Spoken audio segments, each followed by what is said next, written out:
Hello, everyone, and welcome to the second last round of the Bundesliga, the strongest chess league in the world. I'm happy to be here again. Hope you're also excited for some great games that we will hopefully see today. And yeah, we have again a 15-minute delay. So the game starts in Germany. The games are starting in Germany in Deggendorf at 2 p.m. So we will get the first moves 15 minutes later. So we still have some time to look at the final results from yesterday. Because we didn't wait until the last of the games were over. So here, let's have first a look at the women's results. So here we see Hamburg against Tura.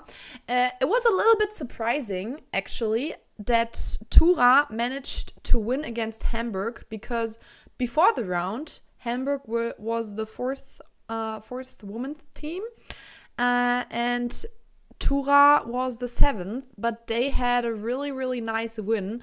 Also, thanks to Lara Schulze, where we saw the game, she won a piece in the Endgame and managed to win this game. So this was a big win. Actually, the win of Lara Schulze decided the match for Tura. So that was great to see. And yes, also hello everyone who is already in the chat. Nice to see you here again. Yeah, Lara must be really happy then. Yeah, I mean, she just beat an IM yesterday, Eline Röbers, a really, really strong prodigy from the Netherlands. So that was a big win for her yesterday, 100%. And then we also had Löberitz against, Löberitz against Seeblick Dieperswalde. And both of these teams are in danger of leaving the league. So the bottom three teams at the end of tomorrow's match will have to leave the league. And yeah, especially Löberitz really has to fight. So it was a big win for them yesterday. So they actually changed places in the table with Seeblick after their win yesterday. So yeah, Seeblick Dieperswalde, also fun fact, if you look at the last names here, Peglau, Peglau, Peglau, Peglau, they have four people of the Peglau family playing here. So this club is mostly from the Peglau family, which is really impressive. They have a lot of strong sisters who are playing chess. So yes, it's really known in Germany. They're super strong, all these sisters. So this is really unique that all of them are playing the same Bundesliga team. Also really nice. We should have a look at them today because I think we didn't watch too many games of the Peglau sisters yesterday. Okay, and then we also had Solingen against Hema, and Solingen really did not let them a chance. They won 5-1 and are still in 6th seed. Hema is still on the bottom of the list. And then we have Bad Königshofen against the Roderwischer Schachmietzen. Bad Königshofen is on first place right now for the Women's Bundesliga. So that would be great if they win today and tomorrow. They will remain on the first seat, and they had a really impressive win yesterday against the Roderwischer Schachmietzen, which is a super strong team. So a little bit surprising that they won so strong. Also big win of Jana Schneider against Alicia Slivica. Congratulations to her for that. Really, really convincing. Then here we also have Schachfreunde Deizidau against Schwäbisch Hall, where we actually saw the game where Hannah Marie Kleck beat GM Nino Batshiashvili, but still lost really decisive against Schwäbisch Hall. And then the last matchup from yesterday, where OSG Baden-Baden basically destroyed Bayern Munich. So Bayern Munich is still on the second last place. They will have to score some points today and tomorrow to not have to leave the league. But congratulations to Svenja Butenandt, who managed to draw Alexandra Kostyniuk. So now let's have a look at the men's results from yesterday, the open results. But since the Women's Bundesliga and the Open Bundesliga are happening at the same time right now. All the women who sometimes also play the Open League cannot play today. So that's why we're not seeing any women in the Open Bundesliga this weekend. So we had a really nice win of Werder Bremen against St. Pauli. So Werder Bremen actually managed to increase some seedings in the overall table. So they managed to get from 8th place to 4th place. So big win for them yesterday. Also big win for Bayern Munich, who is also in danger of leaving the league. So that was a huge win against Deggendorf yesterday. Should we call them the German Polgars? I mean, it's true. The Polgar sisters are also super strong. So yeah, it's really, really impressive. 100%. And yeah, so that was also an important win from Bayern Munich here. Then we had Baden-Baden with the top board, Vincent Keimer, who drew against Dimitri Kollas. But overall, they managed to win because Nikita Vityugov and Sergei Movsesian won their games, so that made a total win of 4.5 to 3.5.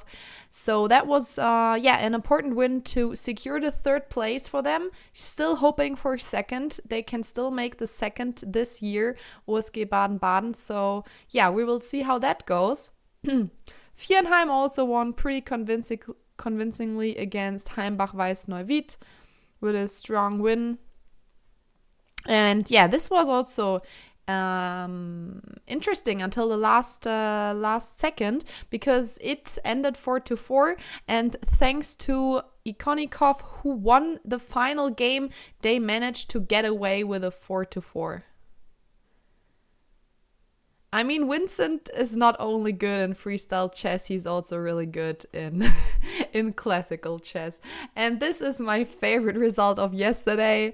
Mülheim Nord against Kirchweihe drew every single board. So they got a 4-4 yesterday. But here again, both of them have to win some games today and tomorrow to make the league. So they're also in danger of leaving the league.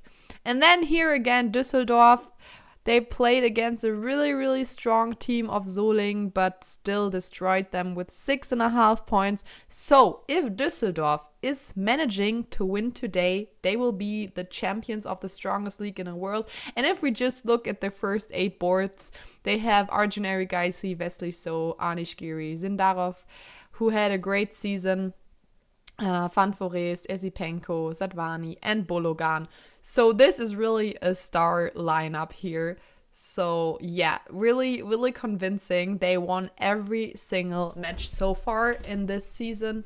So if they win today, they're unstoppable, even with the loss tomorrow. But yeah, if they're drawing today, then it's still, not sure who's gonna win in the end. So these are the results so far.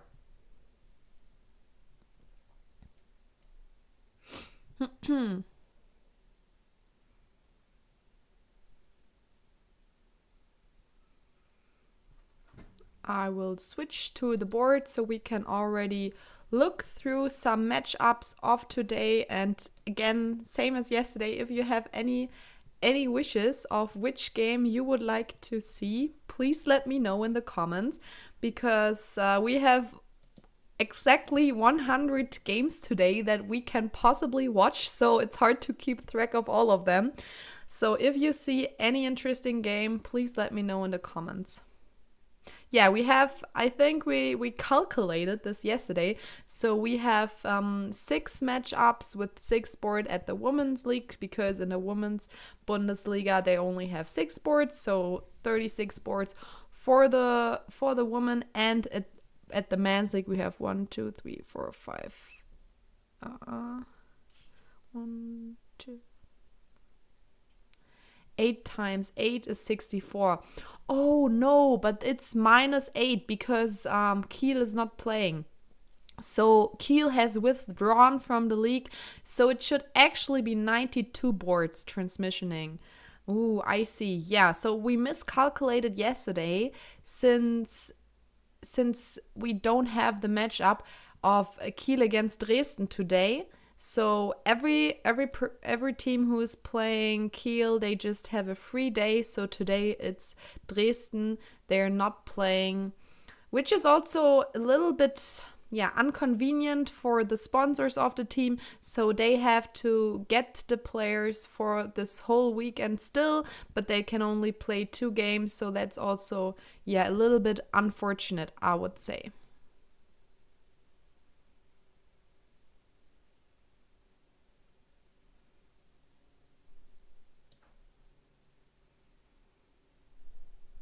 Who is playing today? Yeah, we can have a look. As far as I saw it, we have the same people who played yesterday, but with the exception that today Hamburg is also playing. So Hamburg did not play yesterday.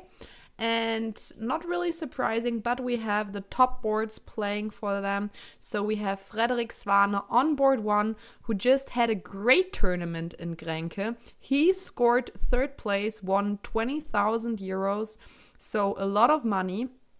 And he might have a chance of qualifying for the freestyle Grand Slam. So he has a really great year. Also, he just scored second at this year's European Individual Championship. Last year, he became third. So he is having a really impressive run lately. So a lot of people are already watching him. And then in the second board, we have no one other than his brother, Rasmus Swane. So that's why together they are the strongest chess brothers in the world, the strongest chess siblings. So we did not see them play yesterday because they had a rest day. They were playing against Kiel. So no opponents for them yesterday. And yeah, I mean, they are playing against really strong opponents. And you have to know that Bad Mergentheim is not playing tomorrow. So today is the last round for Bad Mergentheim and the last chance to score some points. So right now, Bad Mergentheim is place 13. And place 14, 15, and 16 are going to leave the league. So Bad Mergentheim should really try to not lose or maybe even win this match to have a chance to stay in the league. So yeah, this is gonna be a tough match for Hamburg because they know they're playing against someone who really needs to score some points today. Yeah, it's not gonna be easy against Hamburg, but yeah, it's gonna be a tough match. So we also have a Gabor Papp against Antinaina Rako Tomaharo. I hope I pronounced that right. And then also Costa Leonardo. So he just became a GM last weekend. He scored his third norm in Karlsruhe. So congratulations to him. He is the latest GM in Germany. So huge congrats to him. He's still under 18, a young player. So that is really, really impressive. Yeah, he just missed a couple of chances to score his norm, but finally he made it. So this is, yeah, great to see. If we lose, we don't win. Yeah, I guess that's true.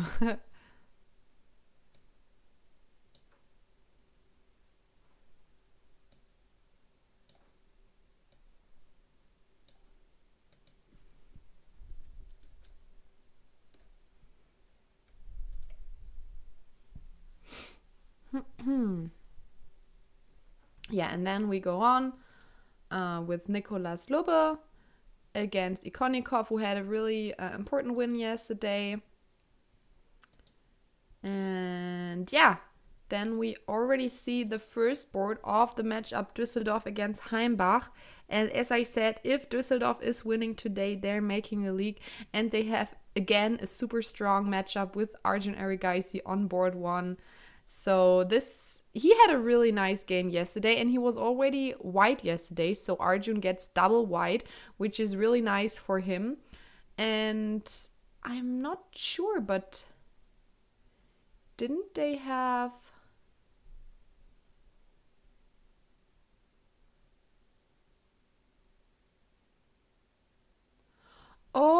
Oh, they're not letting the second board play today. Who was the second board yesterday of Düsseldorf?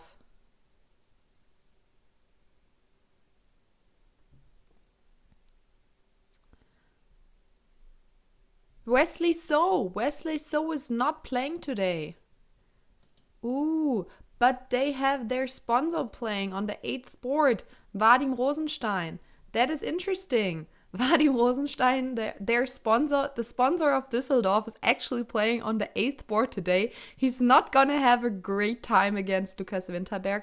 If I'm not mistaken, his rating is something under 2000, so he's gonna have a really hard time. But I think it does make sense for them to leave out the second board, because otherwise everyone who had black yesterday would have black again, and that's not really nice. So that's why I guess they decided to let the second board out, because if Wesley So would have played, he would have had to play with the black pieces again. How can one be a CM? CM means candidate master. You get the candidate master with 2200 elo. It's the weakest title, and yeah, WCM is 200 elo less than that. So why is Wesley not playing? I mean, I don't know if there are other reasons, but maybe Vadim Rosenstein just wanted to play for the final round. So someone needed to not play. So yeah, he is not playing today. I don't know what the reasons are, but he is not playing, which is really interesting.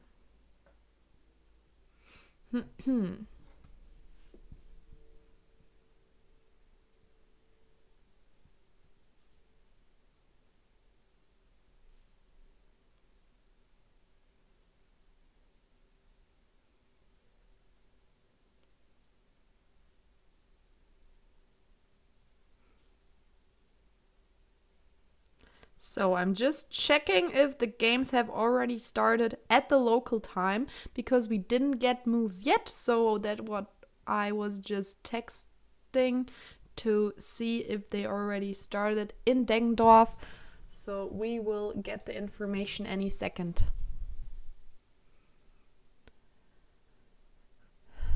So they don't want to win. So I think they do want to win. I mean, maybe also Wesley cannot play here. I don't know, maybe health reasons. I have no information about it. But, I mean, they still have really good lineup to make it possible to win today.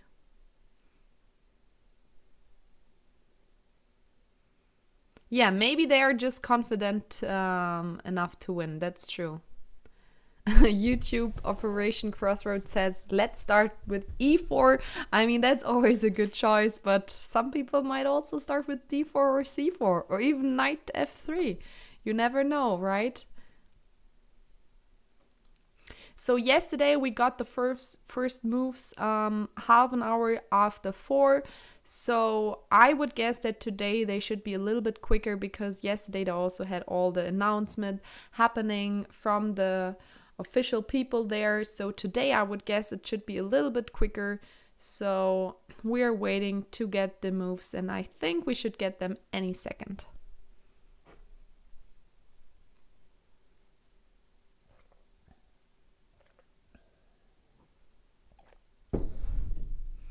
Hello people, hello. We can also have a quick look at the women's board, who's playing who today. And Hannah-Marie Clegg, she's having a really tough weekend this weekend. So yesterday she had to play a GM. Today she's also playing a GM, former world champion Alexandra Kostyniuk. We already saw her game yesterday, so that's really, really nice. On board 2 we have Elisabeth Peetz against Zoja Schleining, also really interesting matchup. So we have top pairings today again. So here we see a really interesting battle as well. So Fiona Anthony Stahl, we watched her game yesterday a little bit. Many of you might know her because she's also commentating a lot of top events, interviewing top players. But from time to time, she also plays chess herself. But sadly, she lost after 92 moves yesterday, a drawish endgame, which was hard to defend. But today, she'll have to play Josefina Heinemann, which will not be easy at all. Oh, we have a result here at the board. Lara Schulze against Claudia Coulon. It says Lara won. So I don't know if this is a mistake or if Claudia Coulon is really not there. I'll guess we get the information about that soon. But it seems like we don't have yeah. maybe she just won already.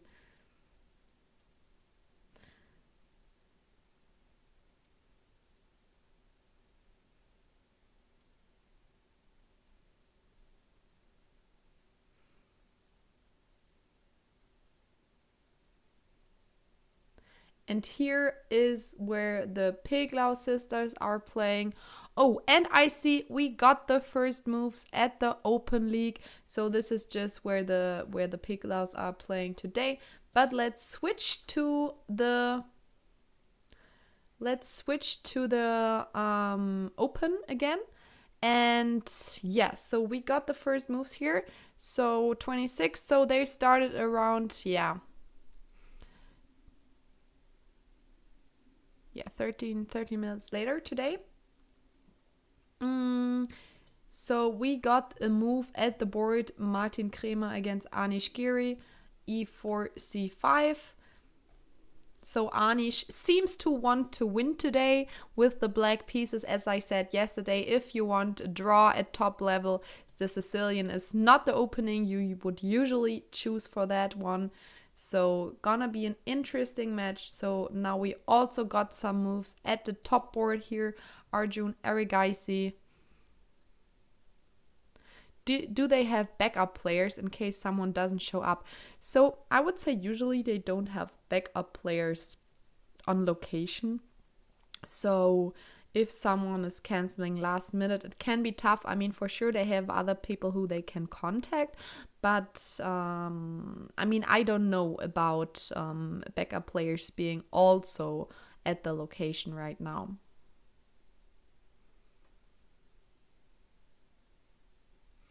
Yeah, Berlin defense, Petrov. I mean, just in general, e5 stuff after e4 is pretty common for drawish openings. So, okay, here we have Indian. Oh, okay, we got a lot of moves at one turn.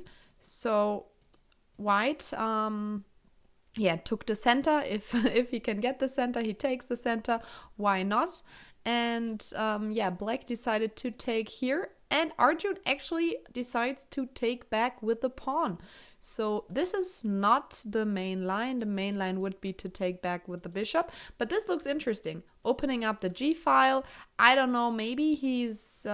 he's probably not gonna go and castle short side after this. So he can still go and castle long side. Super interesting stuff here. And we already saw Leon Liviak. He also had to play the black pieces yesterday on board 1. And we saw him playing with early f5. So he already had some creative stuff happening yesterday. So I'm curious what he has in repertoire for today's game. And it seems like Arjun can just play with f4 here. He can just continue to take the space if he can get it. Why not?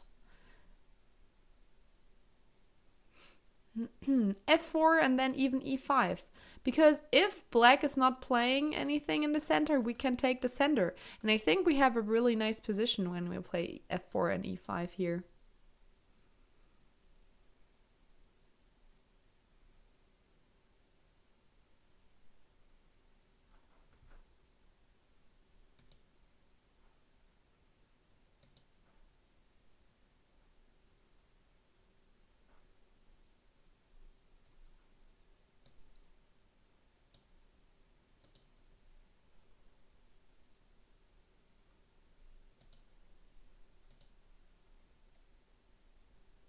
I'm just checking real quick. We still don't have the live cameras, but I'm sure we'll get them any second. Okay, and he actually went for it, and he also played it super fast. So it looks like both of the players know this line. So this line is not familiar to me, but it seems like both of them looked into that line. And yes, so black should here play with e6, not letting white advance farther, because if we're not doing this, something like this could be really unfortunate for for black.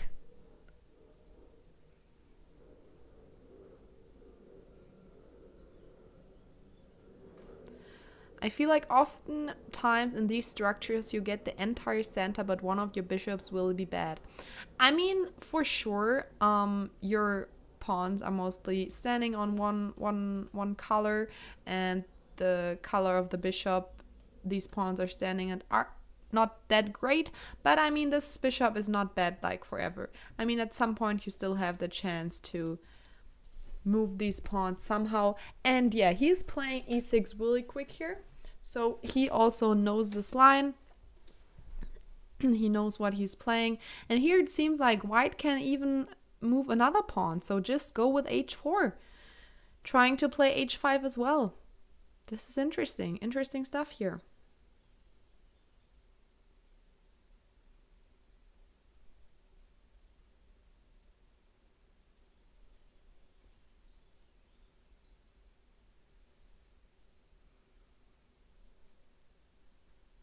Okay, so I got the message that we should also get the live cams really soon. So that's great news. Yeah, guys. I mean, this is only the first game we looked at so far, but this might be already my favorite one for today. This looks like it's gonna be a really interesting match today. So let's keep watching at the top boards of Düsseldorf. So again, if they manage to win today, they will be the new champions, and they just entered the league. This is their first season of the Bundesliga. They just came from the second one. So they had a great run, won every single match so far. So really impressive. What do I play? I do play d4 or e4, both of them. And we already have a Kostenjuk fan in the YouTube chat. We will also check her game for sure. The top Swiss woman player, grandmaster, former world champion. Really impressive stuff.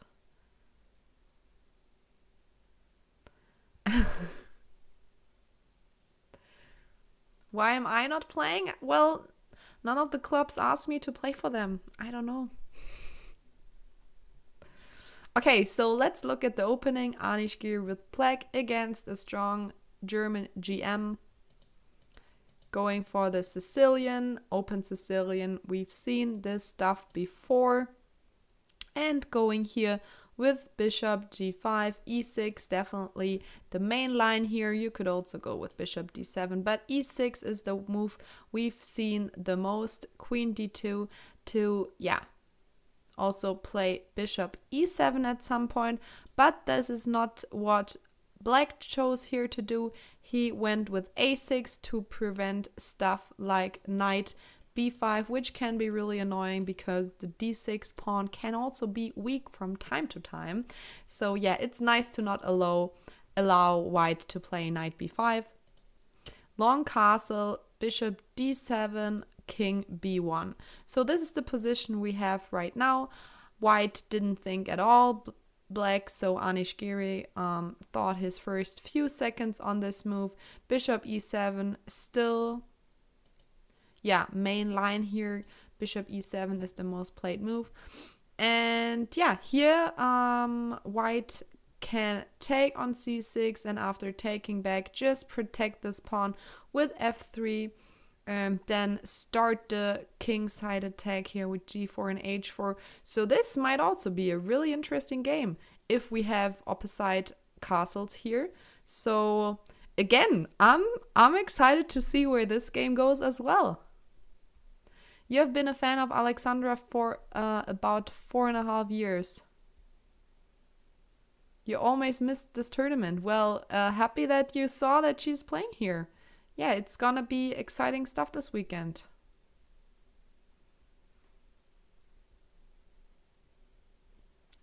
If black castled short, then bishop takes f6 always becomes an idea. That's also true. Yeah, also that makes our pawn runs faster. Nice to see you everyone in chat here. Okay, let's go to the next game. Zendarov, a really young player from Uzbekistan, and really impressive stuff we've seen from him this year so far. I think he drew his game yesterday, so with the white pieces, he's probably definitely gonna try to win this game. So yeah.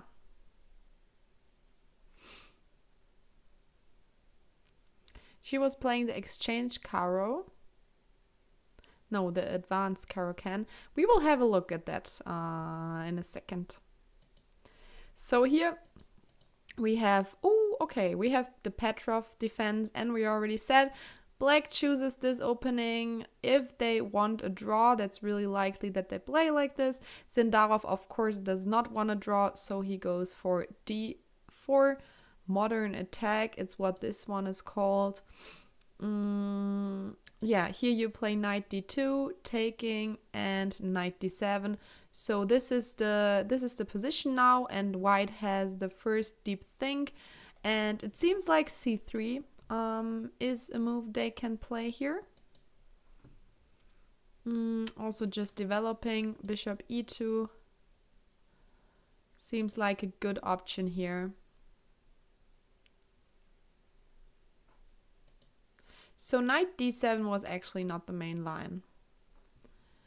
I mean, knight d7 seems a little slow to me, so I guess that's why Zendarov is thinking for the first time, because knight d7 is not the main line. The main line would be bishop e7, which also seems really logical, just to make yourself ready for short castling. Knight d7 is also standing in the way for the bishop of c8, so that is why this is not a main line, but it's actually a completely fine move here. You should not be irritated by this. You can just continue with developing your pieces here.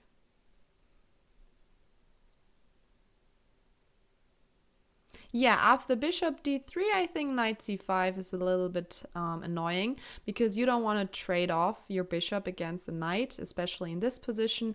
So yeah, the knight will have a nice place on c5, so that's why we will not play bishop d3 here.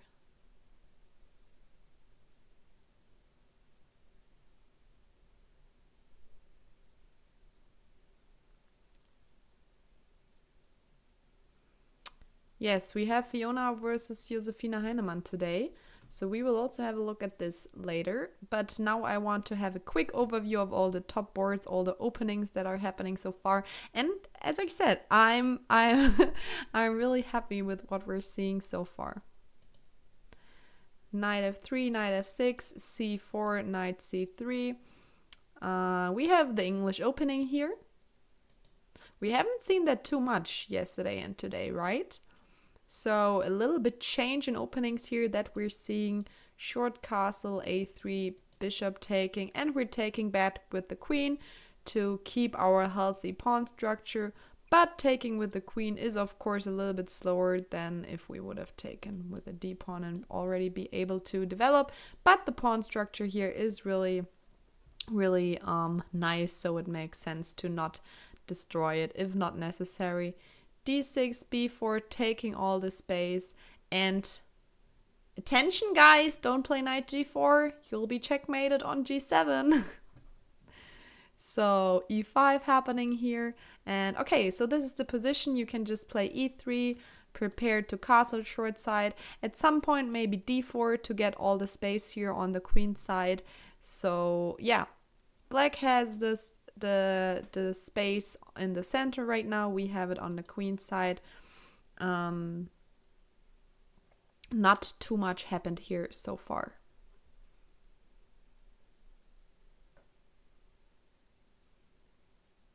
So cool. Okay, so I guess Fair Physics definitely wants to see the game of Josefina against Fiona today. If I interpret these messages correctly here.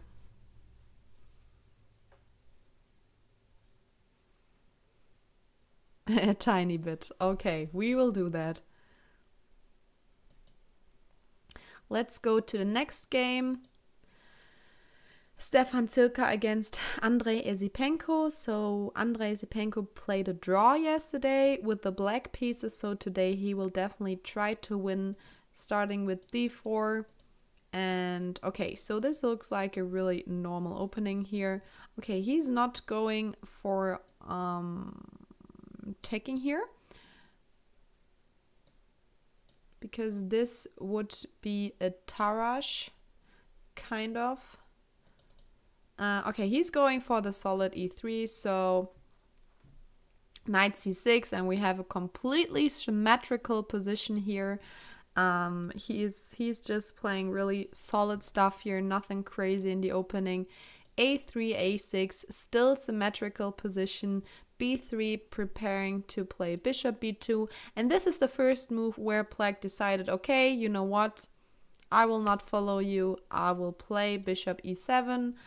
And now he takes the chance to take on c5. So this is really typical. He only takes when the bishop has already moved, because then he wastes a move when he immediately takes back. So this is really nice. And now he can just play with something. He can even play b4 to attack the bishop. And if the bishop goes away, then we can take on d5, play stuff like bishop b2, bishop e2, castle short side. And I mean, the position is really close to equal, but white has a little advantage because we just have one move more, right? So that's that.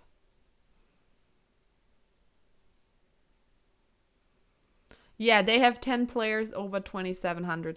It's super impressive. I mean, you already know when they don't even have to let Jan Gustafsson play because their 8th board is stronger than Jan Gustafsson, then it makes sense.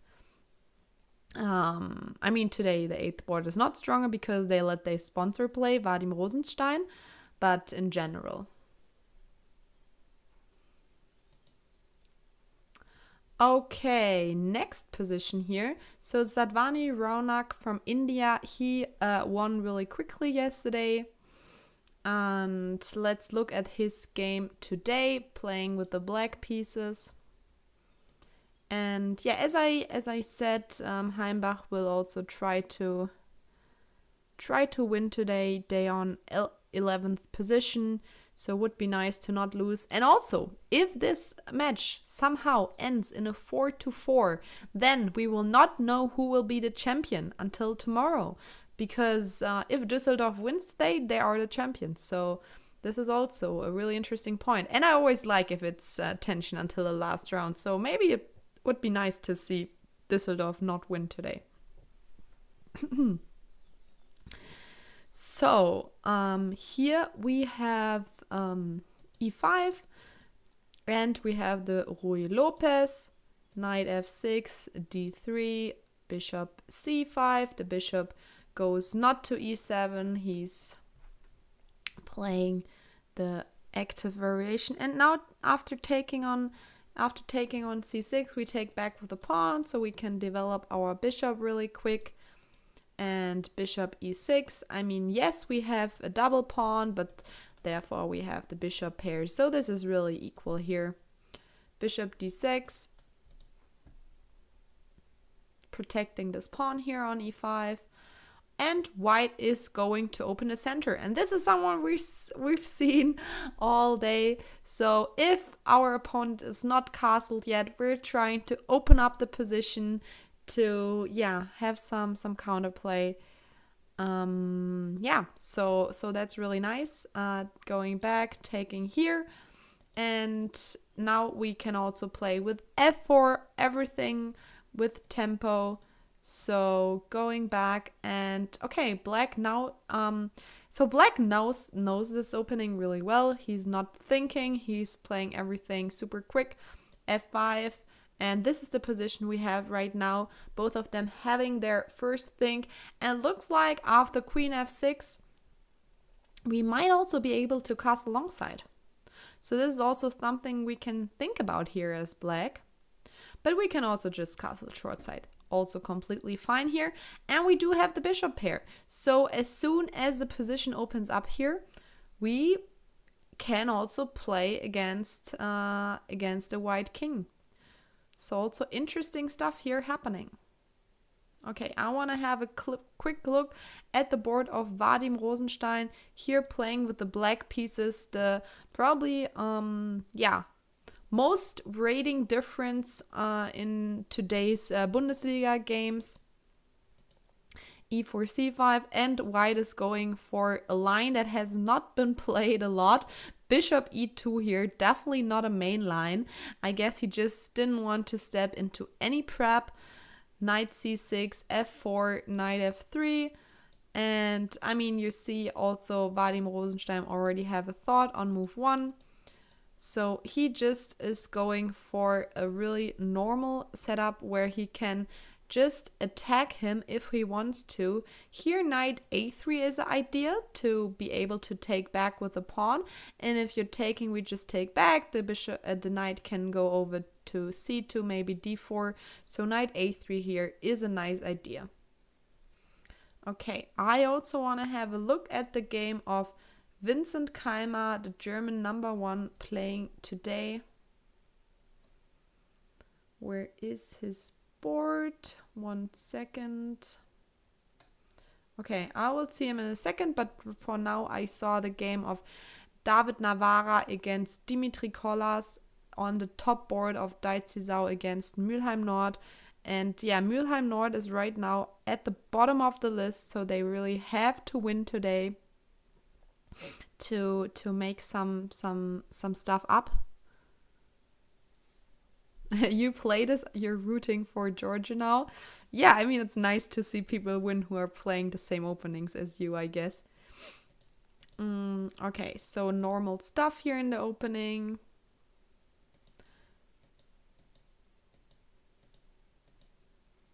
Playing here with B6. Okay. So this is the position we have right now. White can just castle. Black gets to play quick C5 to get all the space. So this pawn is really nicely protected with our knights. But yeah, quick C5 is definitely gonna be a plan of black here. And if white decides to take, then we have these hanging pawns in the center, which can be attacked by white, but therefore black has a lot of space. So I really do think that we're gonna see C5 here in the future. What's happening at this German top match up here? So here we have Matthias Blübaum, who is our European individual champion right now. So Matthias Blübaum at board 1 of this match up,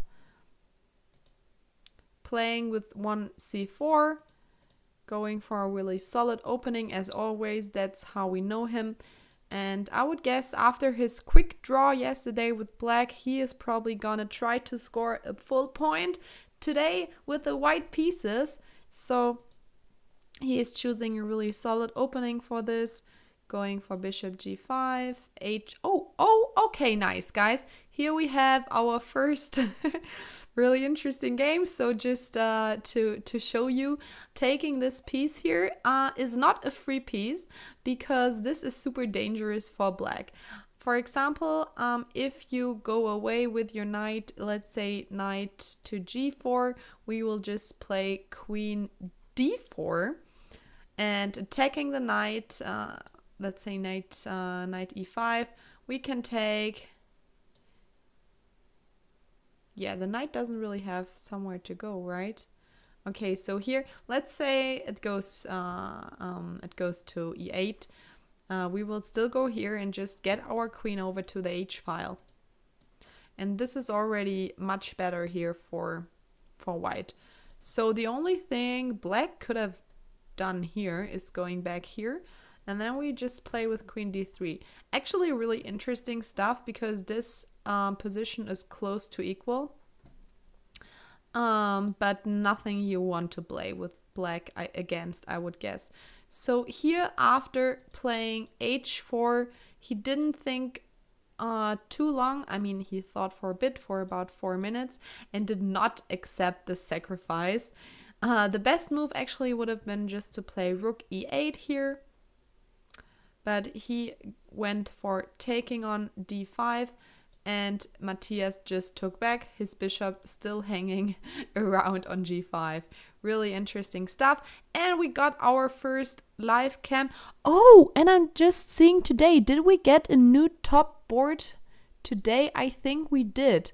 So if I'm seeing correctly, Max Warmerdam, is he playing Nordibek? Is that Nordibek? We did not see Nordibek playing yesterday. Am I mistaken? So they did fly someone new in. So let me look for that board here.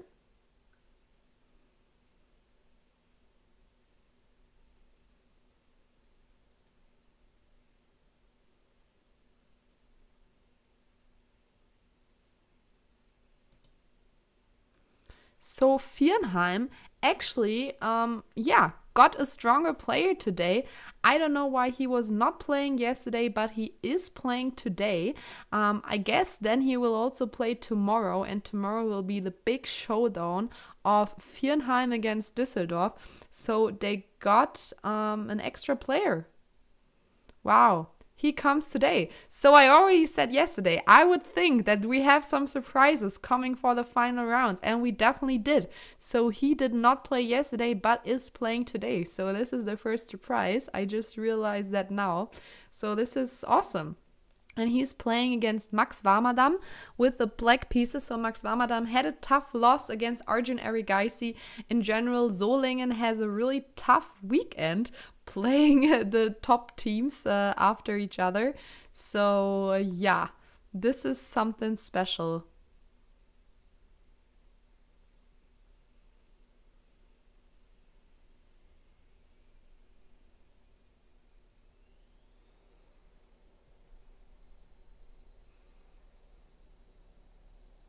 Why does it feel like the German Bundesliga keeps going all over the year? I mean, it is a Bundesliga, so it's not only happening on one weekend. It starts somewhere around late summer, fall, and then goes until, end of April. So it is a league. That's true. 7 months. There we have the correct answer. Thank you very much, Berlin base, for pointing that out. Okay, so here let's look at the opening. Knight f3, d4, d5. And we have a London. We have a London. A lot of players. We heard a lot of critics about the London system, but it's still a really solid opening that you can play really well. And here a completely symmetrical position.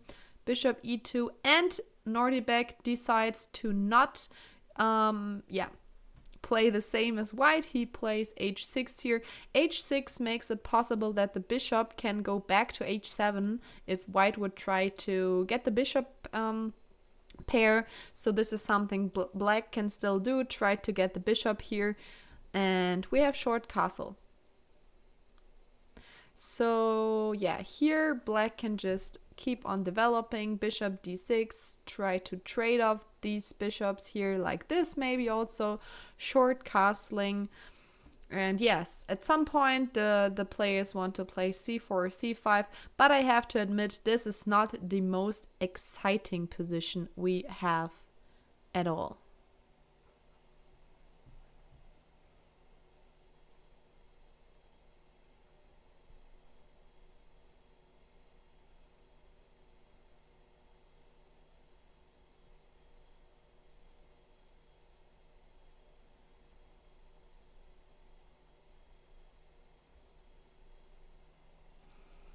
Okay, so then we had a look at this game here as well.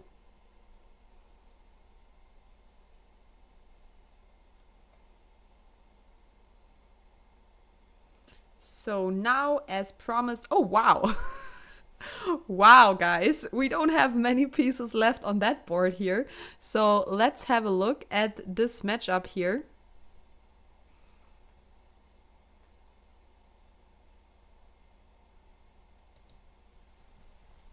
So white is Ivan Saric, a really strong player against Vincent Keimer, the top German player here with the black pieces. Probably trying to go for a win here today.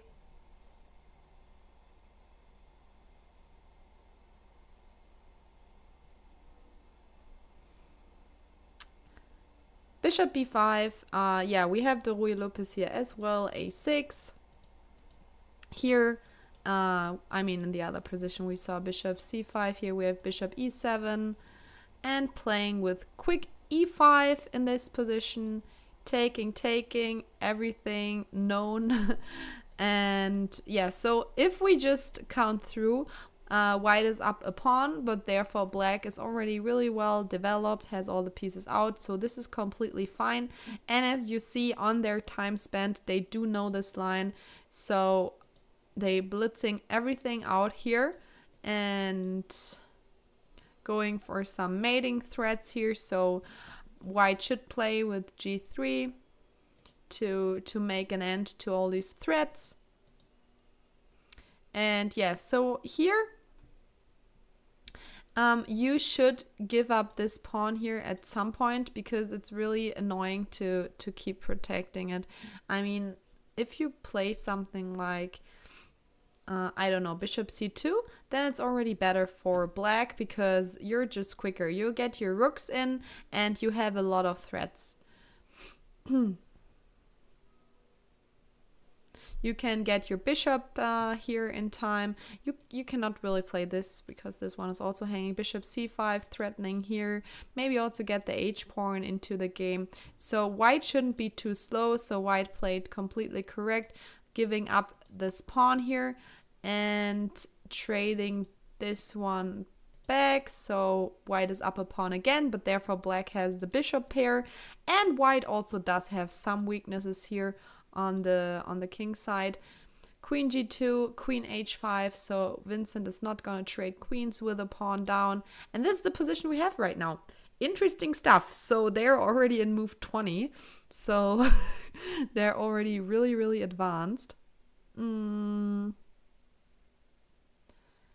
Which is really interesting here.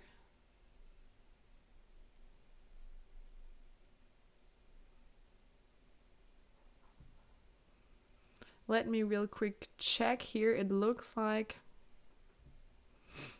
the cam is not going as smoothly, but I think we still see the picture here of Nordebek, so I will just keep the cam running in the corner.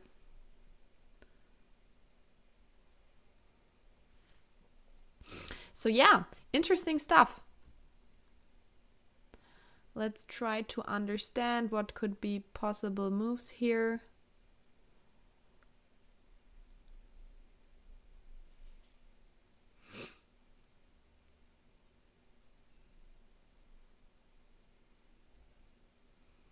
Maybe we can try to play with rook c8, a4, b4, something to create a weakness maybe on the other side of the board, because here we cannot really advance our position too good. So it looks like rook c8 is actually a good approach here.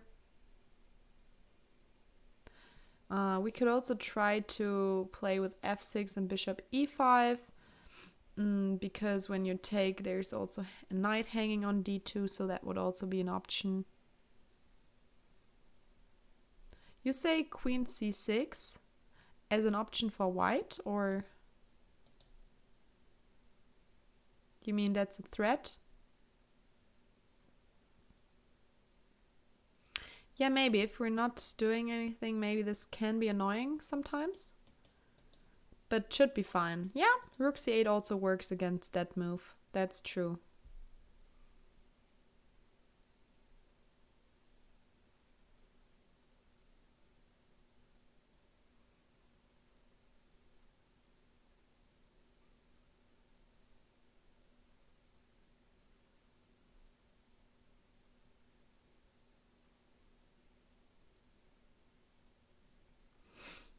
Okay, interesting stuff.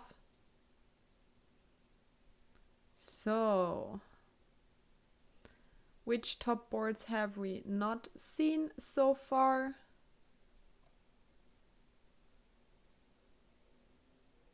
I think we did not have a look at the Hamburg top board so far, where Frederick is playing with the black pieces against Paulius Pultinevicius. And also, fun fact, I already pointed this out yesterday a couple of times, but also both of those players played already in Germany last weekend at the biggest chess tournament, and they're playing again this weekend in Germany. So I would guess they did not travel home in between. Lithuania is not really around the corner, so that makes sense. And we already have the wish from the chat to switch to Arjun's game. We can check that after this one. Arjun had a really interesting opening, and after this we will also have a quick look at the openings of the Women's Bundesliga as well. And hello everyone, but let's first look at this matchup here. Frederick Swane with the pieces. Is Germany becoming the new chess country? I would say compared to other countries, we already have a lot of chess in Germany happening, a lot of chess tournaments, the strongest league in the world, the strongest chess open in the world. So it's really nice that chess is really, so active here in Germany.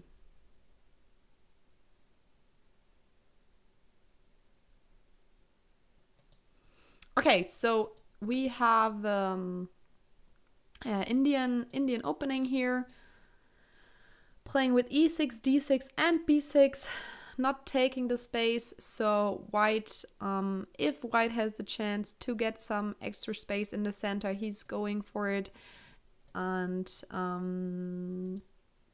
yeah, everything played here. Oh no, white already had some thoughts here. Look at the time spent. So here the time is equal, but white already spent some time here on move 6. But on the other hand, Frederick is blitzing everything out.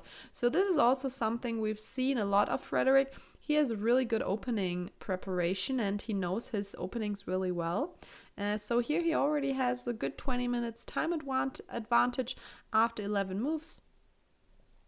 And yeah, it looks like here black can take this pawn here on d5 and then white is taking back. We just try to get some extra pressure on the center. So this is something he could think about. And he already has a really equal position after the opening. So this opening went really well for him, I would say.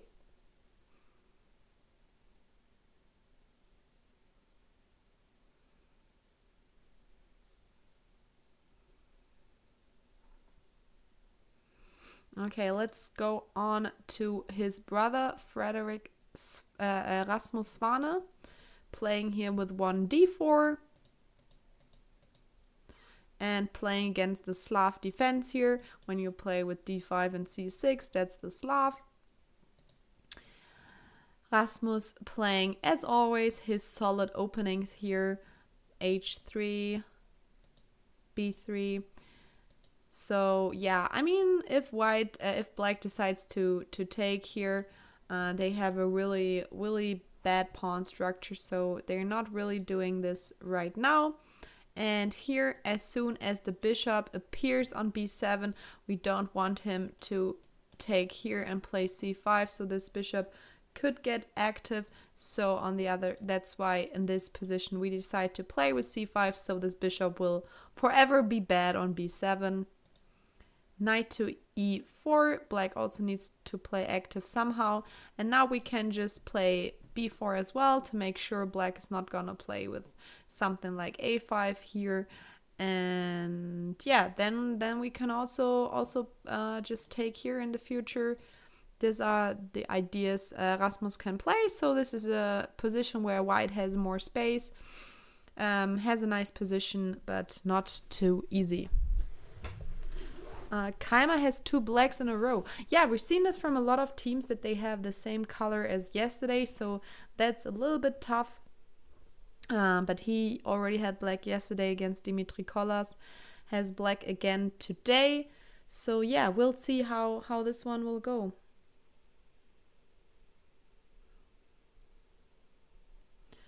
Okay, so since we had the Arjun wish, I would have One other quick look at the Arjun Erigaisi game here before we go to the women's section, because we also have extremely interesting matches happening there.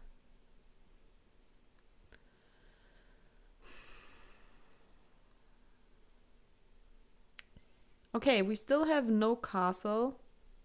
So just to remember the opening that happened here, Arjun really took all the space he could get, playing with e5, f4, and even h4 here. And Leon Liviak made the right decision with playing h5 to not let Arjun play h4 himself. Bishop e3, knight goes back, and it looks like here knight b3 could have been annoying for black, to just attack this pawn here and be able to castle alongside quick. Also, this queen has a nice view here to the king side from b3, so this would have been a good move here. He decided to go for bishop d3 and queen c2, also making it possible to castle alongside here. And now we have d5. So there are two options. We can either go with c5 or take here. I don't think that we want him to take there himself. For one reason is because this is hanging, but also if black is able to take here, they get the spot on d5 for one of their knights, and we won't necessarily want this to happen. So I mean, if we take here, they will take back, and something like this. Something like this here could happen. I mean, this one is not really hanging because our rook is hanging as well. So I don't know, bishop e4. We do have the bishop pair here, but I could imagine that he's not going for this line, but instead we'll go for the c5 line. So make black not able to trade some pieces here. But yeah, both is possible, either to take or to play c5 here.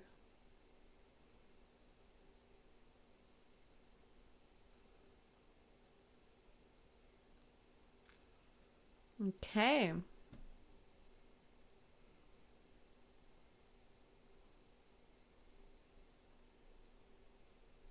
So let's switch to the women's section.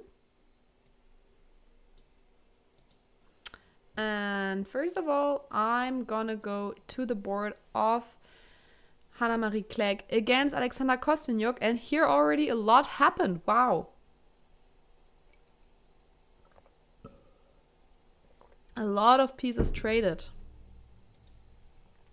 Hannah starting with one e4, and here, oh yeah, chat already told us that we have the advanced Caro-Kann here from Hannah. And okay, this is an interesting line, playing with quick c5, so this is a sacrifice that you can really play, taking here. So yeah, white did not accept this here, so this is a line. I mean, it looks kind of odd to play c6 and then 2 moves later c5, but it's really possible, and a nice kind of sideline to play here. Taking back on d5, knight c6, taking, and yeah, so black has a really solid pawn structure here, a really solid center. The only problem is the bishop on c8, so you should be aware that you would like to trade off this bishop, because this bishop is not doing a lot. But if we somehow with black manage to trade off this bishop, we have a really nice position.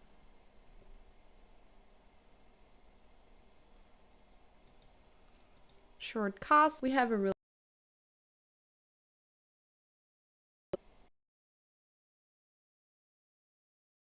castle. So yeah, a5 is a really nice plan to be able to trade, because now sometimes we can play bishop a6 as well, and that's what happened right away. So she managed to trade off this bishop, and now we just have a nice pawn structure here in the center. White is probably gonna play with c4 at some point to try to loosen this this block here a little bit. But yeah, oh, we got a raid, thank you so much. Who did we got a raid from? I'm not seeing this. Oh, Chess with Agne. Thank you so much. Welcome everyone. Hello. Thank you so much for the raid. We're actually thank you so much for following. We're actually watching the Bundesliga right now. We have the final weekend, and it is also the strongest chess league in the world. So really exciting stuff. I hope you had a great stream. Everyone check her out, Chess with Agne. Thank you so much for the raid. I hope you have a great weekend. Yes, she did change her name. She was before that Agne Semona Vixiute. I pronounced that horribly, but yeah, now it's Chess with Agne.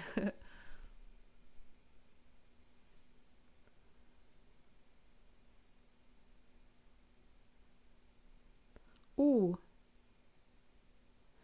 It's stream dropped for you. Am I still live?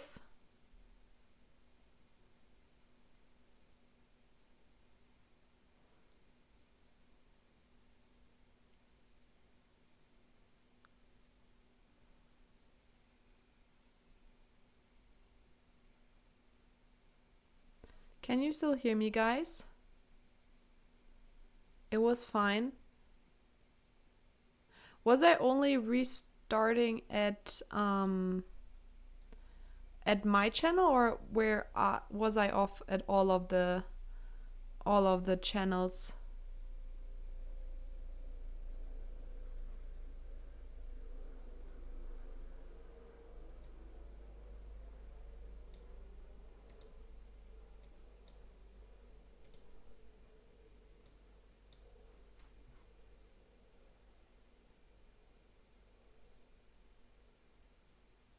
For me, yes, on YouTube. That means I was still there on YouTube the whole time.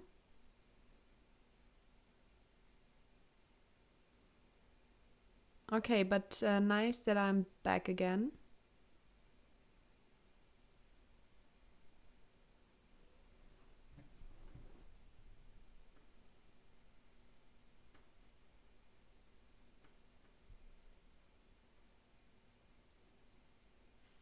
Okay. Okay, I hope you could hear me the whole time without if the internet is bad, please let me know, but I hope you just hear me. Everything happened after the raid, so oh, we can also blame that one. No, but I'm happy to hear that you can still hear me. Rook takes a6, queen e2, protecting here the rook on a6. Knight f3, bishop f5. So this is the position we have right now. And again, white can really play with c4 here. Okay, awesome to hear that we have no drops on the other channels. That's awesome.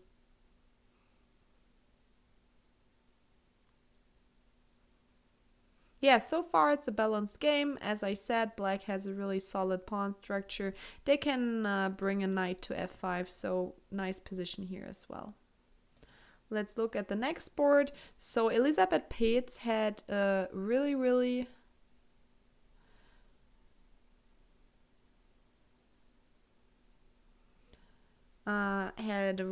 nice game yesterday where she sacrificed an exchange and won in the end, so that was really impressive. And here we see her playing against Zoya Schleining today. Knight f3, knight f6, c4, and bishop b7. Let me check something real quick.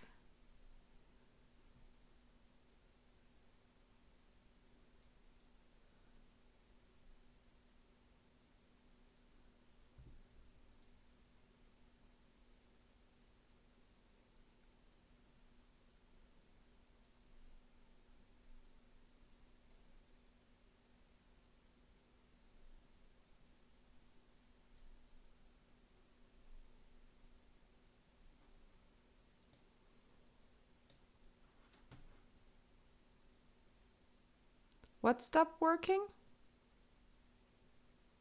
Thank you for following.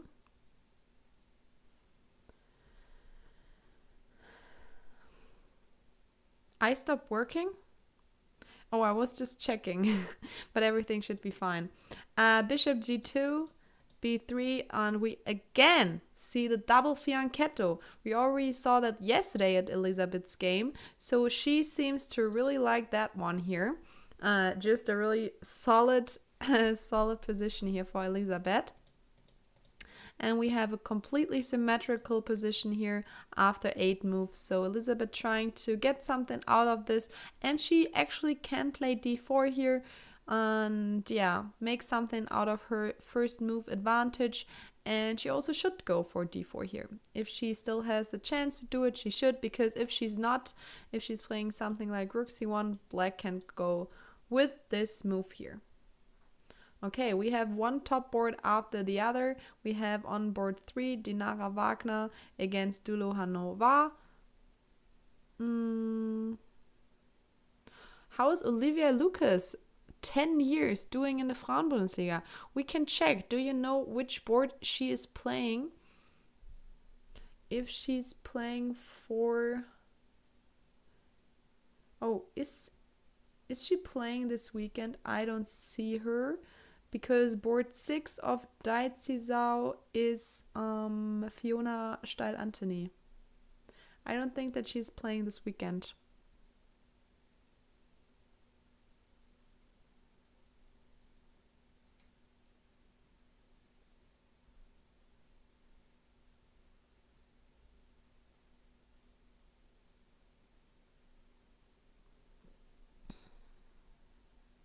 Okay, so this here is the opening of Dinara Wagner. Really nice move here to rotate the queen to a8 to have some pressure here against f3. We can also try to trade off this bishop because this bishop here is kind of annoying. We can also not play rook c8 with the bishop standing here. So queen a8 also prepared this move so we can take back with the queen. So this is a really nice maneuver here of her. Yeah, so really solid position. There's still some tension in the center, but no one really wants to take because as soon as you take, you help your opponent to develop more pieces.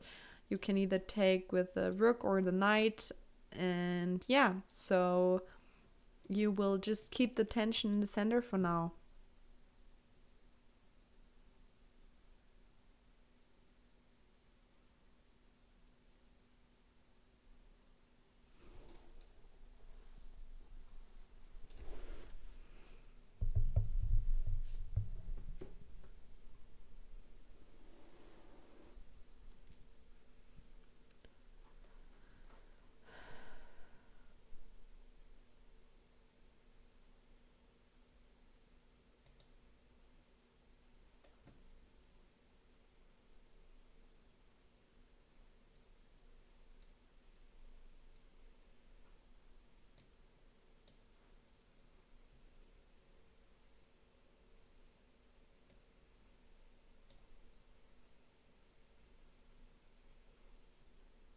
I will also get us the live cam back here.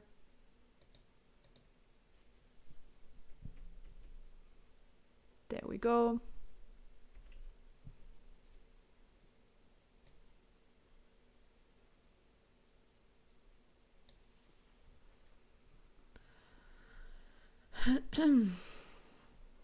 Okay, and we already heard this wish a lot that you guys want to see the matchup between Josefine Heinemann and Fiona Steil-Antony. So Fiona had a really tough loss yesterday and Josefine won her game yesterday pretty convincingly. So let's have a look at the opening. So Fiona is playing the Pirk. She's playing really interesting openings. Yesterday she opened with 1 f4, so she played the bird. And today she's playing Pirk. So she's definitely not playing openings that we see a lot these days. a4, short castle, a5. And okay, so opening happening really quick here so far. h3 taking here so that you get this space here for your knight. also you get c5 for your knight as well. Rook e8. So this is the position we have right now. White still has more space, has really active bishops. Therefore, we have a knight positioned, knight on c5. That is also putting some pressure here on a4. So, yeah, and you cannot really attack the knight right now because we already played a5. So this is really nice. Really nice played here. Yeah, in the future we can also play bishop e6. We're not afraid of trading off the bishop pair. If we can trade off some pieces here, this is really important because we don't have as much space. So yeah, it's completely fine to play here bishop e6 with black.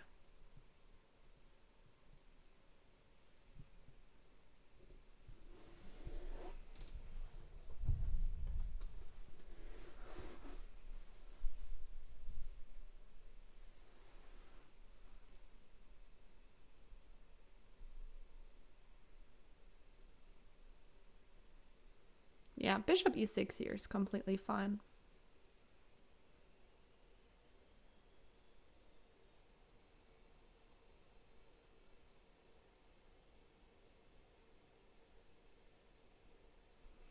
You say, oh yeah, you're right. Josefina's already down on the clock a lot. Yeah, she already lost some time here in the opening. And also maybe interesting for you guys, Lara Schulz did not win without her opponent showing up, because that's something that it said in the beginning, that Lara Schulz won this game. So they are having an actual game here right now. They are playing this game. So yeah, what do we have here? This looks like an extremely symmetrical position, I have to say. But white is up already a move. So black has played a6, therefore we have played rook e1. I would say rook e1 is a more useful move here, but it's still really equal. We have also different colored bishops here, which makes the position also with even more drawish potential. Yeah, we can play something like 95 here, for example.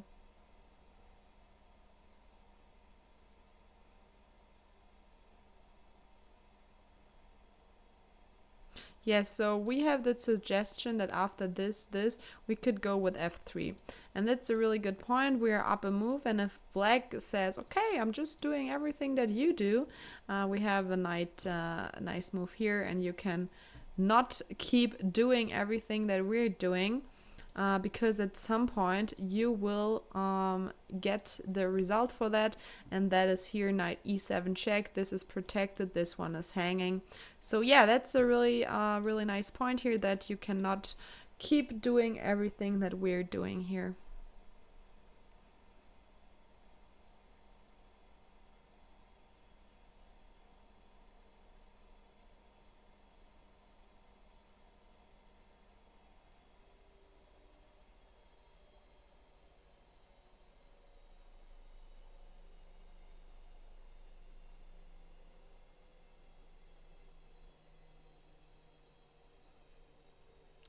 Any other wishes in the Women's Bundesliga for now, or should we go back to the Open Bundesliga if there are no wishes for right now? Also, we already got the first draw here. So Dinara apparently offered a draw here after queen to a8, and white accepted, so she did draw her game already.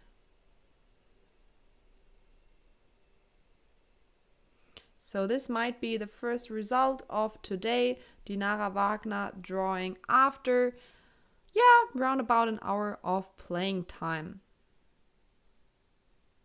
How are the four sisters doing? Yeah, we can have a quick look at that.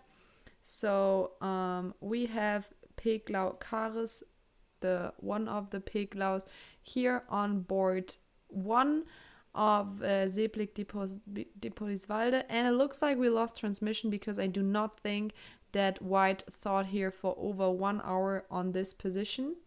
And it looks like this also goes for the other boards in this matchup. So we see here on move 7, she did not think for over an hour. So we do have some transmission issues here. So I would say we just go back to the open section right now. And okay, wow. So what happened here? Let's have a look at this position. What happened here in the Arjun game? So we did see that Arjun prepared his long castle, and after d5 we thought he would either go with c5 or taking on d5. Both looked like tempting options here. And also we see in the camera right now Frederick Svane and his board, so we can also have a quick look at his position soon. Takes d5, knight takes d5, and queen takes d5, bishop e4, exactly the line we looked at. Queen a4, b4. Interesting. Okay, so let's try to understand why b4 is here a good move. This is not just, is it not just straight up giving up a pawn? And then king d1. Wow, interesting stuff. Why are we playing b4? Why are we not straight up playing king d1 here?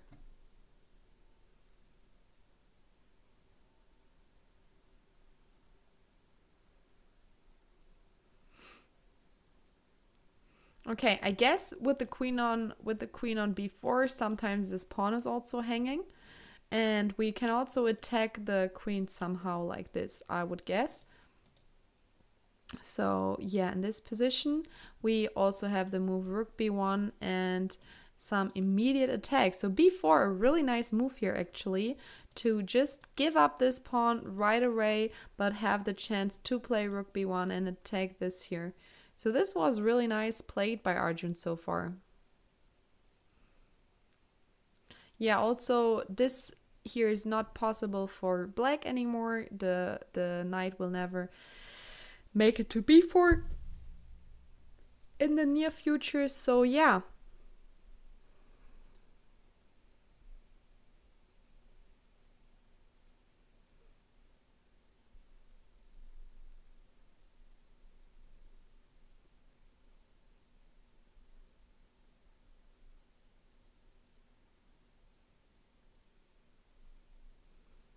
Really interesting. This is gonna go somewhere. Okay, let's see. What could black play? What if they just castle here? Okay, it looks like this is already winning for us. Rook b1. Where does the queen go? Oh, are we just trapping the queen already?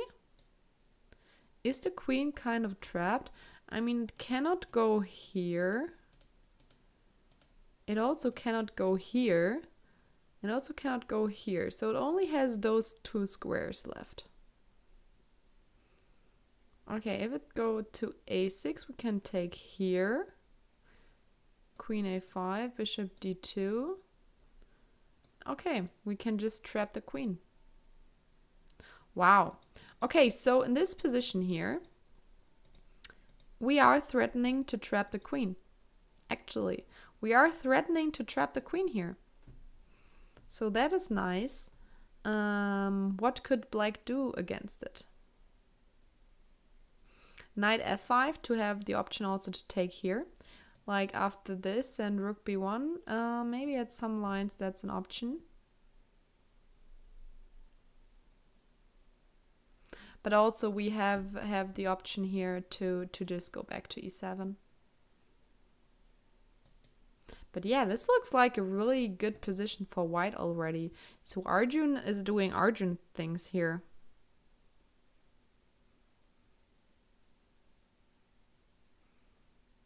Yeah, really nice play by him so far, I have to say. I definitely agree on that.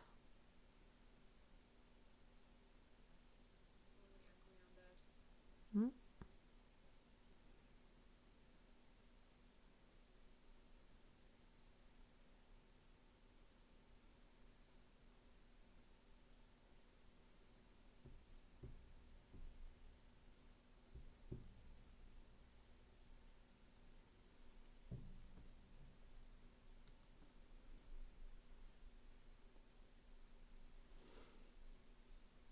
But guys, just to double check, am I sometimes a little bit split it, like in my voice, because of the internet, or is everything smooth?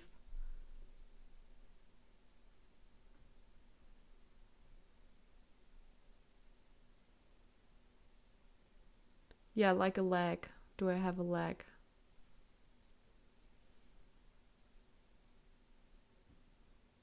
Okay, thank you. Because I'm just seeing the camera here that is lagging, and I don't know if that's because of me or because of the camera. So that's what I wanted to check. But it's good to hear that you can hear me. Yeah, I'm curious what black is gonna play here, because rook b1 is a big threat here. Could also go for knight d5 so that you have the square here for the... Yeah, the camera of the players is indeed lagging. Okay, it's fine for you.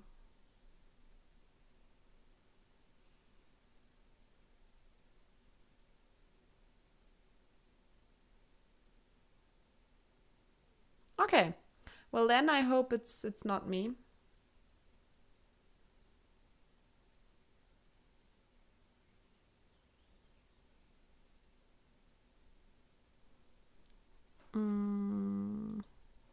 I will try something though.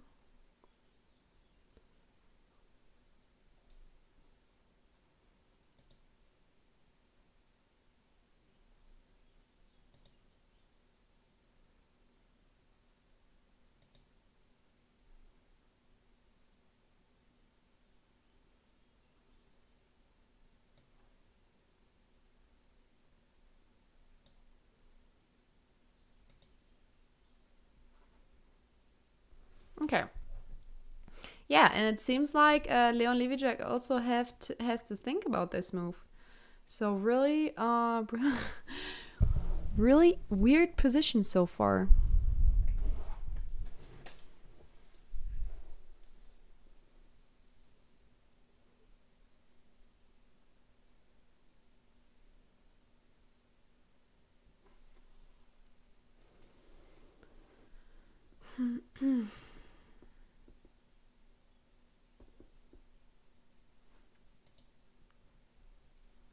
Okay, let's look at the Anish Giri game. As we already thought, we have different side castles, or white castle long side and black did not castle at all here. It's not...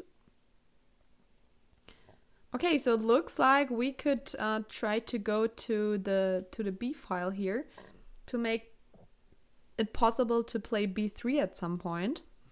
Because this square is really well protected here by white. So this is not something we can do in the near future.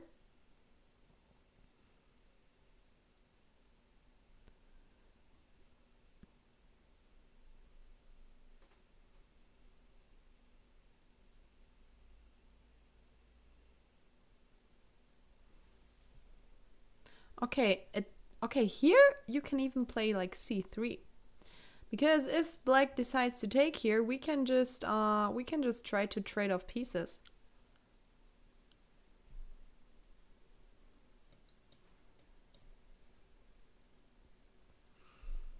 To get the knight here to defense, and this one is also well protected so far. So this is also something how white could play here. Knight f4, also an option.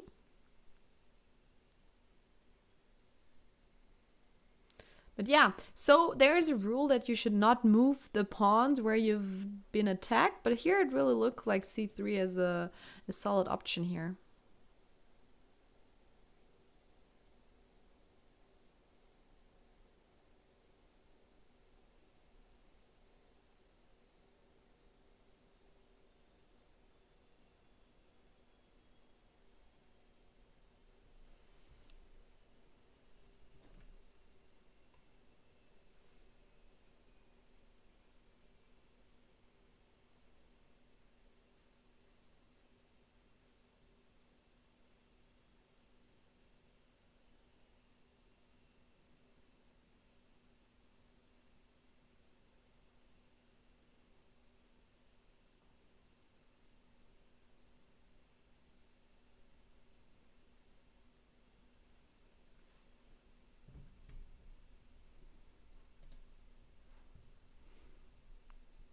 Okay, what do we have here?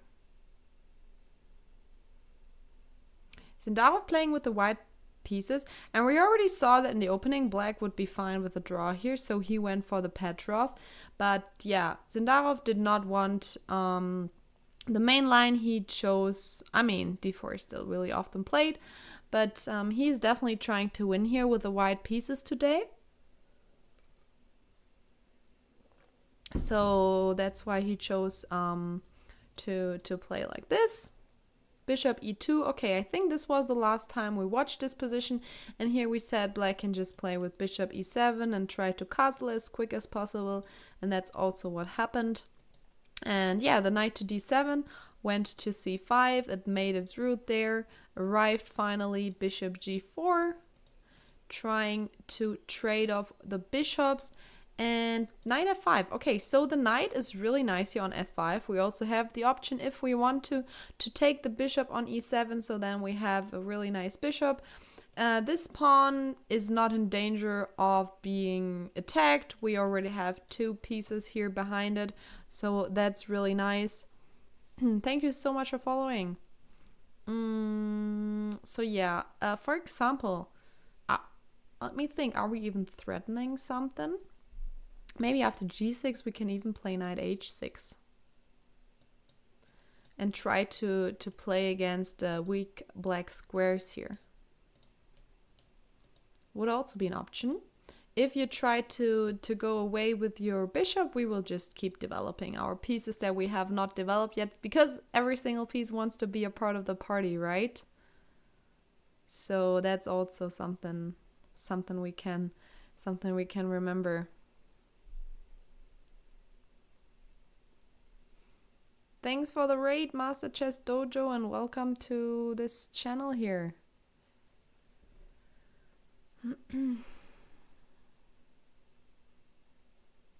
Okay, we did get the move g6. So here it seems like knight h6 is really the best option.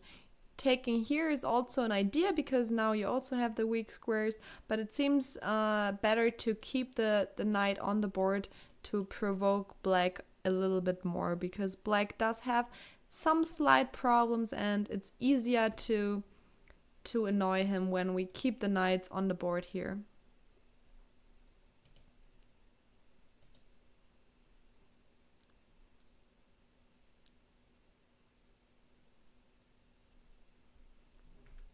That is really, really nice position though.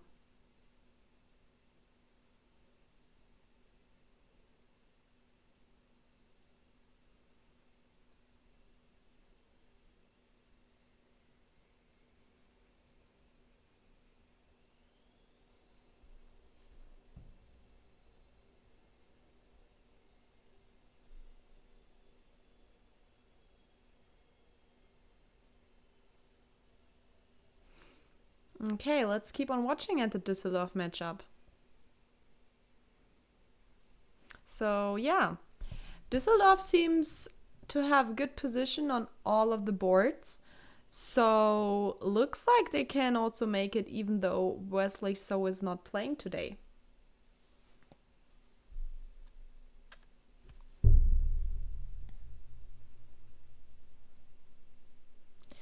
What is happening here? Okay, so pawns are equal, pieces are equal, but white has the bishop pair, but black has a good center here. It looks like we can just try to get this pawn here. Can we not just take it? Yeah, it looks like we can just play like this with black and get the extra pawn here. Okay, so black already has a really decent position here. What happened there in the opening? I mean, that's definitely not the goal you have as a white player. Oh, so this was the position where white took all the space on the queen side. But black did a good job on loosen everything up. So here it just seems like you cannot really protect this pawn anymore. So this was already bad plate of white here. After 15 moves, black already is gonna win a pawn. Interesting.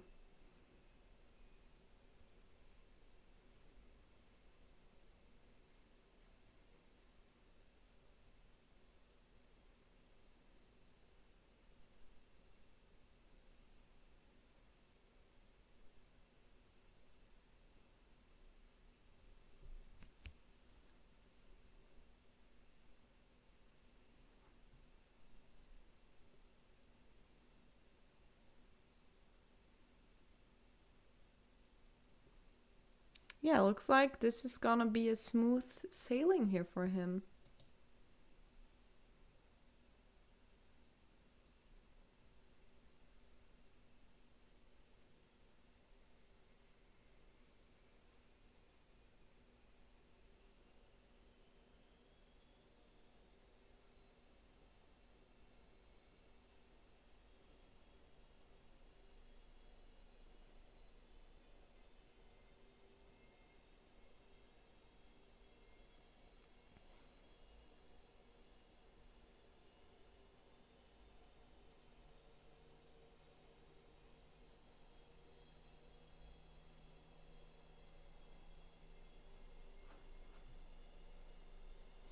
Okay.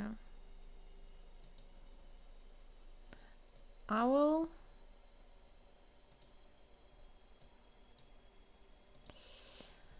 I will check the camera later again. Maybe we need to reboot that. Let's go without the camera for now. Okay, so Ezipenko here with the white pieces. And I already said that we had a really symmetrical position here. So a lot of pieces had been traded.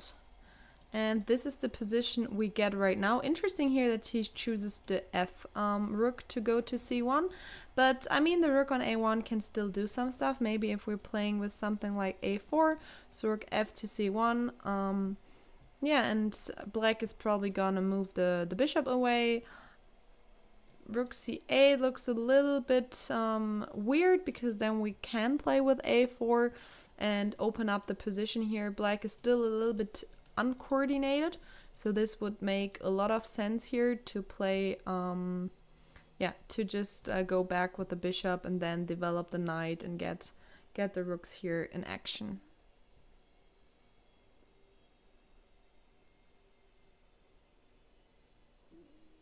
Black will win this. You think black will win this position here?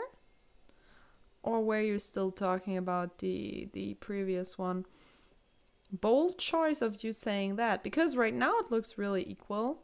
So yeah, I mean, that's always a danger when one color wants to win too bad, that they will actually yeah, do too many things about it. So that's also something.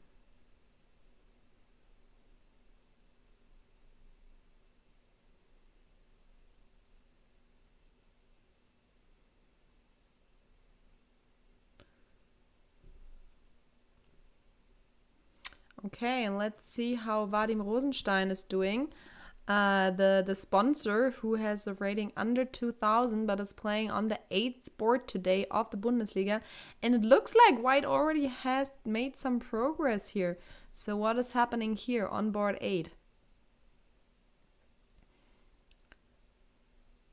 So white already has a really decent attack. The king is just chilling on h1. No problems there. We can actually go for bishop c4, making more pressure here. Then also play with bishop h6 in the future. So if the rook goes away, we have even more pressure on the f7 pawn. So now he can take back with the f pawn. This would not have been this would not have been possible if we would started with bishop c4 in this line. So that's why bishop c4 was a little bit better here. But still, this looks really good for white here.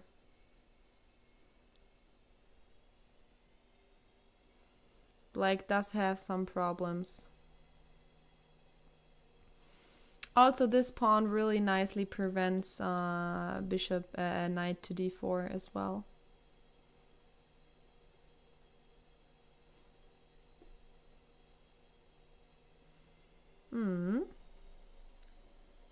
So this could be a lead for Heimbach-Weiß-Neuwied if they really manage to win this game here. Interesting. Okay, let's look the game of the guy who flew in just for the game today. Nordibek Abdusatorov, #1 player of Uzbekistan and top 10 player of the world. Heading here, a London system, really symmetrical position, and decided to play with h6 at some point, also preparing g5 maybe in the future. So yeah. Oh, he's going for immediate g5 here and trying to get the bishop pair because white already castled, so now it's not dangerous anymore if we take back with the h-pawn because there's no rook on h1 anymore. So now it really makes sense to go for the bishop pair here. So yeah, so now we just have a position where black has the bishop pair, therefore a weaker king side. And that's why white is also trying to open up the center. The king is still not developed and needs some more time to be developed. Here c6 is a good move. So after taking here we have the option of, yeah, we can also take back with this pawn, but that the center is protected really well. Preparing a castle in the future here. Yeah, we can still actually castle short side. We're not in danger when we have the bishops here protecting us really well. So yeah, this is probably more likely that this will happen. Okay, we got some moves. So what happened here after c4 is that he actually did play c6, and then he developed his bishop to d6, knight to f6, and yeah, he's still not committing his king, but I would guess he's gonna go for the short side castle because long side castle can be tricky. White does have some attacking chances here as well.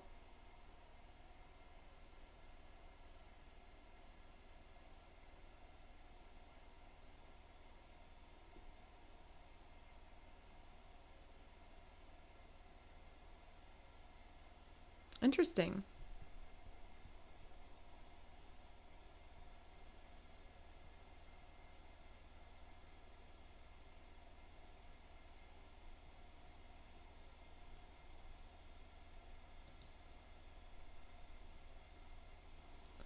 I'm curious.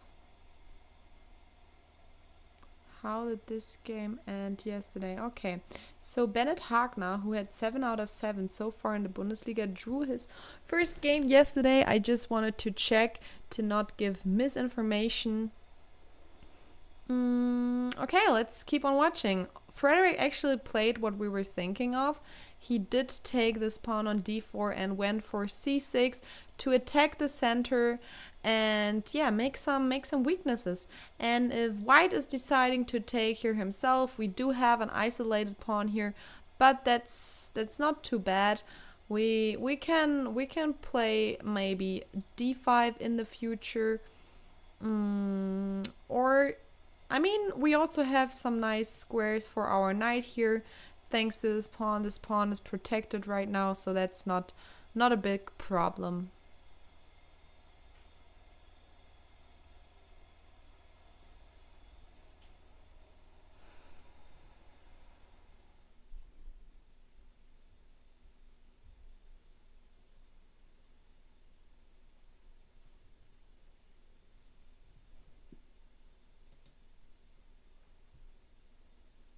Okay, what do we have here? Rasmus actually did also go for the b4 line. So all the moves that we were thinking of might happen actually happened here. And here he is ready to take this knight here on e4. So if black is doing a move like this, we can also first go with a4 here.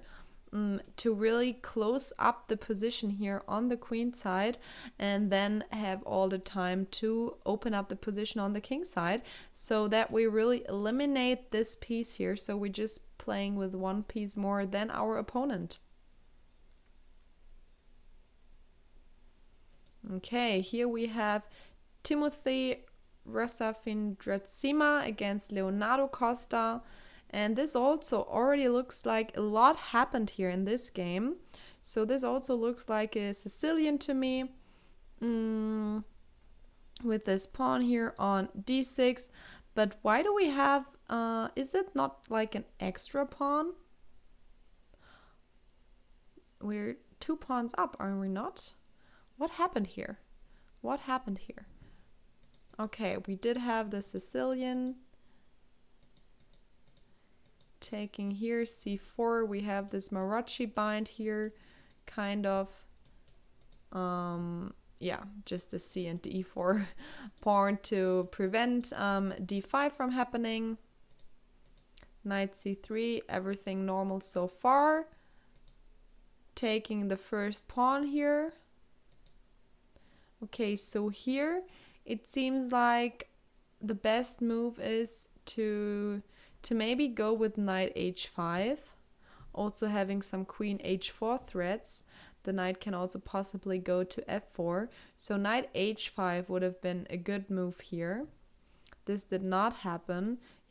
He went for b5, so he's down the pawn and he took the other pawn as well. Knight to d4, bishop d3, and now knight h5. But now it's a little bit late because now the difference is that our bishop already moved. So now as white we can just castle. So yeah, we just up the 2 pawns here basically. So Leonardo already has a really decent position here. Wow.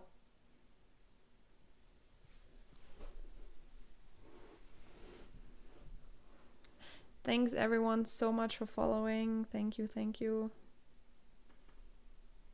Yeah, make sure everyone to follow Lichess on Twitch so we can make the 35,000 followers today. That would be pretty great.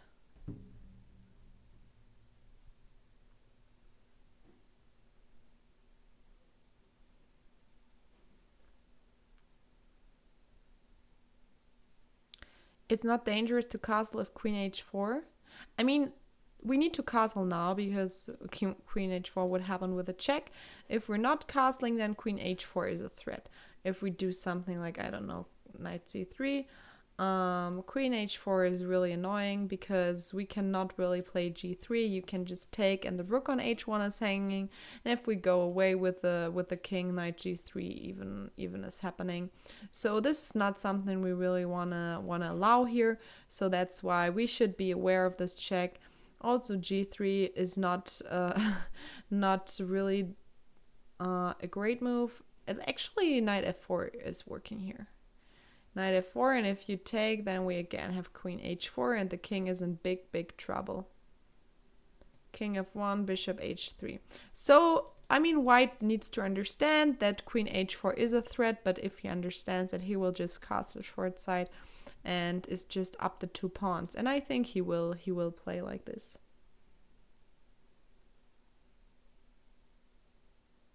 Yeah, I do think so.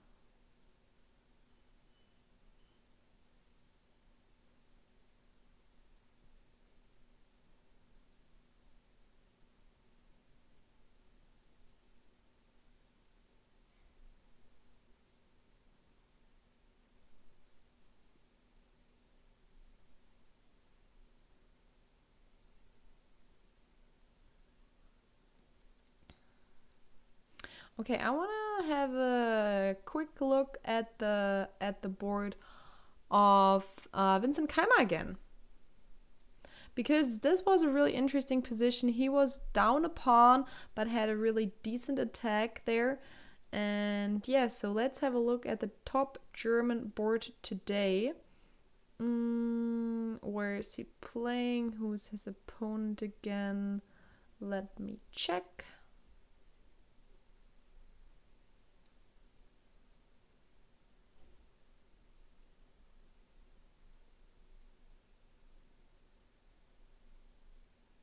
There we are. Okay, so what happened here? So this was really interesting. So we saw that in this position, white was up a pawn, but black had some threats. So threatening some mate in between. and they gave up the bishop pair to be still up the extra pawn. Rook d8 here, and we don't want to trade queens when we're down a pawn. We would much rather like to attack here.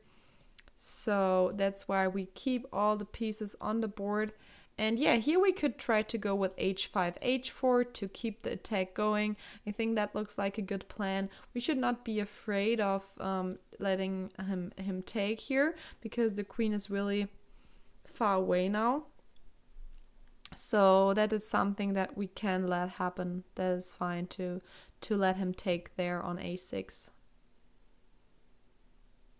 But I mean, still, we're down 2 pawns, so we need to be sure about it. But it seems like it's working. And I could think that he would play like this,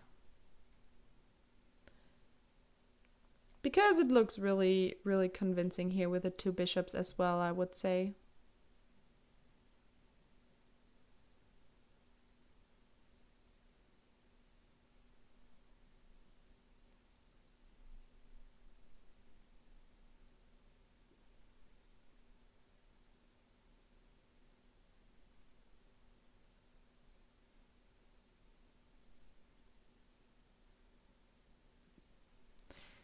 We again got the request for Arjun's game.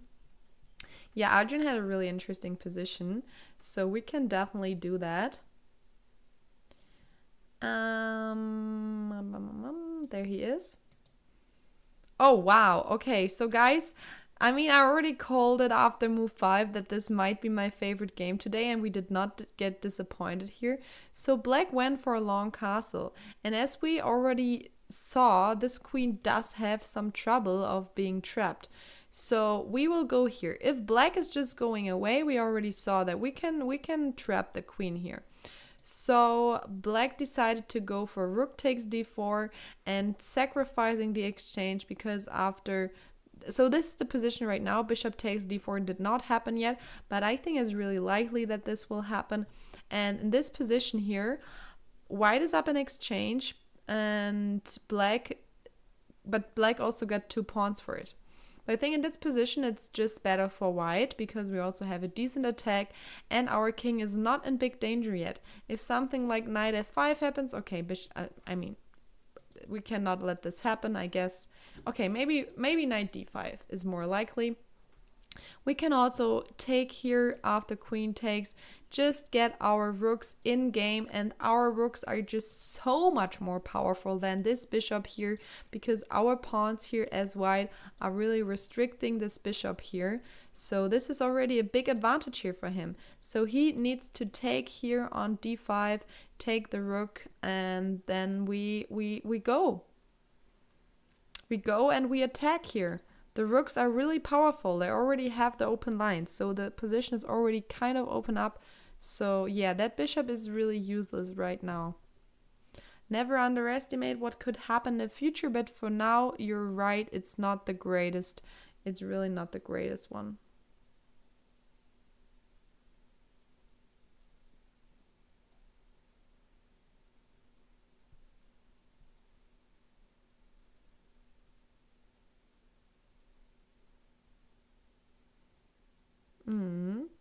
So this could be a win for him already. Double win on board 1 would be pretty impressive, I would say. And I think we don't have any results so far here. Oh, we do have a draw here. 2 Indian players also played each other here on board 2 of Werder Bremen against Deggendorf. They decided to play a draw here in this position. Really equal, completely same material here, but here we have 2 pawns against those 2, but it's fine. Which teams are likely to win today? So I would say, first of all, Düsseldorf.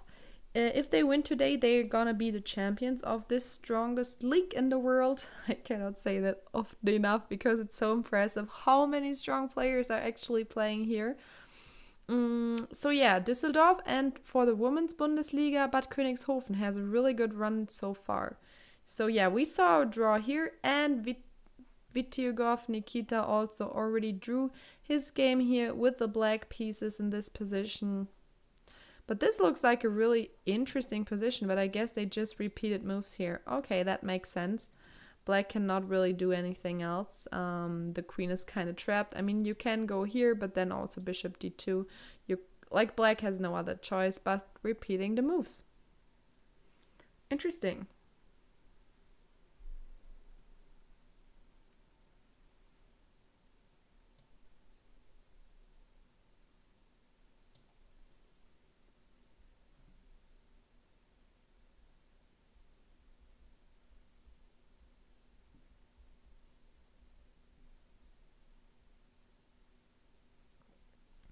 Okay, let's look at Felix Bloberger.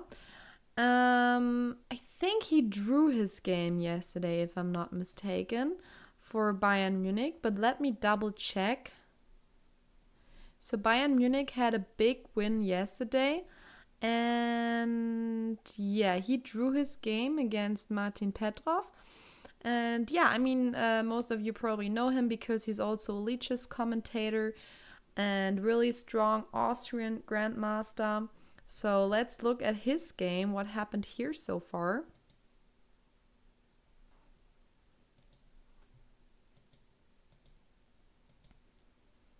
Okay, so we do have a French happening here, French exchange. So, I mean, French exchange is interesting. Also, the approach white is taking here. So this is definitely not the main line here to play with white. Also with the early h3. So the main line here would definitely be either knight f3 or bishop d3. So h3, he's definitely going for a sideline here with quick c4 as well. But it seems like it's not as great. But I mean, he looked at his lines. He did not think so far. So he has something prepared here, I would guess. A3 and taking there. Okay, but it looks like black already got a decent position out of the opening from this. Okay, so now the knight here is interesting. Okay, but he just goes back. I mean, black is up a pawn right now, but white has the bishop pair, something we saw a lot today. 4h3 is an engine favorite. They feel that the bishop is only well placed on g4. Interesting. I have not seen this h3 line before. But yeah, it looks like a new approach here. Yeah, it doesn't feel like much, but I mean, we did get a really interesting position out of the opening here. That's for sure. I mean, you're right. The bishop does not have many options where it could go yet. I mean, if we go to e6, then our knight here, the pawn here is a little bit loose. So that's also something we need to consider. But yeah, maybe bishop e6 is still a good option here. Okay, he went for knight f6, not making it possible for black to take anymore, and also protecting this pawn here a little bit. Maybe we would also play h6 in the future, because in some lines the h7 pawn is hanging if we move our knight again. So h6 here makes also a lot of sense. Yeah, so right now if the c takes d, we can maybe play like knight e7 to be able to take back with the pawn here. I think that's a good idea. Is there trouble with the woman transmission? We have not checked it for a while, but the last time we saw at the game of Diepolswalde some problems. I don't know with the other boards. I have not checked that.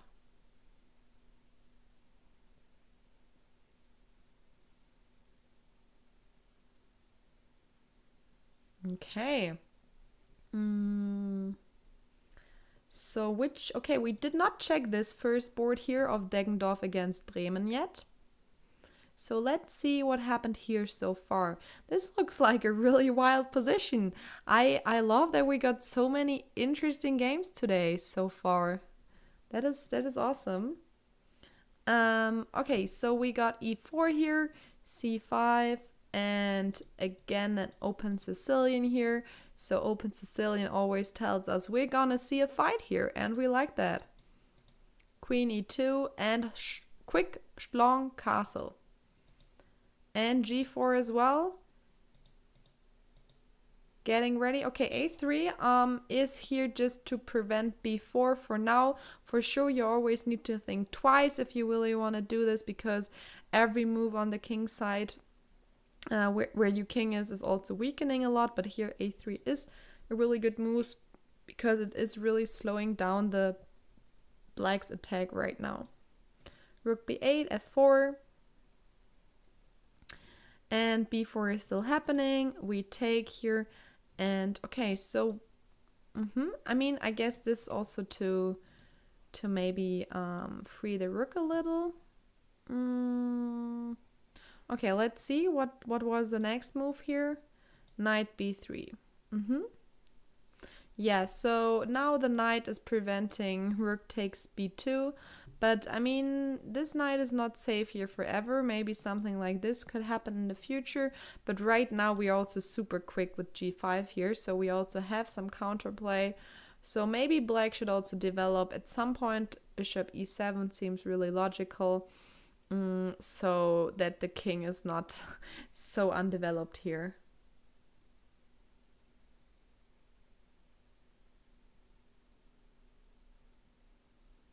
Okay, so I got the information that we should show the camps even if they're hanging. So we'll do that. I mean, maybe they're not hanging anymore. Let's check. But I will give you the cameras. So I hope you will enjoy the live cameras.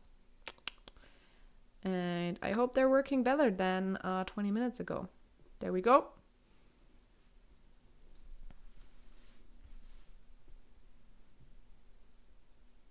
Looks like they're still hanging a little bit, but that's fine. I mean, it's just nice to see how it looks like there with all the spectators and stuff, to get some impressions from the playing hall in Deggendorf. So yeah, that is really nice.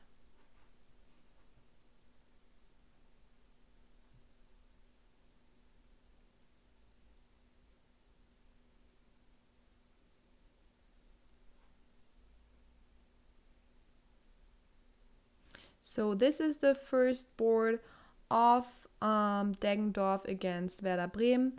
I think there are some other first boards we have not seen yet. So this is the Vincent Keimer first board. We just checked that one where Vincent might be playing with h5 next. Then we have another first board here, which is Dimitri Kollas against David Navara at the first board of Mülheim against Deizisau. And this is a really equal position. So black has this bishop, which is not so great. But yeah, black already has here the rooks ready to go. Yeah, really equal so far. But maybe black can try some stuff. Maybe annoy him a little bit with knight d3. I think he will try some stuff here with the black pieces. I would think so. Okay, so this first board we have not seen today so far. So yeah, this is Christiansen against Tabatabai. Christiansen lost yesterday, and he lost against Velimir, and Tabatabai, let me check how he played.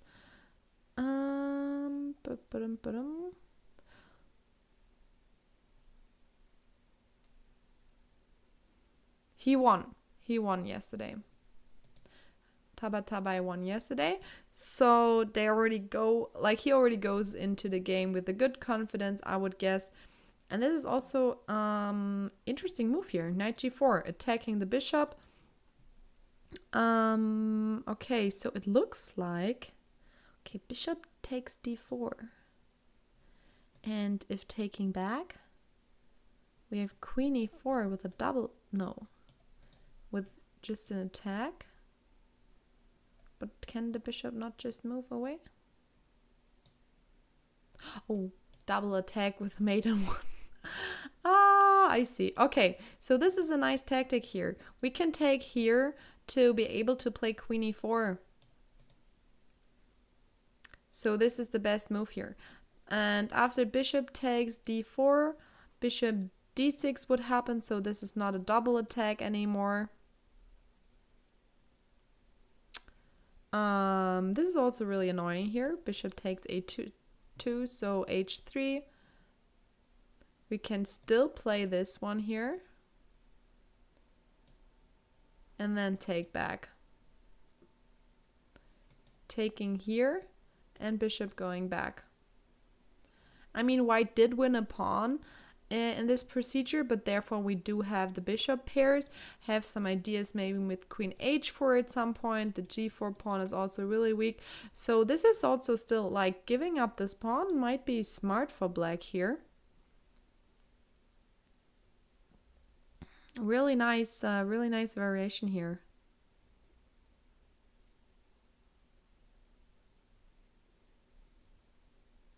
I have to say. Okay, guys, I will do the same as yesterday.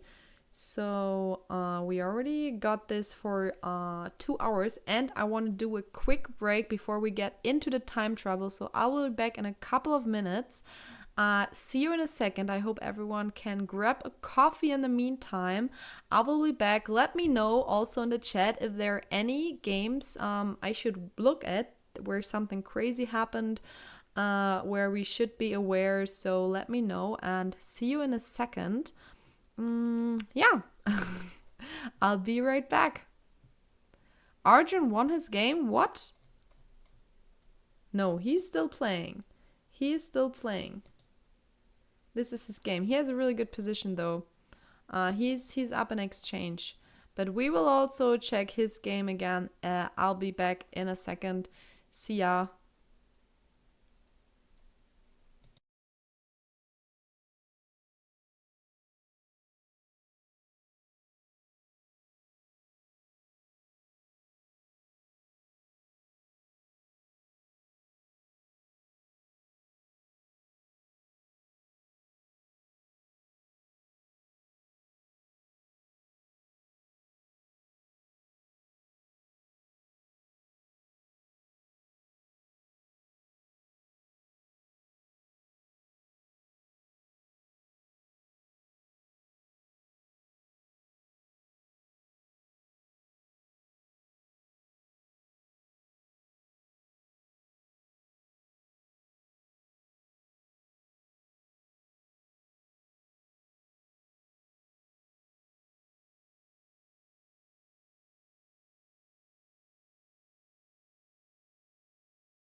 Hallo zusammen, da bin ich wieder.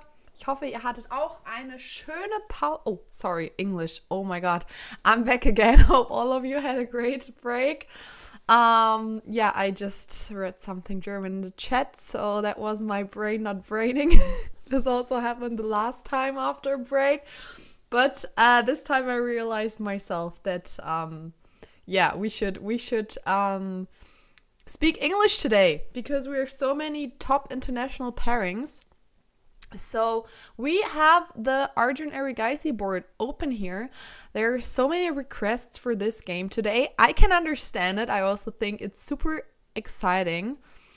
Yes, of course, of English. Yeah. So what happened here is, okay, let's go back because this is super interesting.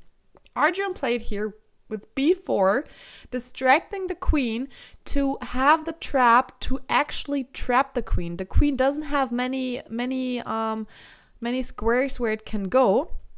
So that's why he also played king d1 here. Really nice. And yeah, so black decided to give up the exchange. Another option would have been to play like knight d5 to still have the e7 square for the queen, but he decided to give up the exchange. I mean, in theory, he still has 2 pawns and the knight for the rook, but in this position, the bishop on b7 is just so bad that here we will just play with rook d1 and play against the king, and our rook is just so much better than the bishop. So this position is already much better for white here. Yeah. So this is gonna be tough here. Yeah, those rooks are really strong. That's true. That's completely true. And also, chat made me aware that we already have the first decisive result in the Bundesliga today. And yeah, it is actually Vadim Rosenstein.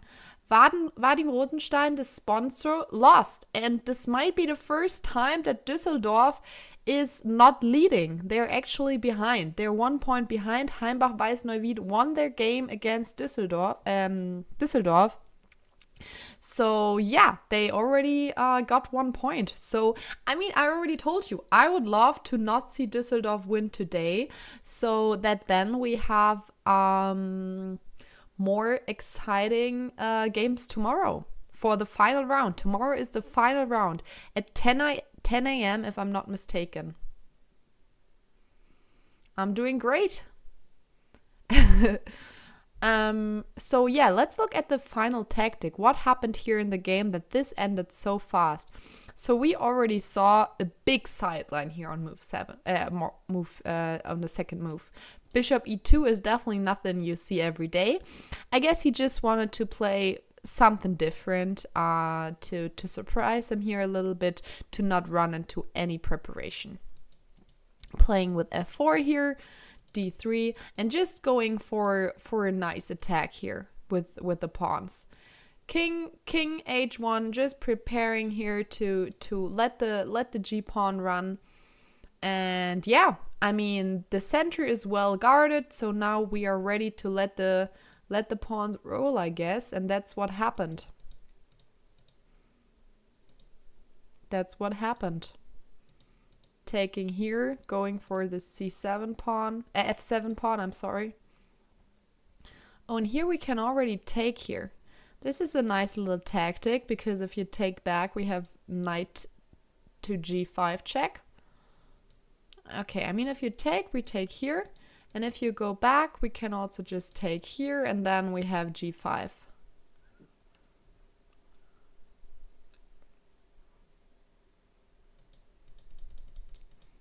Okay, he could have done this. He did not go for bishop takes f7. Also, queen e3 looks really good. Just queen h6 threatening here. So, yeah. Also, really, really strong approach here. g5, h4, we're just trying to open up the position. Also nice with the king on h1 that all of this is possible here. But, I mean, black just doesn't have any threats.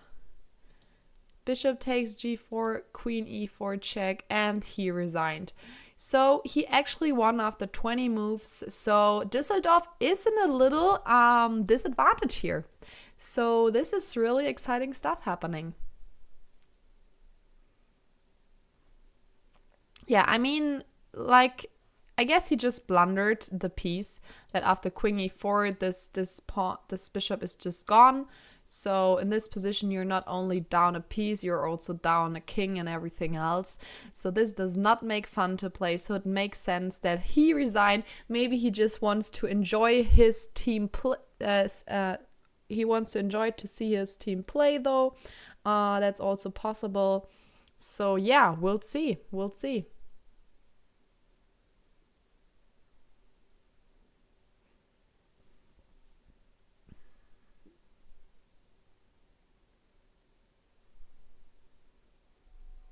Wow.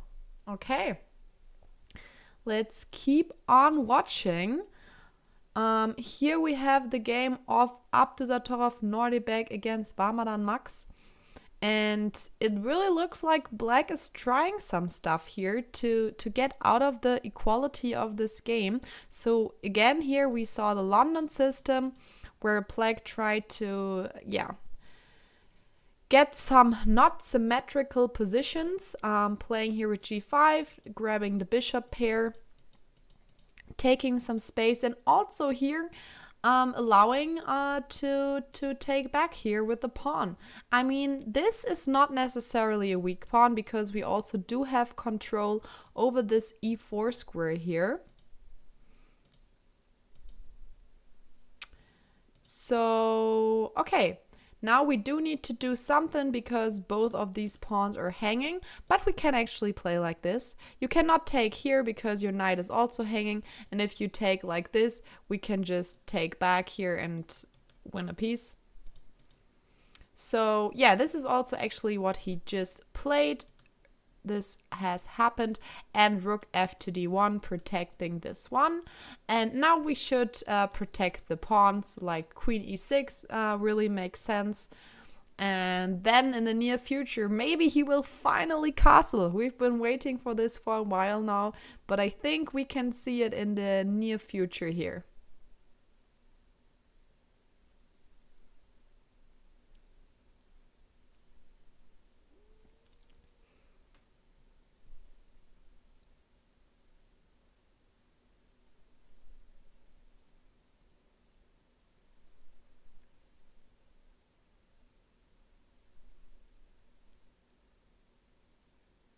Okay.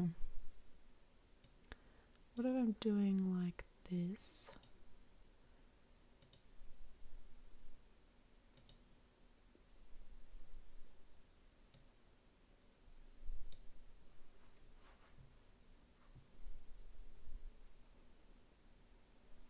I think now we will get the cameras back in a second, and I'm optimistic that they will be now smooth and clean.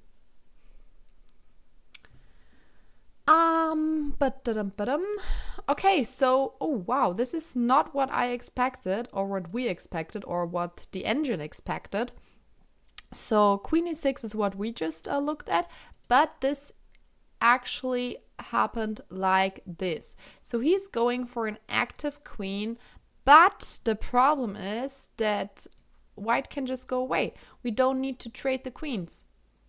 And the next move, this queen can be attacked, like with knight c5.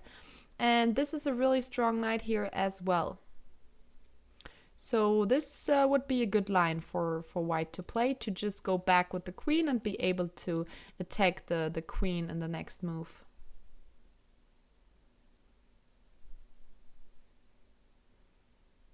Yeah.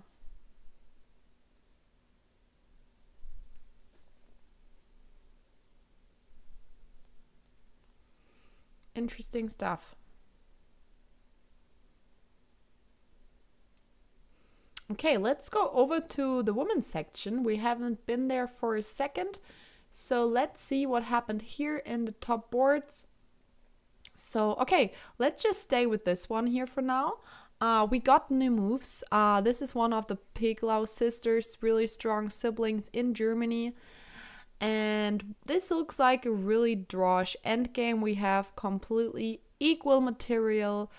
I mean, black has his rook on d file, but we can also play with rook D1. I mean, this pawn here is protected by the knight on E3, so that is all fine.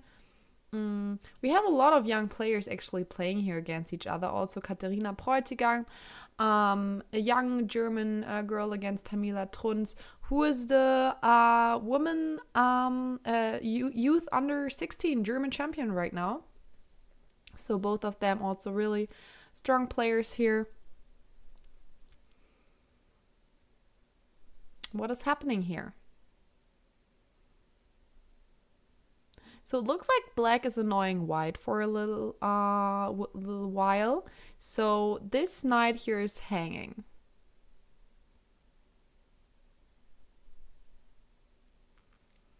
Okay, so one move before we did not take here because this one was also hanging. So she went for this move here.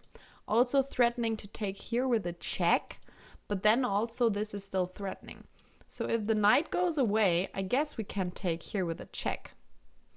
So black is about to win a pawn. This is a nasty little in-between move here. I like that. So Tamila Trunz actually has a really decent position here, I would think.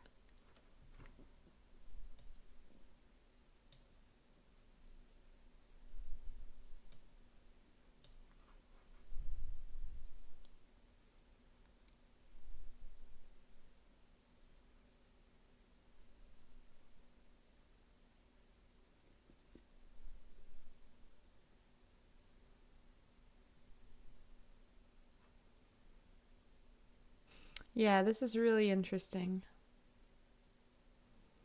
Okay, let's look at the top board where Hanna-Marie Kleck is playing against Alexandra Kostyniuk. And here we had the advanced French.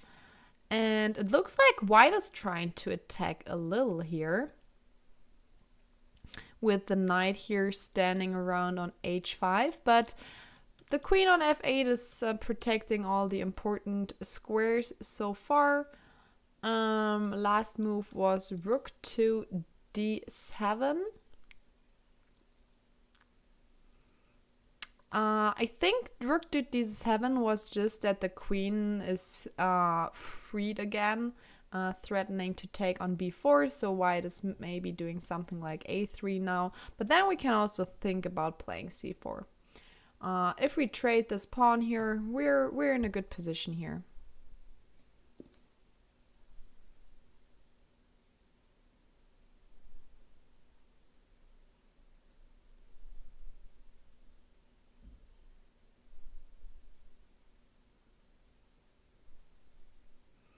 Okay, so we already saw that Dinara drew her game after 14 moves, but let's look at Elisabeth Petz. So we already saw yesterday that with a double fianchetto she had a really nice game.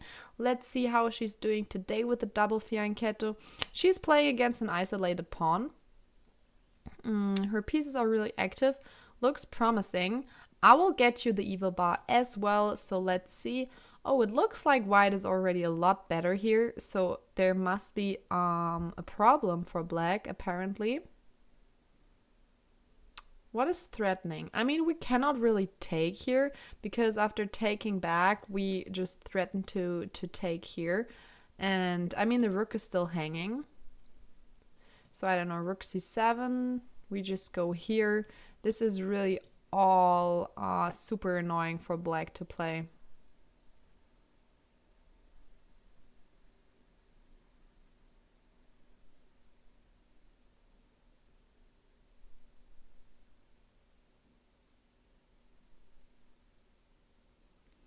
Oh, we are also threatening something like taking here and knight to d7.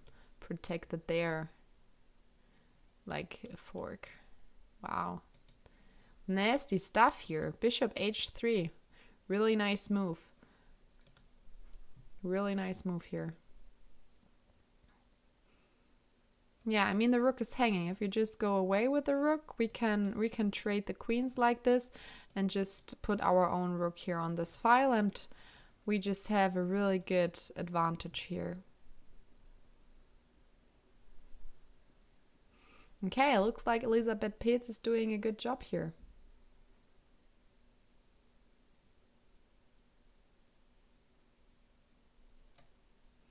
Okay, let's look at the most requested game here so far.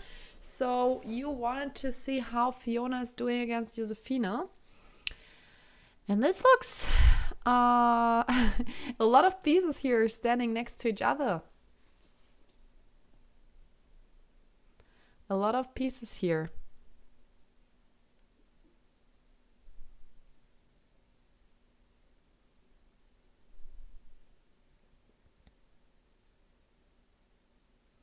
I mean, we can play with Queen D8 in the near future as well. We don't have a problem with black.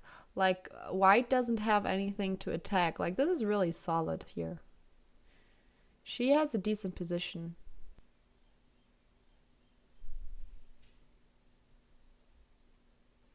Hello, hello. Am I gone? Am I back?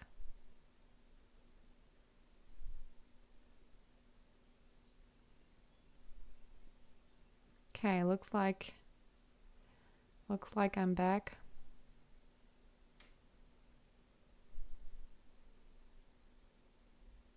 Back again. Okay, great. I don't know how it was on YouTube. Maybe we're still running on YouTube. Don't give up on us, Kata. I would never do this. I'm back here. I'm always there. Yeah,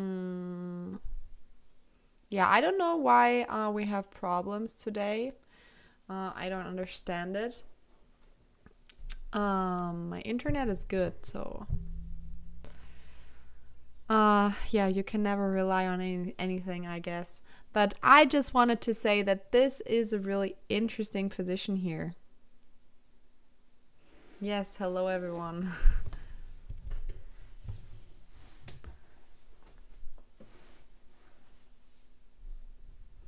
Okay, let's have another look at some exciting games here. So Nino Bacciavilli, who lost a tough game yesterday, actually looks like it's looking really promising for her right now.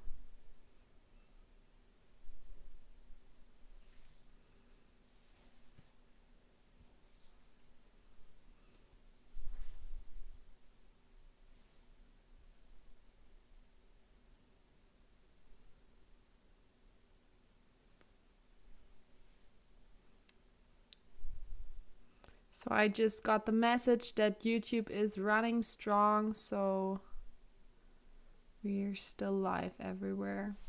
Awesome.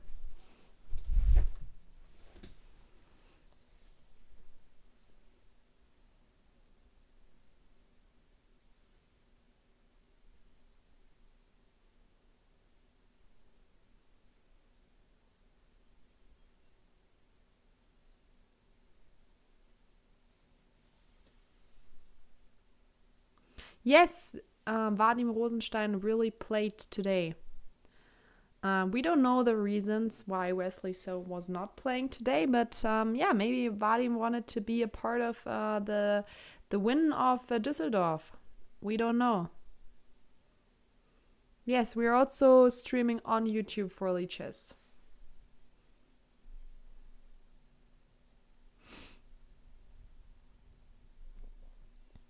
Thank you so much for the cheer. Yeah, so why is this position so winning here for white? I mean, we do have some threats here coming up. Also, F7 seems like a really weak point. Oh, we can just play apparently like bishop c4 and just go for this weak pawn here on f7.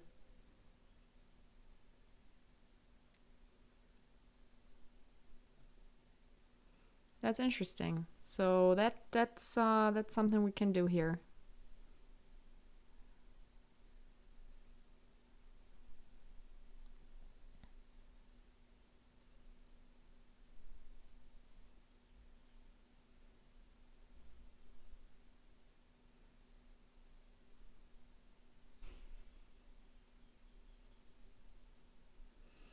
Okay, so I would be surprised if Svenja somehow manages to not lose this game.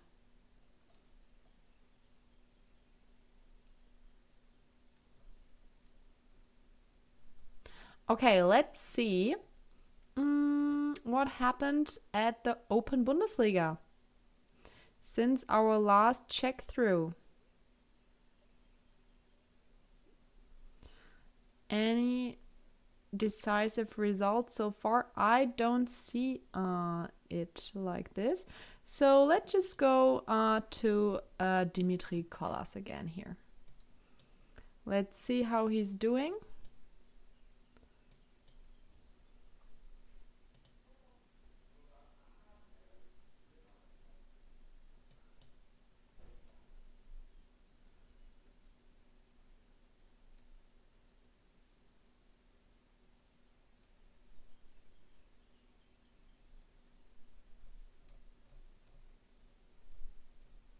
Okay, we did not get the cameras back so far. I will update you on that one. Okay, so Dimitri here with black. We already thought that he is trying some stuff here. So he does not have a bishop anymore, but his rooks are more active. So let's see how he managed to play with that.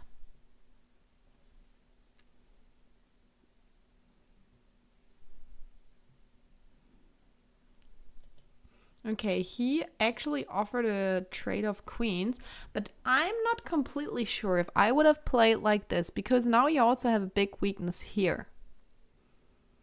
I mean, for sure, if the queen is not there anymore, then it's harder to protect everything, because the queen is a piece that can really nicely always try to protect as many things as possible.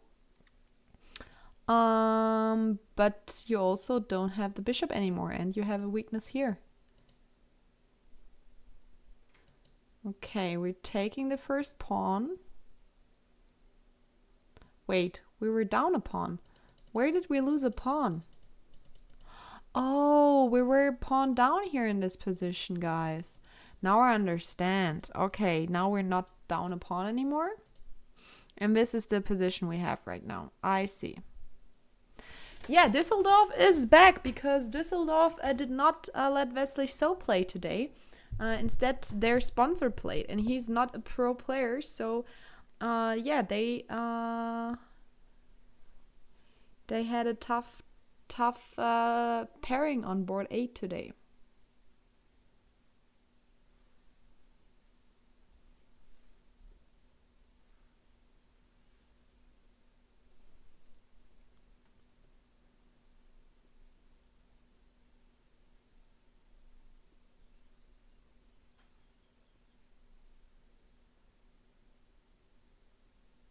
Okay, so what happens here? After rook takes, knight takes, maybe taking here, and then we have this endgame. And this endgame should not be worse for white. I mean, we do have 2 against 1, so we could try somehow to get a pass pawn here, but this is also weakness. So yeah, I don't think that black would win this. But also white, it's a really big draw potential here. Let's look at Matthias Blüberm against Daniel Friedman. We did not check this game here for a while. And to not say anything wrong this time, I'm counting the pawns first, and the pawns are equal. But look at those pawn structures. Black has like 1, 2, 3, 4 aisles of pawn, and white only has 2. So that's an advantage for sure. But the question is it enough? Because black has the c file for now, and when we go here, you can just continue to stay on the file, and we don't want to necessarily take here, because if you take back, then you improved your pawn structure, right? So this is something black has here right now. Maybe we can go with rook b1. Yes, correct. That's also what he's been doing. And then try maybe over rook to b5 to annoy him a little bit with all his weaknesses. Also maybe to try to loosen up this pawn structure here is also an option what we could do. So yeah.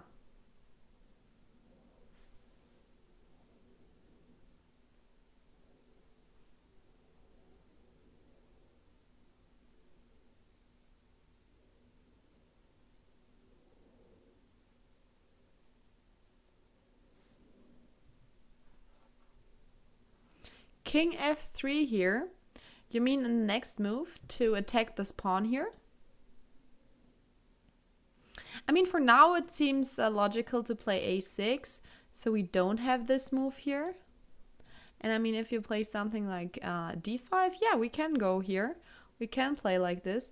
I mean, if we go here, you can protect the pawn like this, but then maybe still king f3 seems like a decent choice. I mean, in the endgame, when there are not so many pieces left, it always makes sense to play with all that we got, and that also includes the king here. So a king is a really powerful piece in the endgame that we should not underestimate. So yeah, definitely king f3 here is a good idea.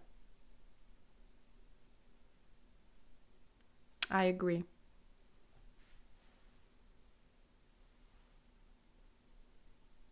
Oh, you mean before rook b1? In this position here? Yeah, why not?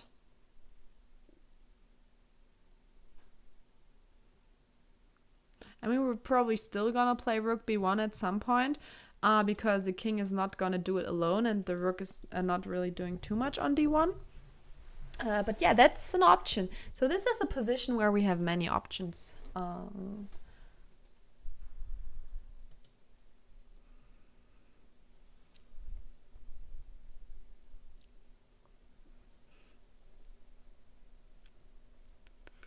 So he did play the move we also suggested. He played d5 so that he's able to protect the pawn like this.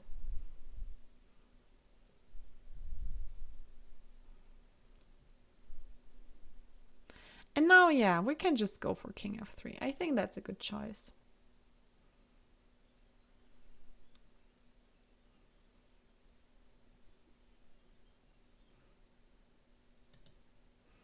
What happened in the Vincent Keimer game? So it looks like queens have been traded off and white is still the pawn up. So now it's getting tough for Vincent. Also white is active here. So what happened there? So we did have this position here where Vincent did not want to trade the queens. Queen c6, and he went for the second pawn as well. Oh, so this is how all these pawns have been traded off. I see. So Vincent here decided to go for this position. And yeah, he's a pawn down.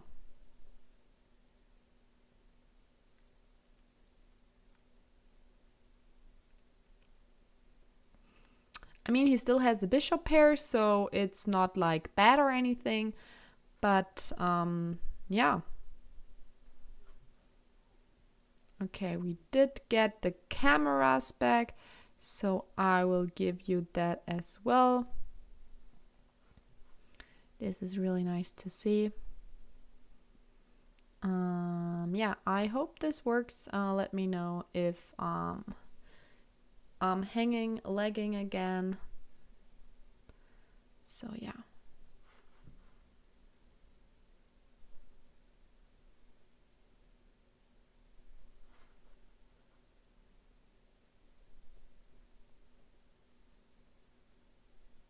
Yeah, so this is actually the board of Svane versus Paulius Pultinevicius. We can also check that. We haven't checked that in a second. But yeah, first I want to understand how Vincent, why this is close to equal this position. Because I would think like black is just down a pawn. But looks like we can try to double up our pieces and try to go for a draw. I love how YouTube is always like, show Arjun's game, show Arjun's game. We can check that in a second.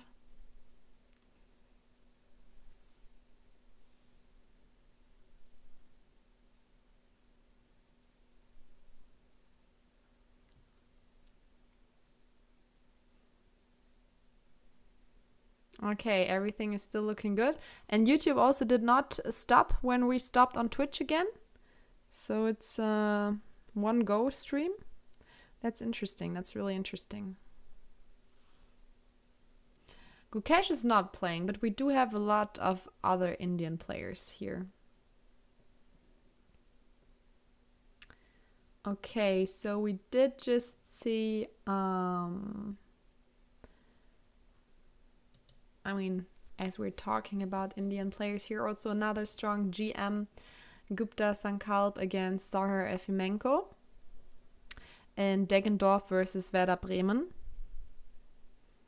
What is happening here? So there are no queens left, but everything else. What happens if you just take here? Oh, we take on a6 first. We're not taking back here because then you take an a6 as protected. Oh, YouTube stream has survived both times. That's awesome to hear.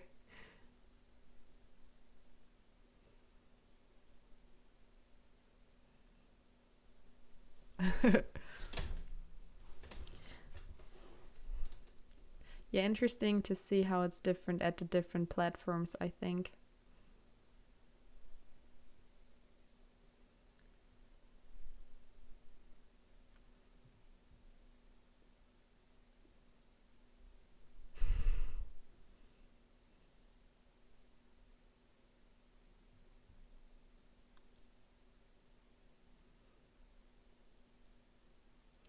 Okay, everyone wants to see Arjun's game, I guess. Then we'll go there.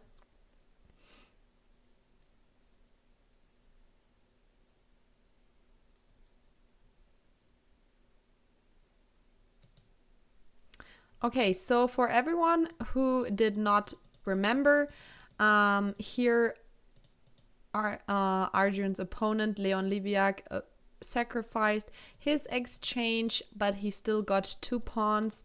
And in this position, okay, this was not the best approach. He should try to get his king to safety first somehow. Yeah.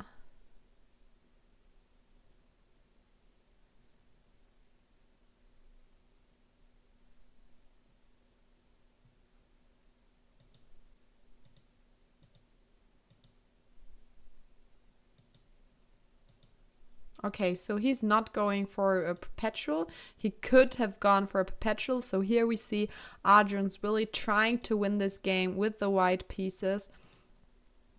So yeah, I guess black will also go back here again, and then he needs to come up with something new. Maybe he could, I don't know, play rook c1. Is that giving us something? Oh, that's even already kind of nice for black here, this position, it seems like. Because we can never break through. This is always protected from the pawn. We would need to trade something off. So we already got some perpetuals here. I mean, black would be happy with a draw, I guess.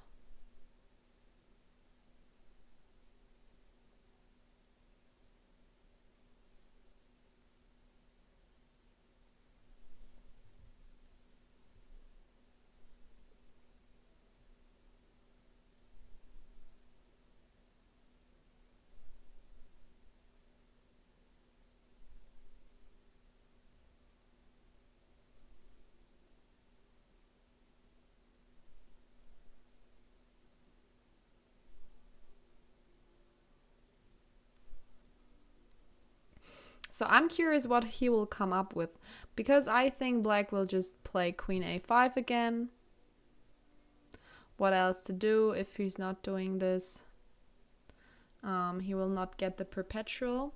So now it's Arjun's turn to come up with a new idea. Because again, if we look at the past moves, we got some repetitions here already. But it's not the third time, I guess. So we got this position here once, twice. This is the second time we got this exact position.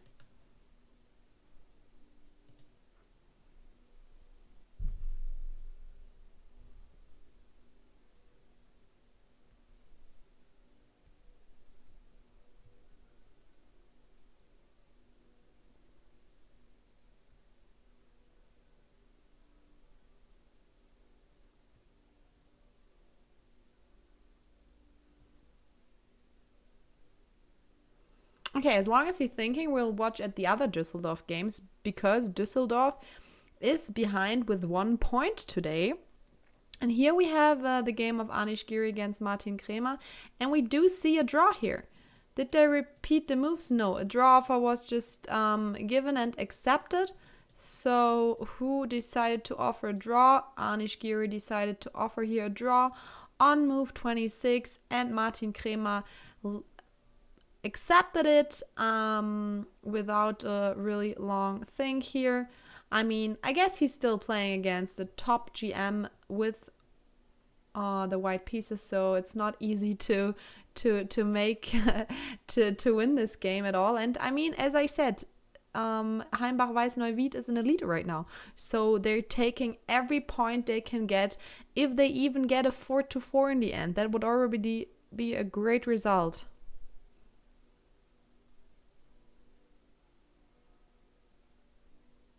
Thanks to say that, Nested Occasionals.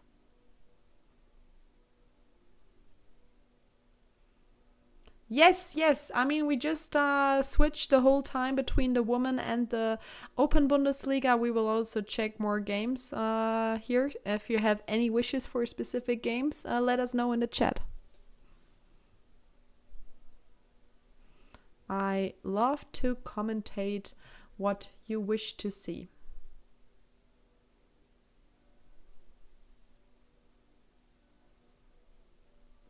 Okay, so quick update. I mean, we can also look at the standings here for a second, which results we already got so far, which is here. So, okay, we have 2 draws in this matchup here of Werder Bremen against Deggendorf, Kirchweihe against OSG Baden also. Oh, okay, so here we already have 1 win of Sergej Movesian. Wow.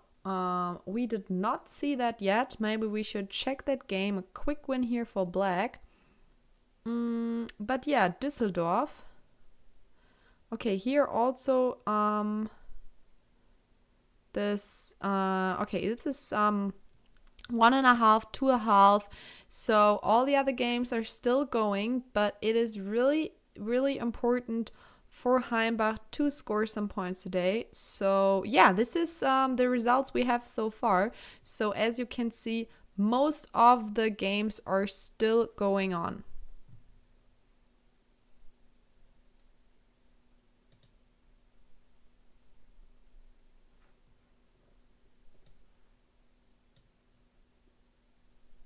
Yeah, Elina Röbers had a tough loss yesterday, and as I saw, she already drew her game really quickly in the opening against a strong opponent, so she took the draw. Okay, let's go on with Düsseldorf.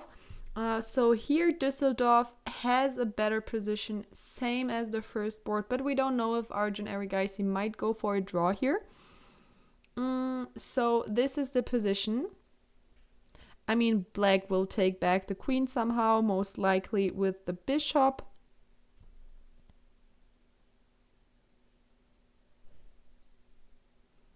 I would think.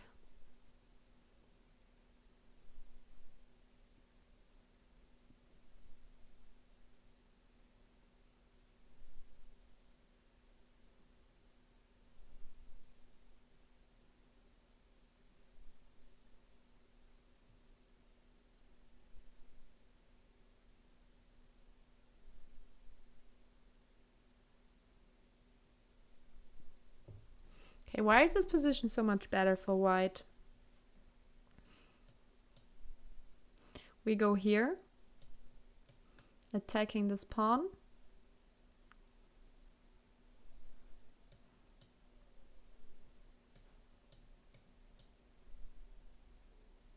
Okay, we just have better coordinated pieces, I guess. This is also a really weak pawn as well. Like here, this is just hanging. What are you doing now? Yeah, we can just take it. And if you try to protect it like this, we have knight f7 check. Fork. So yeah, Black does have some problems. So it looks like Zindarov will just at some point win the d4 point. And a pawn up in this position is really something. So looking good for white, and that means for Düsseldorf. Let's look how Jordan van Foreest is doing. He could win a pawn in the opening. Did he actually take the pawn, or what happened here? He's not up a pawn yet, but he still has a good position. So let's look what happened here. So what I saw is that white had this really weak pawn here on b5, and the last time we watched, black could have gone just to take it somehow, like to play with rook a5 and taking here the pawn on b5.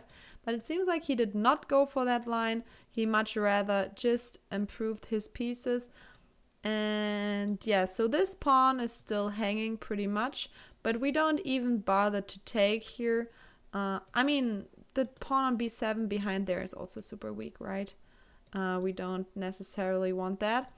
So that's... Okay, let me check. Why is this not working? Is this just because... Oh, sorry, the queen is hanging. Oh, and before that, oh, we just played knight h4. Okay, so here, oh, that's... Oh, okay, I see. And now we play bishop c6, so that b7 is not hanging. Okay, that makes a lot of sense. e3, taking here, bishop back. And this is the position we have right now. So the b6 pawn still super weak. I guess we can take this one soon. Maybe first rook a6, rook b6, and then we're just up a clean pawn. So Jordan van Foreest here has a good position. Also, there's not really anything threatening here. You could maybe think, oh yeah, we could take here and then we have a perpetual, but there's no perpetual at all because there's always knight to g7 in the end. So really safe king here as well.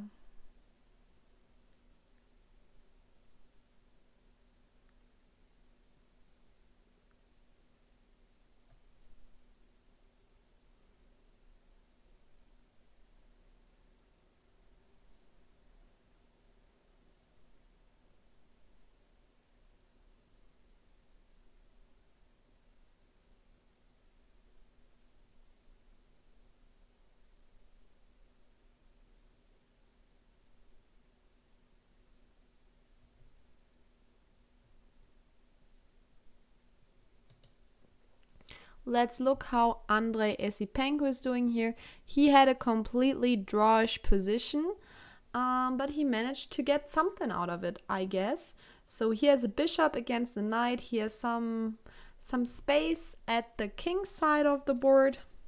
What is he doing now? I mean, this rook is attacked. Where could it go? Just going back to c1 maybe. I mean, if the rooks would trade off, okay, this is okay. So this happened, and then h6. So black is trying to trade off some pawns. I mean, you should really take here because otherwise this pawn is just hanging. So after taking, maybe bishop g4, king d6. We could get our rook in. Maybe annoy him a little bit like this. Our rook is more active than his rook is. We can try some things with white, but it's on a really thin line of maybe ending in a draw because there's just not many pieces left.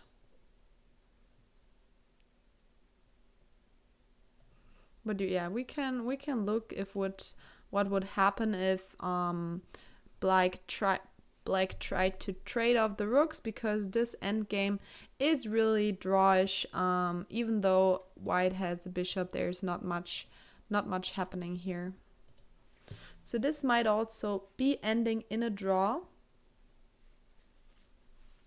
But it does not look like this game because black is up like 2 pawns. Black is up 2 pawns here. And 2 pawns should be enough, even though we have different colored bishops here. That does not mean anything.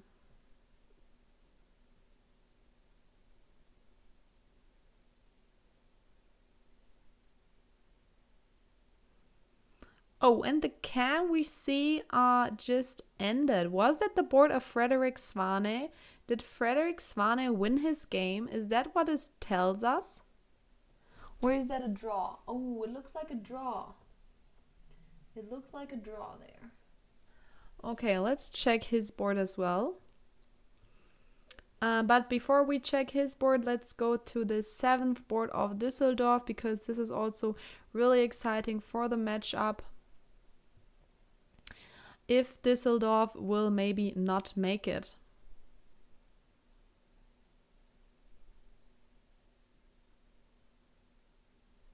Okay, so white is up a pawn.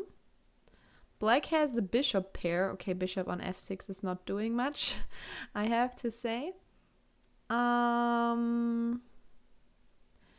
Is something threatening here? I mean, maybe at some point here, if we triple our pieces, then maybe.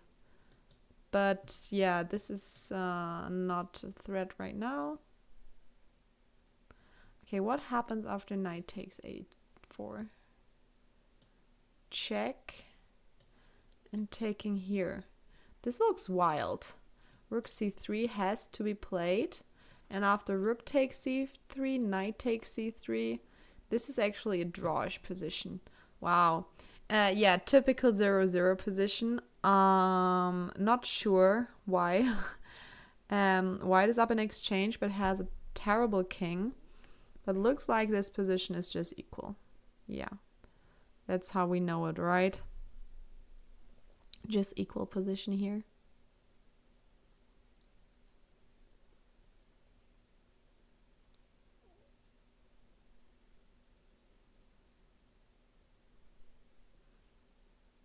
Interesting.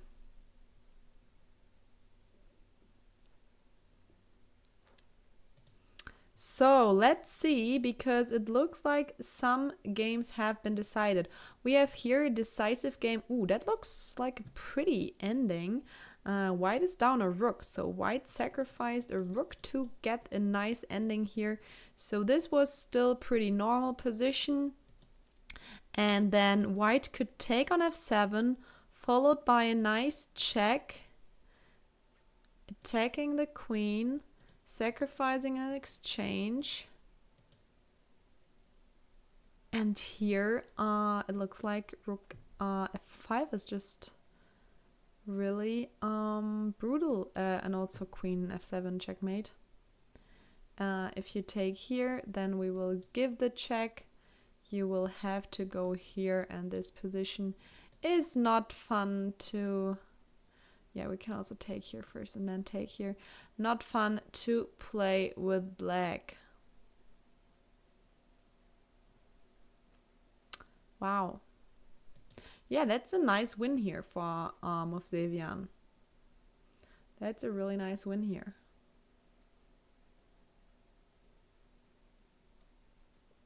So I'm trying to figure out which is the other decisive game there. Because there is, where we saw in the other camera, there were 2 first boards visible and both of them were ending. So this is the game of Frederick. And I thought the cam we saw before was the board of Frederick. So I don't know if this game here maybe ended in a draw. I mean, we do have a 15-minute delay. But wait, the camera also has a 15-minute delay. I'm not sure which board it was, but there was a there was a draw. So yeah, I mean the material is equal, but black has a really active rook on c2, so he could play on. There is a left-hand clash on b1 in Mergentime HSK. What does that mean? Left-handed clash on board 1 of but Mergentime against HSK. I mean, this is board 1 of Bad Mergentheim against HSK.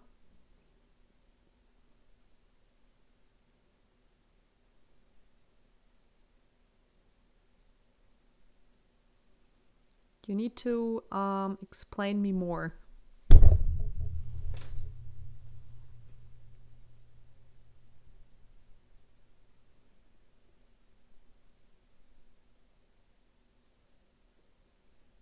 Yeah, Frederick looks like he's really trying to win this. Left-handed clash. So that means there are left-handed players playing against each other? Or what does it mean?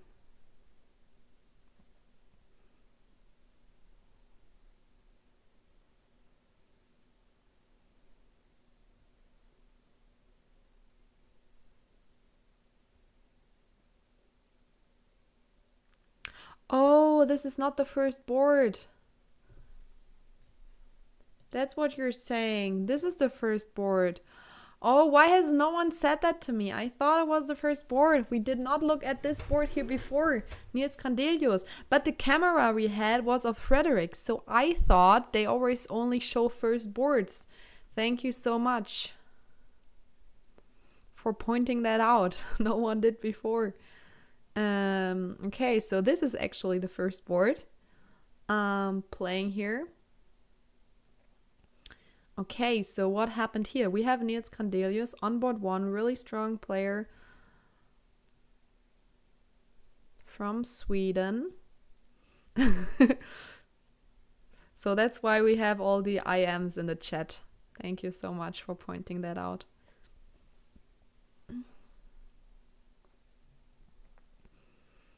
So white has the bishop pair again. And could maybe try to annoy the opponent on the king side. Maybe even with g4. g4 getting the queen over. Black does not really have counterplay. We have this really nicely under control for now. So yeah, looks like white just has a really decent position. I mean, let's look. What would happen after this move? Yeah, it looks like we can just take here. Even though these are double pawns, this is a pawn up. We can protect this pawn really nicely. So yeah, going for the space here.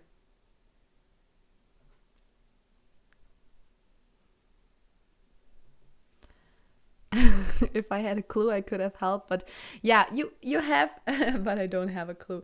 We have to say Konstantin is also playing for Hamburg, so he really knows the players really well. So if he says there's something wrong with Hamburg, then we know this is right. We have a good source with him in the chat. Okay, what is happening here at the board of Rasmus? So this is a really closed up position here. But black has the a-file. And I would think that Rasmus is playing to do some nasty stuff here on the king side. Because that's where all his pieces are pointing at.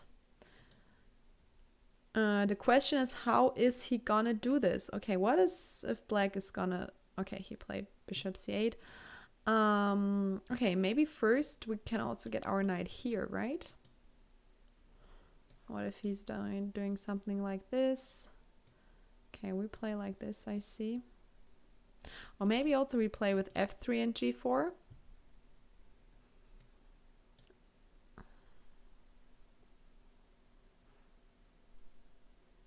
Or even g4 right now. Because if you take, we have h5. So you don't take, you just do nothing. We just go here, okay.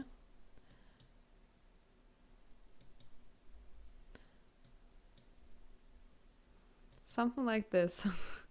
Okay, it's a lot of maneuvering here. I mean, black, we saw he cannot really do a lot.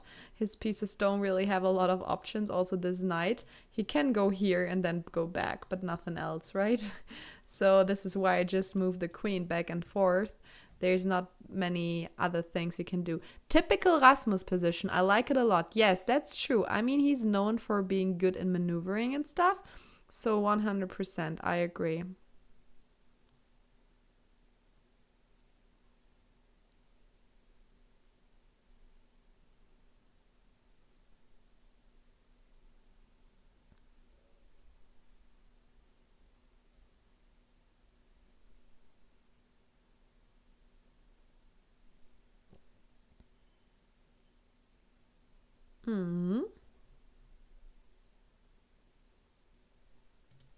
Okay, how did Arjun prevent the 3-time repetition? Let's rewind here in this position. They repeated the moves quite some time, but then Arjun decided to go for this position here, to keep on playing. And now we have this position here. And to me, b5 looks, this is weakening a lot.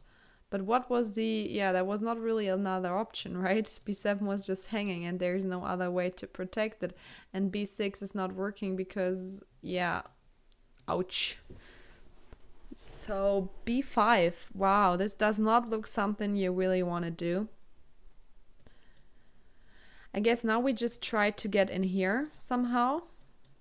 Bishop e7, rook here maybe? Oh no, then you just trade off. Whew, not easy. Okay, what is after this move here? Oh, okay. Ah, now we have rook c2 again. Yeah, so rook b2 makes a lot of sense to play rook c2 in some lines in the end, because rook c1 is not working. Rook b2 is a really nice move here.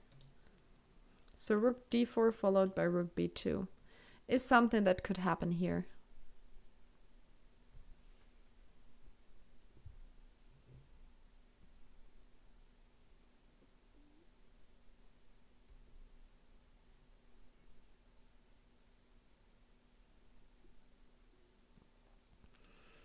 Yeah, interesting stuff. Interesting stuff, 100%. I mean, it looks like most of the boards Düsseldorf is in the lead. So even though right now Heimbach-Weißner-Wied is leading, that does not mean anything.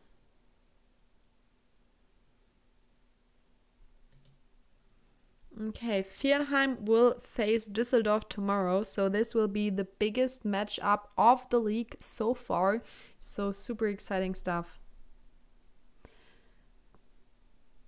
Thank you for streaming the event. Can you show what's going on in Nordibek's game? Hey, I think I read your mind. I just switched to Nordibek's game and we also have his cam. He's just standing up here. So he just made this move, rook f2 e8. So yeah, let's have a look. What is happening here? The pawns are... Oh, white is up a pawn. What happened there? Where did black lose a pawn on the way? Oh, he sacrificed. So we saw that the engine did not like the plan here to play with queen e4 here, because it looks like the queen, even though it seems to be active, it's not doing a lot. Like knight c5 could happen. So he decided to give up a pawn in this position here. I mean, he can for sure in the future. This is a weak pawn, right? So yeah, you could think sometimes maybe taking it, maybe not here, because this is also giving up the d5 pawn, and the d5 pawn is more important. But yeah, maybe just dribbling the pieces here. I mean, if you take on b7, oh sorry, no, we will not hang our rook here.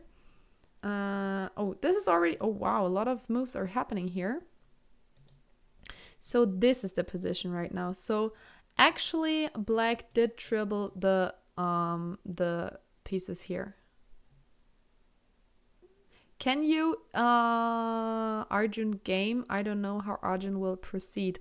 Yeah, we can do that in a second. And hello Ufok, nice to see you here. So nice that you're showing by. I guess you're also at the Bundesliga right now? Or are you watching this from home, just enjoying some chess?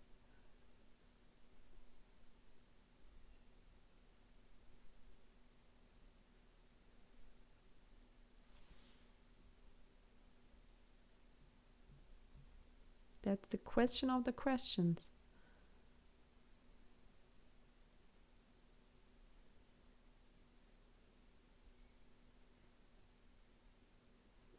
Yeah, everyone, make sure to follow the Lichess channel as well, if you have not done this already.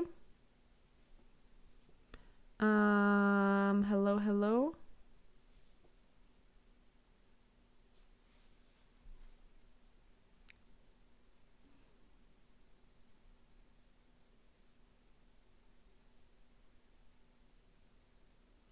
Oh, only 9 followers missing. 9 followers missing, and then we will make the 35,000.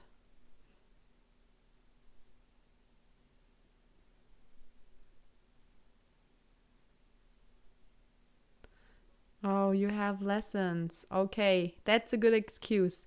But now you can enjoy it even more to watch the people play. Is there a link for that? You can just go on lichess.org, the Twitch channel where we're also streaming right now.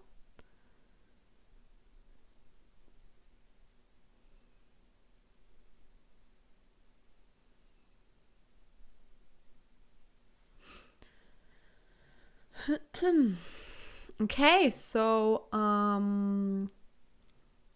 white could try to hold on this pawn here, like with rook f3. But we get some activity here with black. Rook b6, b2 is weak, this one is weak, this one is weak. So I don't think that white will win here. Even though it still shows a slight advantage for white, I could also imagine black winning here somehow, maybe in the future. I'm not sure how, but I mean, he is a really strong player, so yeah. White queen b7 is no good. In this position, you mean? You can do it. We can also take on f4 here. And you should not take too many pawns, because here it's actually mate. Because we're here. So...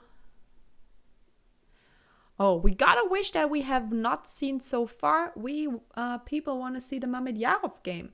And yes, I would love to show you that one. And it's also the second board of this matchup of Solingen against Viernheim. So let's have a look at this game as well. Sure, we can definitely do this. So what is happening here? Wow, this looks like a wild game. I'm kind of sad that we did not have a look at this game before, because this looks really exciting. Let me try to figure out what's happening here. So we have opposite side castles. This one is hanging, but if it moves, we can take on f7. Okay, let's see how this happened. Thank you for this recommendation. Thank you, Snow Leopardo. Okay, so the opening looks kind of decent. Nothing too special. White is playing really solid. And okay, trying to exchange this double pawn here as quick as possible. And going for c4 and a long castle. I feel like we don't see long castles really often when we have pawns on c4 and d4. So this is really unusual, I would say, but interesting. So this is how the opposite side castles happened. The king goes away, and then black decided, okay, you know what? Your king is kind of weak. I will not trade the queens right now. I mean, he could have gone for a queen trade and then none of the kings would be in danger, but he decided he want to keep the queens. Okay, then white was, okay, you know what? I can also attack. If you want to attack me, I will also attack you. And I guess this is how this here proceeded. So suddenly everyone was trying to get something out of the attack. And so I will just fast forward a little bit to the position we have right now. So this is the position we have right now. Okay, what is black doing here? As I said, when they move their knight, the knight doesn't really even have somewhere to go. I don't know. If you go here, then the knight is just hanging because the check. Maybe you can go to e4, check and goes here, and then... Yeah, I mean, white doesn't have a mate, right?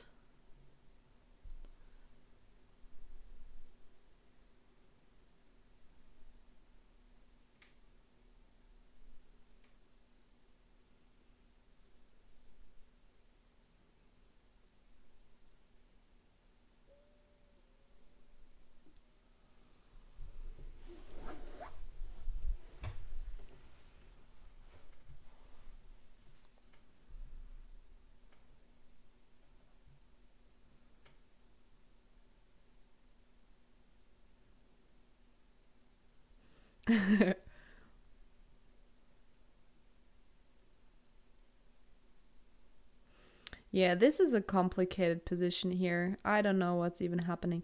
I mean, this pawn is hanging too. Maybe we should protect this with like bishop c2. We could also think about just taking here, if taking back, continuing to take some stuff here, because I don't even know what's happening here.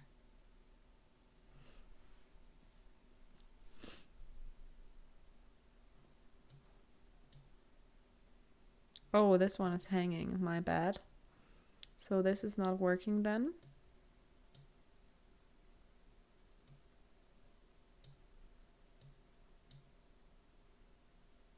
Oh, the knight is, the queen is hanging here. Okay, so that makes sense then to move the queen, because it's threatening to take here and the queen is hanging. I see. So we need to protect the queen. I understand. Okay, this was just a random line, guys. I don't know what, I mean, it seems like you don't even need to move the knight. You can just play c5. And if this knight is taken, we just go rook c8. So this is the top engine line. Oh no, we go with this rook to c8. Wow. So we just sacrificed the full piece here. Taking here as well. And then taking here. This is some wild stuff. So I guess they have fun calculating all of this right now at the board. Yeah, that is a really tough position here. That is a really tough position.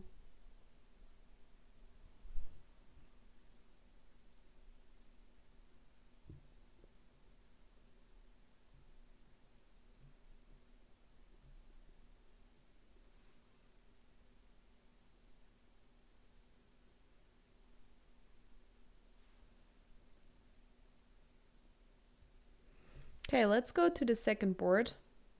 Markus Raga already lost yesterday. He had a really tough time against Anish Giri. So what is happening here? Paramaxudlo. Material is equal, but the rooks here are super active of black. Look, they're dancing around. Attacking everything here. So white does have some big problems. Yeah, we can just go here. They're not just straight up hanging a piece, because if you move the knight, we take here.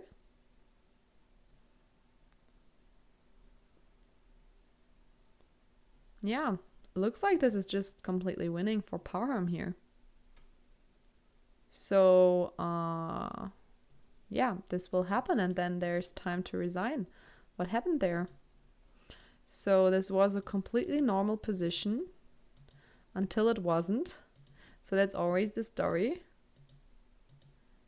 So traded off here some pieces.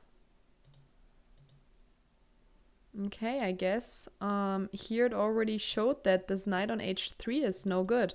So here the knight should have gone to e4 to be able to protect all the weaknesses. But here it was already a done deal. So this will come and he can resign. Wow.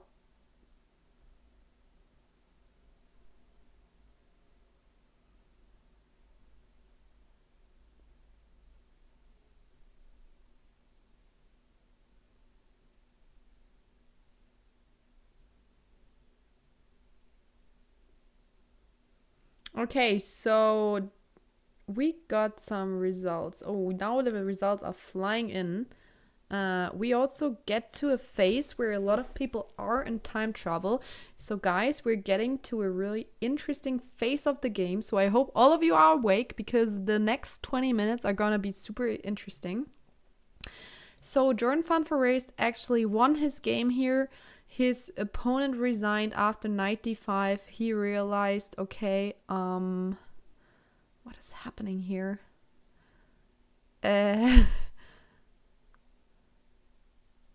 Okay, I guess these pawns are just advancing, and there's not much you can do. We just run. You cannot do anything against it. So I guess that's what's happening here. So good time to resign. Also, Düsseldorf, another big win. We saw this position earlier where black was just up 2 pawns, so it makes sense to, yeah, not have too much fun playing this position. And Zindarov also won, so one win after the other. So Düsseldorf just got 3 big wins in a row. Wow. Okay.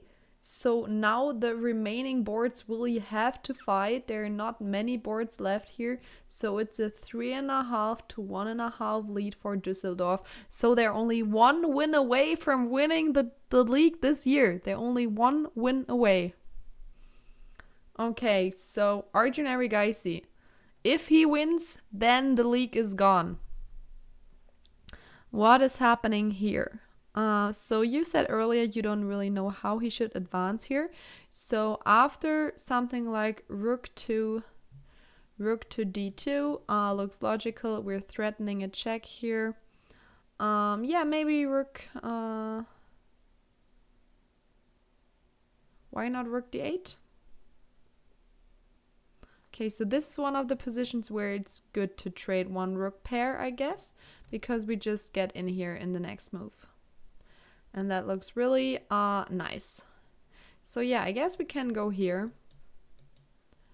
And can go here. And we just slowly advance our position. Go here again. Also, I mean, this needs to be protected somehow. But yeah, this looks good for him. This looks good for him. Yeah. I mean, we have 3 boards remaining at the Düsseldorf match. And only one of them, like in the 3 boards remaining, we need 1 point in total. So this is the position of Esipenko. And yeah, it still looks like he got something out of his completely equal position here. He still has the bishop. Black has some weaknesses. This rook is bound to this pawn, so this is no fun for this rook here. He has to stay here unless he wants to lose this pawn. So now we can just get our king into the game. King is not really doing a lot here, and that looks promising. I think that looks promising.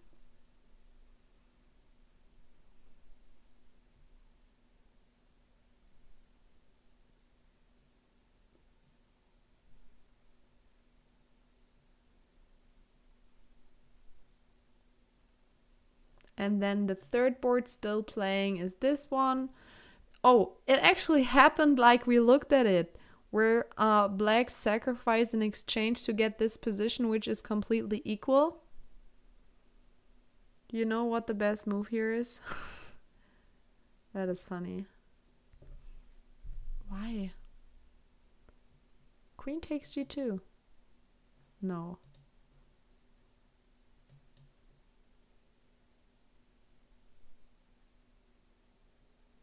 Rook b1. I mean, it looks to me... Yeah, I mean, the rook needs to go to b1. Everywhere else, we can maybe also take here and then play something like this. And then we try maybe to go here.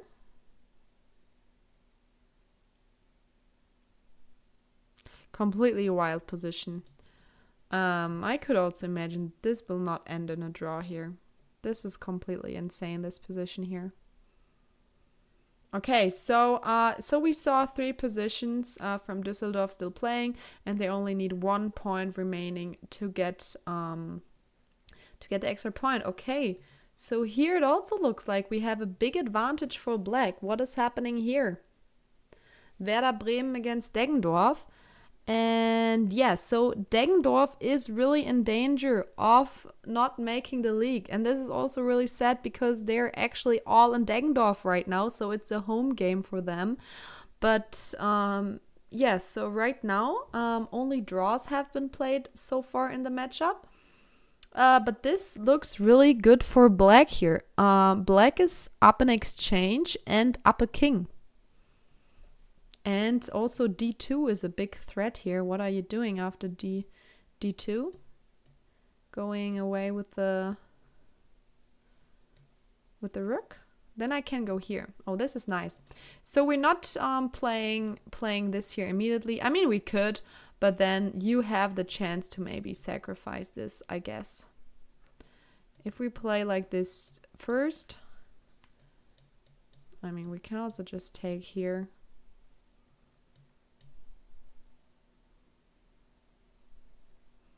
This looks, wow, what happened in this game here? This looks like a big win for black here.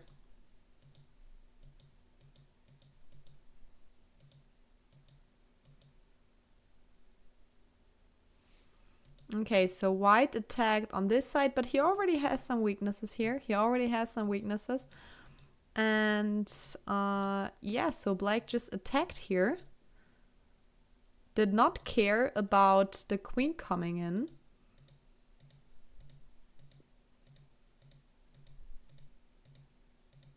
Yeah, so this is how this happened. And this is a big win here. If black wins, really important for Werder Bremen.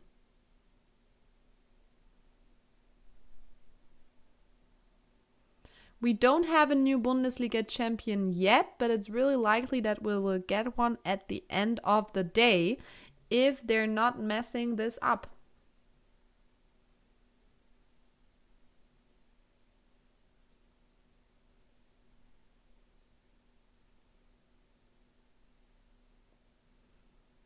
What happened at the matchup between Deizisau and Mülheim Nord?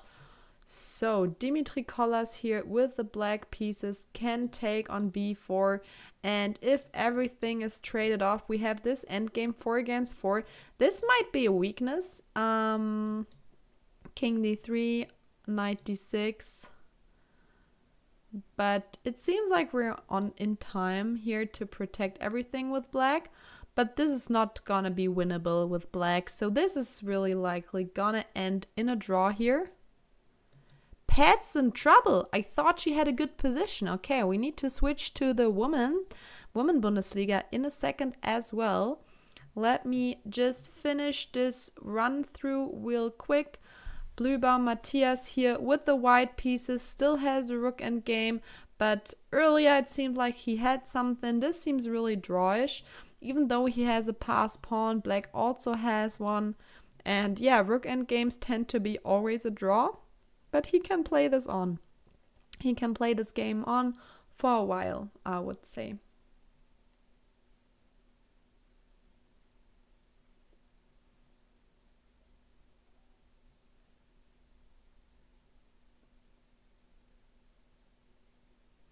Okay, let's go back then to the woman. And we will just start. Okay, so here, this is a nice ending, I would say. What is happening here? The queen is just hanging, and yeah, I guess that's a good point to resign. We again got the question to go to Arjun's game. We will go there afterwards. We just had the request to step by at the women's section. So let's have a look of the game of Alexandra Kostyniuk against against Hannah Marie Kleck, which ended in a draw here. So they repeated the position here. So yeah, they decided to not play on. I think actually the engine prefers this position for black, for Alexandra Kostyniuk. So she could have played on, but Hannah Marie Kleck was on fire yesterday. Maybe she was also a little bit afraid of her secret powers to decide to play a draw here in this game. Okay, and what happened to Elisabeth? I thought she had a good game. We watched her position after bishop h3, and it looked super promising, if I'm not mistaken. What happened since then? So I will also show you the evil bar. You see, the evil bar was also on the side of Elisabeth. So what happened since then? Okay, she was up in exchange here. Okay, see, she actually could have tried to stay on the c file for now. Okay, but she decided to go back. Trading the queens. Okay, she's just up an exchange. I'm surprised that this can go in the wrong direction here. She's protecting everything. The knight gets into c3. Oh yeah, this is a nasty knight. You cannot really take it because this is a strong pass pawn. And now we do have some problems here. And the bishops are suddenly getting super strong.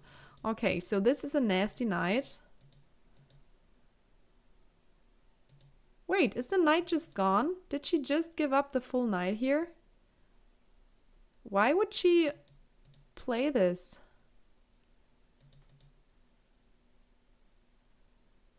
There's no need to give up the full knight, I think. I mean, if you take here, we can now take here. And after taking, we have... We can even... I mean, you can even take here because this one is hanging. Was this just a piece blunder? Was she just blundering the knight on a4? I'm not sure. Do you think that's what happened? That's so weird.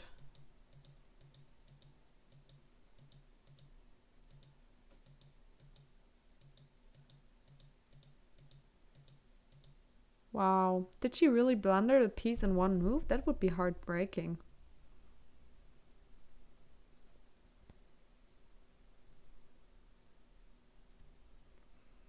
That would be so heartbreaking. I would be so sorry.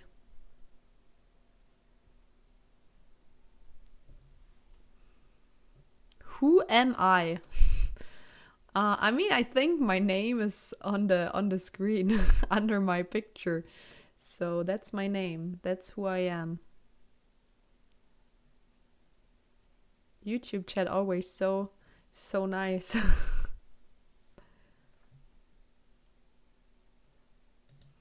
Okay, Josefina Heinemann against Fiona Steil-Antony.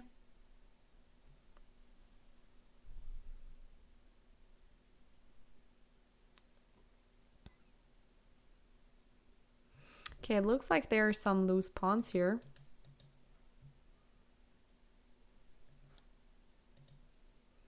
Yeah, she's trying to trade some of them off, but some of them are just falling now. After this, we have this nice move here to catch the pawn like this.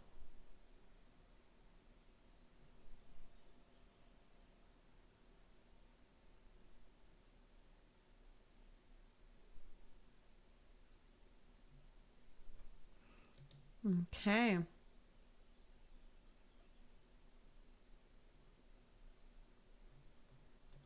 So since a lot of the games are already finished, I will have a quick look at the standings.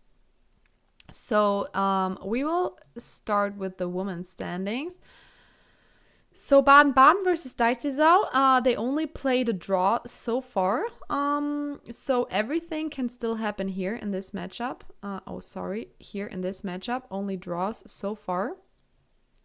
Then in the matchup Bayern Munich against Schwäbisch Hall, Schwäbisch Hall is leading 4-0. So this really looks like a decisive game, a decisive match winning. But Königshofen is leading 3-0. Wow, they really are on fire this weekend. I mean, they are playing against strong opponents, so they only need another half point to make this happen. Then we have the Rode Wischer Schachmietzen against Hamburg, where Hamburg is in the league because Antonia Ziegenfuß won her game. And in Solingen against Löberitz, we only got one draw so far. And then down here, we do have Hema versus Seeblick, where we only got one result so far. So this is still not decided at all. And then we will go to the other board, to the Open Bundesliga, and we just watched a game of Colin Colbo. He won his game really nicely, but yeah, it looks like when we just look at the evil bar here, right, that also Deggendorf is leading at 2 boards, and they really need the win. They really need the win today to make something happen, to not have to leave the league. Then we also have Kirchweihe against Baden-Baden, and there is only one decisive game so far for Baden-Baden. Then we have, Mülheim Nord here against Schachfreunde Deizisau, and Schachfreunde Deizisau is already an elite of 4.5 points, so it doesn't even matter how the first three boards are playing. They already won the match, so this was really sad for Mülheim Nord. Mülheim Nord is right now on the last place in the Bundesliga, so they will have to leave the league, probably because it does not look like they're gonna win today. I'm sorry to see that happening for them. And then we also have Bayern Munich. Whoopa! We also have Bayern Munich against St. Pauli, where Bayern Munich is actually in a league. In elite. Oh, and we do have one woman playing in the Open Bundesliga. I gave you wrong information before that. So we do have one woman playing here, but she actually lost today. So in the remaining boards, St. Pauli really needs something to win some games here. And then Hamburger SK, we only got one decisive result. Leonardo Costa, our new GM, he won his game. Nils Candelius drew his game, and the rest is still playing. So everything could happen. And as we know, Bad Mergentheim also really need to not lose today, because today is their last match. They're not gonna play tomorrow, Bad Mergentheim, because they have their opponent Kiel withdrew from the league. Okay, Düsseldorf has 3.5 points, and all the other positions are close to equal, so that looks also good for them. And then Solingen, looks like Viernheim is already, they have 5 points, so they already won here. Okay, awesome. Let's see.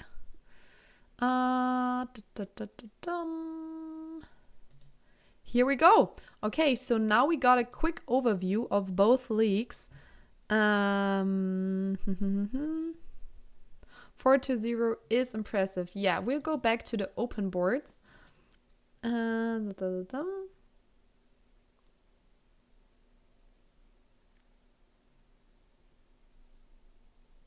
So this was the wild game.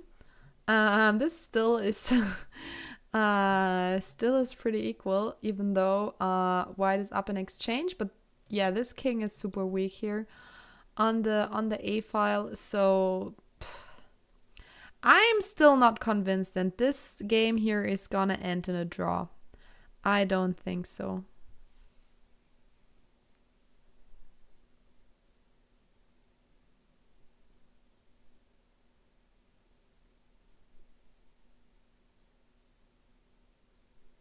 Yeah, I also think way too chaotic for a draw.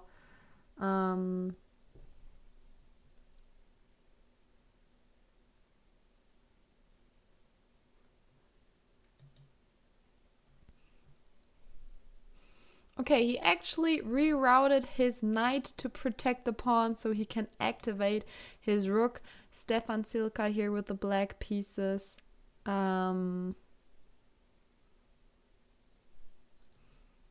Yeah, we can just go here with our rook. If the rook ever goes away, we can play something like bishop g6 to also attack this pawn here.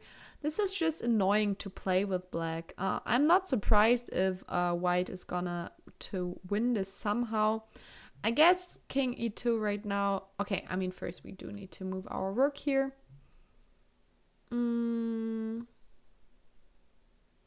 Yeah, can we go for the pawn here on a6? Oh, you will just play knight d6, I guess. You will just play like this. I see. I mean, it's still a fight, right? I mean, if we play something like this rook can also get active. So we can right now not really move our king without letting this rook here to get active somehow.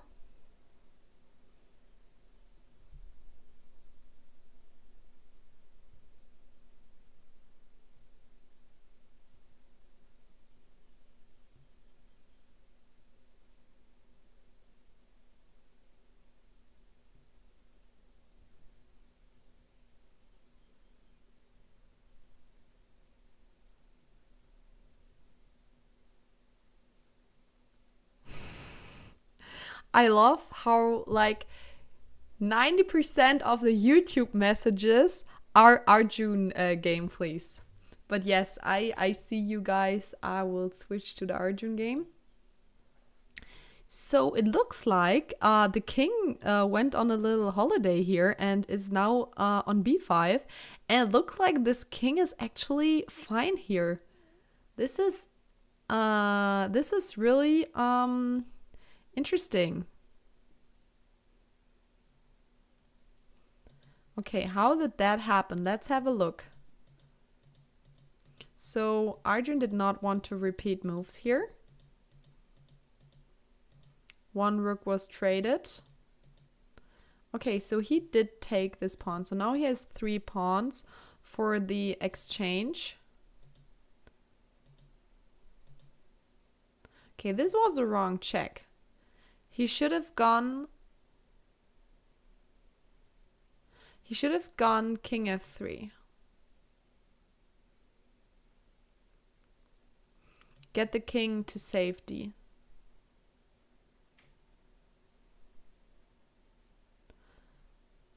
And then maybe somehow attack the pawn on c6. That could have been a good way to go. Yeah, king f3 was a good chance here. I mean, it's easier for us to say when we have the engine and everything. But here, actually, this was really nice of black that he saw that, I mean, it always looks frightening to play like this. But the king is actually good here. And if we now take this pawn, we're suddenly in an endgame. Okay, so this endgame is winning for white because we also get f7. So in this position, you should not go and trade the queens. But I guess we do have some checks here as well.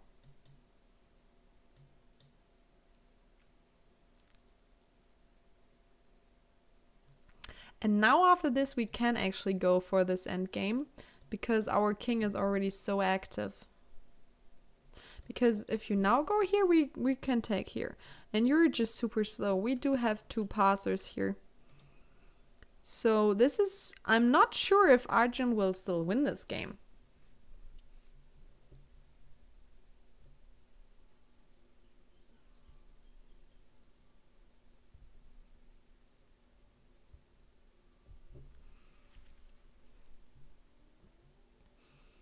Okay. Let's keep on watching. Exciting stuff. Here is another decisive game. What happened here?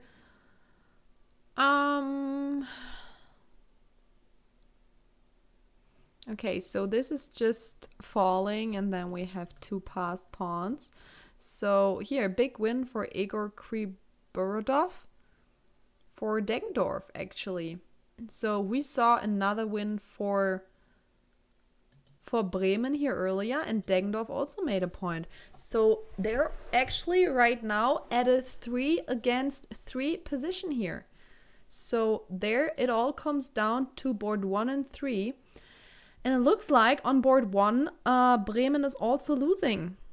Why is Bremen losing here? There's just a rook hanging. Okay, if we move the rook, then the pawn on h2 is hanging with check.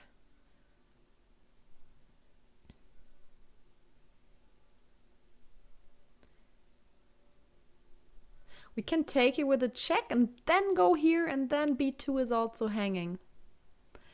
Elisabeth resigned. I'm so sorry to hear that. I mean, she was just up. She was just up a full exchange.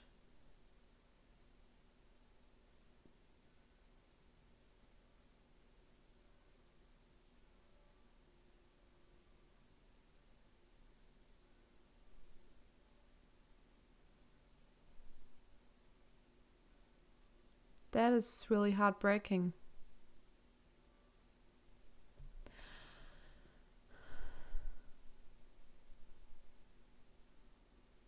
Drawn match up to Fiona and Josephina to decide the match now. Wow. Okay, so we have this losing for Bremen. And we have this position where Bremen needs to win to still get the draw. Wow, so that would be a big win for Deggendorf, who is right now on the third last place of the league. So if Deggendorf manages to win here, that's a big thing.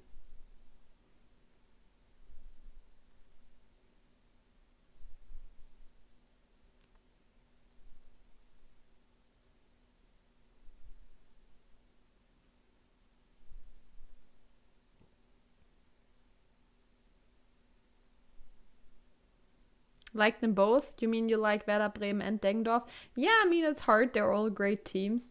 Okay, let's go to the Vincent Keimer game. We have not been here for a while, and Vincent is still down a pawn, but he still does have the bishop pair. So, I mean, let's just say he manages somehow to trade this bishop against this knight, then it's completely drawn, right? Because they have different colored bishops and that is just a drawn. You can never make it to win this position. We will just get the bishop in front of the pawn so that you can never run through, and in the end with this bishop you cannot attack the pawn standing on the white squares.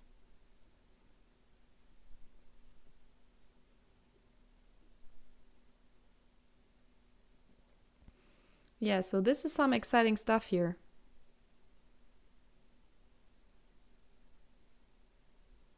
The struggle is real, 100%. I agree.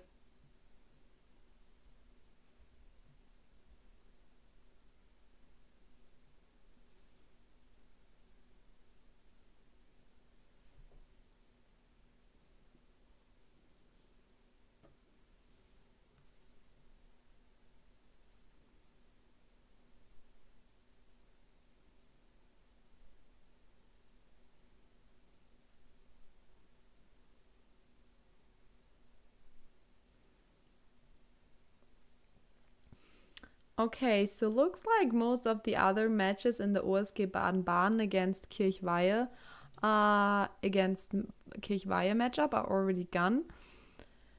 And OSG Baden is leading. So they had one win. All the other boards ended in a draw. So if Vincent and the 8th board are drawing, then it's a clean win for OSG Baden-Baden. So yeah, I don't know. I don't see how Vincent is gonna win this game. I mean, maybe if he gets this pawn somehow, but I don't think that's gonna happen. And besides from that, yeah, white is up a pawn.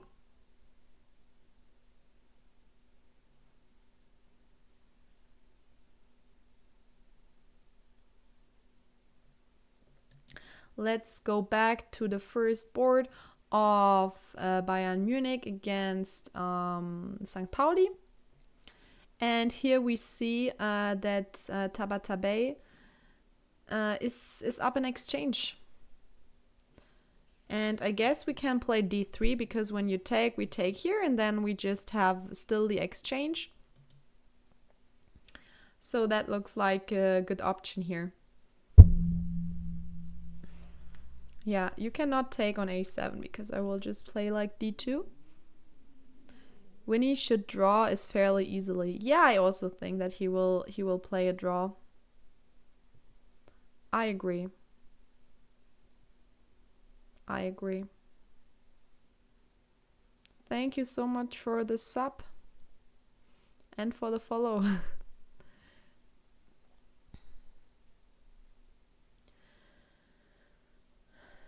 Okay, what is happening on board 2 here? The Norwegian youngster with the black pieces from St. Pauli.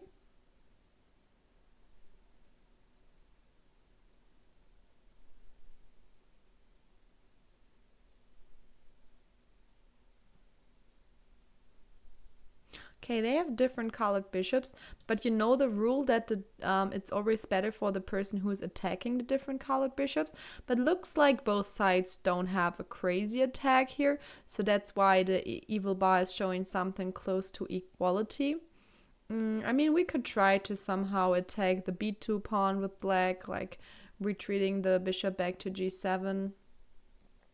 But everything should be able to be protected pretty easily. So I guess if you cannot attack the pawn really convincingly, then not much is happening here. Okay, so Frederick Svane, we have not seen this game in a while here. So this actually ended in a draw. This game here ended in a draw. So I don't know, did they repeat positions here? No, they did not.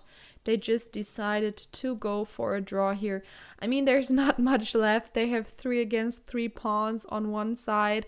So if the queens are gonna go off the board as well, this is really not a lot. There's really not a lot left. So let's look at Rasmus. Maybe you remember. Let's see what Rasmus did in the last 15 moves. I mean, no pawn move at all. Just ran a little bit around here. So that what happened in the last 20 move of Rasmus' game. Just maneuvering his pieces somehow, trying to get something. And I mean, he does have a good position, but I think he should play on the king side. So at some point he should go for g4 and h5. That's where he can win.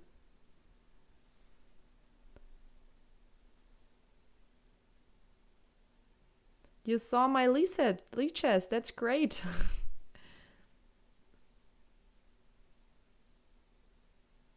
Okay, we just saw Parhamagsudlu and his opponent shaking hands. So let's have a quick look at their game, so we understand who won in that game, because I don't remember what happened when we looked there for the last time. Maybe some of you do, but I don't.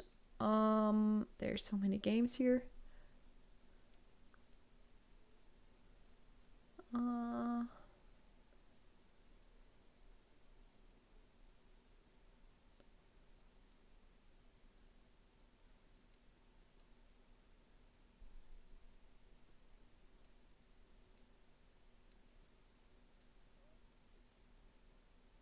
There, I have him finally. Okay, so this is the game. They're still analyzing at the board. Parhamagsudlu won this game here. He's like 3 pawns up.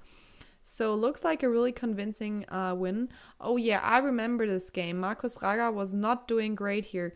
Guys, you remember this position here where black could just win a piece. Oh, okay. So he decided to take on g3, which is also a good move. But I thought just rook d5 looks really natural, because this knight cannot move because the rook here is hanging. Okay, but he went for this plan here and just being up a lot of pawns in this position here. And that's where his opponent resigned and Parhamagsudlu won the game. Yes, Marcus did lose his game here. Wow, okay, I see. Did I say he lost? Parhamagsudlu won and Markus Raga lost.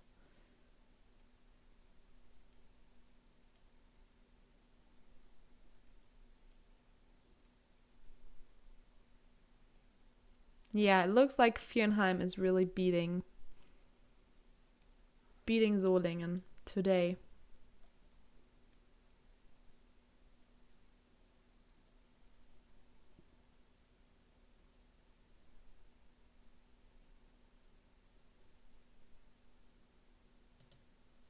Dimitri's still playing. Dimitri's still playing this position, and next to him Matthias Blübaum also still playing. I guess they're just giving each other confidence to still be here. I see. What a sad weekend for the Austrian people. Why that? How did Felix Bloberger play? He drew his game. That's fine. So I don't know who's trying to win here, but I would think white. If someone's trying to win here, it should be white. I mean, there are some threats with king b5. I mean, what is happening after king b5? The knight is hanging, and if it moves, this one is hanging. So king goes away, king b5. Knight has to go away, and this pawn is falling. So this is definitely something that that white is trying to win here. So Dimitri Collas really is suffering here against the legend David Navarra.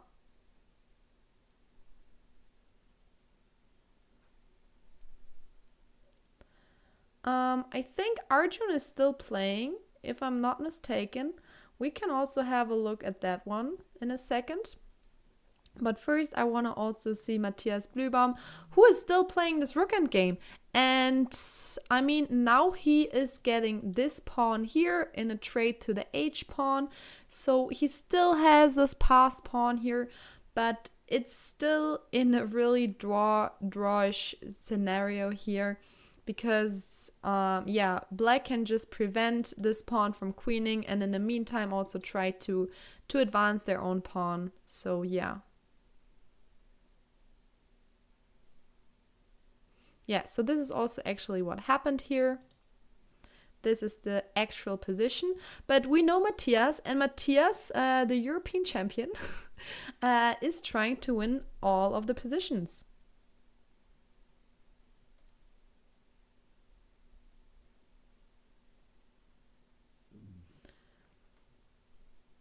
Rook a7 maybe, king e8, and then... Oh, that's... We should not blunder this pawn here. Yeah, the rook has to come from behind.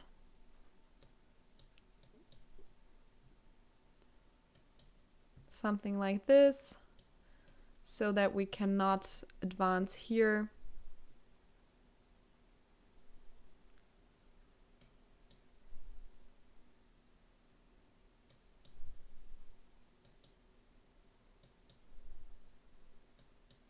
Yeah, I mean, it's really a lot of draw. How can you advance to 2000 on Lichess? Just do a lot of Lichess tactics. They're great. Do every day your tactics. The tactics are for free on Lichess, so you can just really improve yourself when you train to calculate better. So that's something I can really suggest. Okay, since we had a lot of Arjun requests, I will go to the Arjun game again. And we still have this really wild position here, where Arjun actually decided to take here on a7 this pawn. So black should not go into this endgame because it's just losing, because we also get the f pawn on, then we can also protect the a pawn. So this is better for white, but you can go for queen c4 check and annoy this king here a lot. So that's something that could happen. You know what also could have happened is that white offered a draw here, because if white wins here or draws here, that's enough for Düsseldorf to be the champion. They only need another draw, if I'm not mistaken. Let me check. So right now it's 1, 2, 3, 4, 4 to 2. So they only need half a point to become champion. So maybe there are some draw offers. So these are the two games. But the thing is, both of the games still going are better for Düsseldorf. So they only need half a point of two positions where they are better. So it's really likely that black is not gonna win both of these games. Also against world-class players. I don't see Düsseldorf not winning this. So even though they had a quick loss on board 8 today, it looks like they're still gonna get the title here today. So let's see, how will Andrei Asipenko try to win this game? I mean, he can try to get his bishop in. He has a check here and then bishop d5. The knight cannot move because the pawn on h6 is also hanging. So it's just still super annoying to play. I mean, the rook got back to a7 to protect the a5 pawn. But black is not really attacking anything of white here.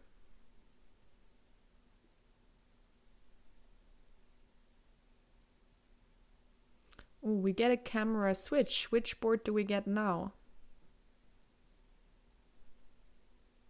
Ooh, this is the board of Arjun Erigaisi, guys. We're getting an Arjun Erigaisi camera here. I guess that's where all of you have been waiting for.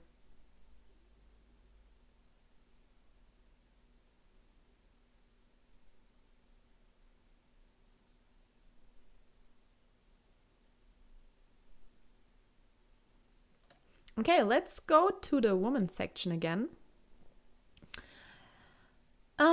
So you guys already told me that this is the last remaining board of OSG Baden-Baden against Deizisau, and the standings right now in OSG Baden-Baden, don't let me say something wrong, is 2.5 against 2.5.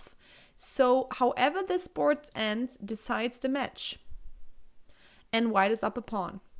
So Fiona really needs to hold the draw to not lose the match for Deizisau. So she has, big trouble here to hold the draw, because endgame with a pawn down against Josephine is not fun. Not fun at all.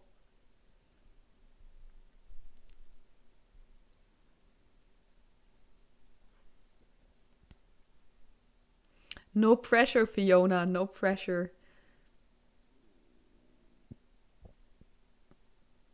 Do you follow your own advice? You mean doing tactics? I do them. I do Lichess tactics.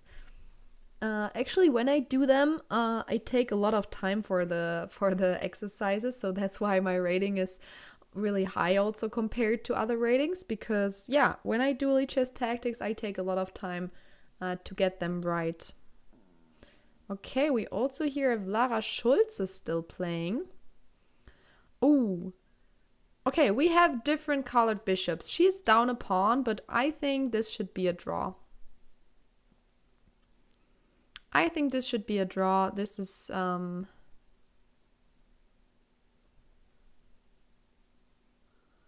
did 29 puzzles in the last 30 days. I mean, that's one puzzle a day. How many did you do?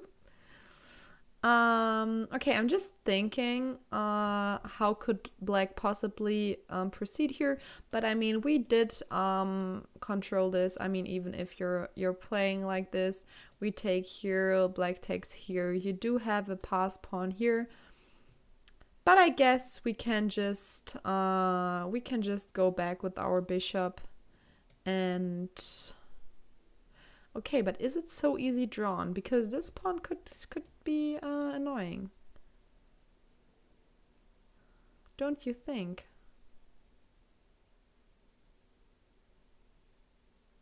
What are we doing here?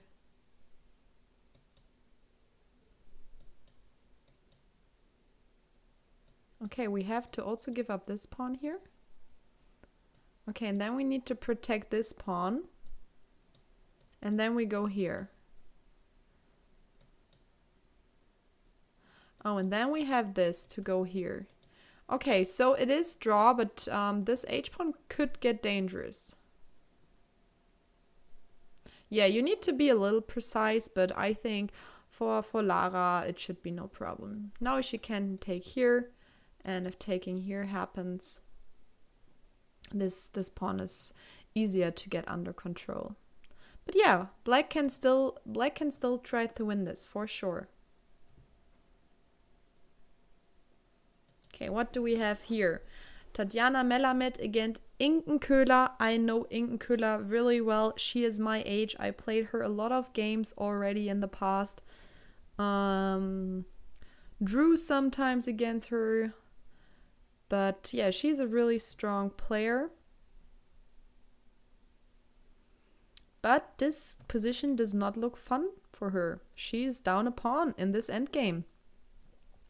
And it's also pass pawn. So the last black move was just king f8. And she's going to get her king there. And I think we already saw that Bad Königshofen is in a 3-0 lead against Tura. So they only need one more draw today. And they will definitely get that. So Bad Königshofen will win again today. So Bad Königshofen, they will not be the winner already of the league after today's round. There's still a possibility that Baden-Baden can pass them tomorrow in the Women's Bundesliga. But they are in a 2-point lead. So it's really likely. It's really likely.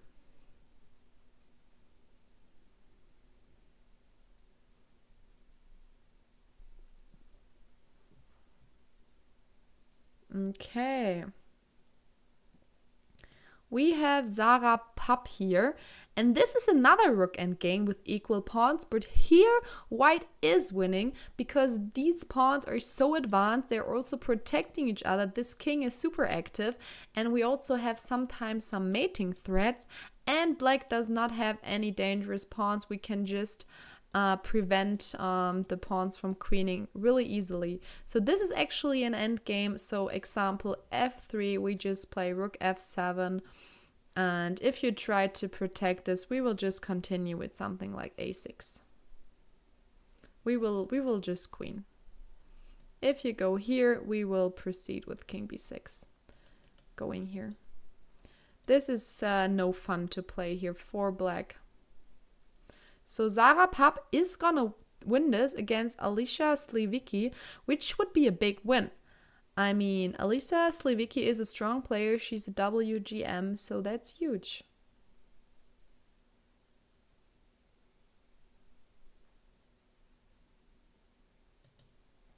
Okay, let's look at the game of Katarina Dolčíková.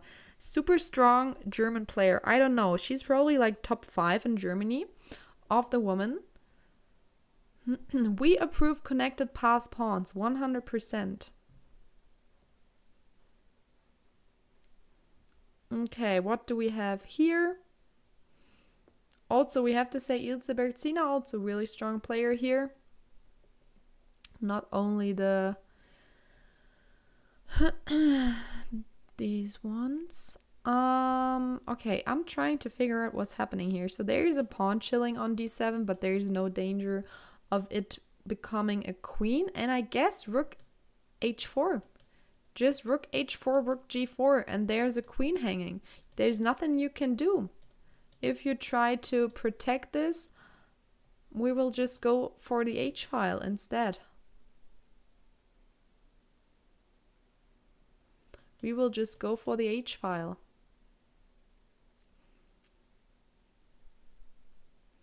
This king is in big danger. So this really looks like she's gonna win this.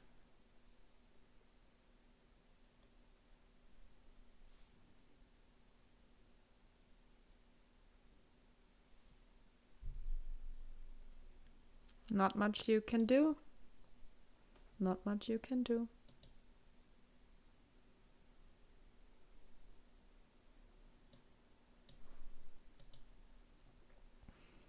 Okay, so that was the quick look through at the women's games.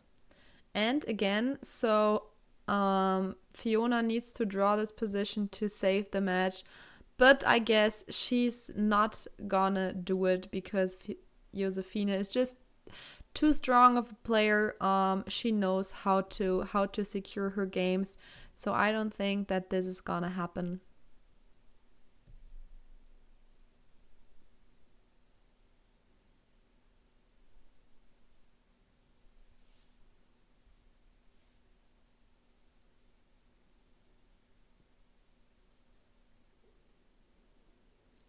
Yeah, sad because Fiona already played such a long match yesterday. So that really hurts to see, I have to say.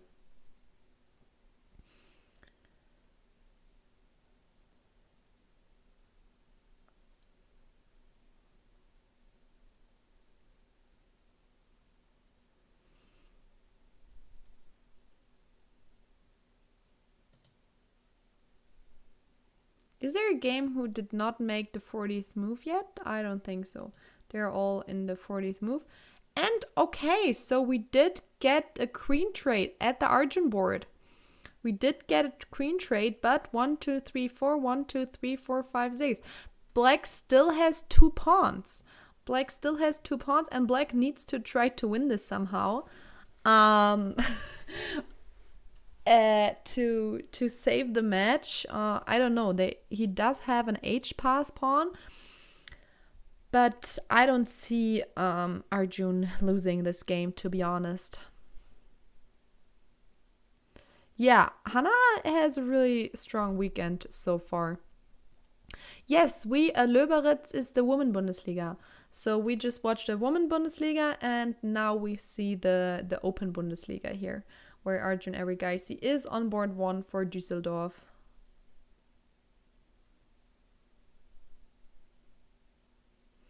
I mean, if something like this happens, we can even go here. And I mean, it does look, I have to admit, it does look dangerous for white because there are passed pawns everywhere. But it's actually fine. It's actually fine. Yeah, I actually guess I would rather have black in this position. But yeah, it's crazy how this is just a draw.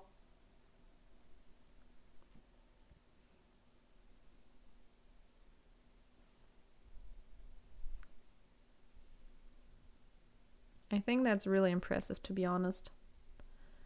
Okay, you know which game I really want to see? I really want to go back to the Rasmus Svane game because nothing really happened in the last 20 moves. So, oh, guys, we've seen some change. Okay, let's rewind what happened since move 20 because there was a lot of maneuvering. So let's see how a GM plays a position where all the pawns are stuck. So here he's just maneuvering around, trying to get out some weaknesses. I mean, he did position the queen here so that black will not get too active with the queen. But I guess at some point he understood that he can let him enter there and that his queen needs to, yeah, that he can enter, let him enter there.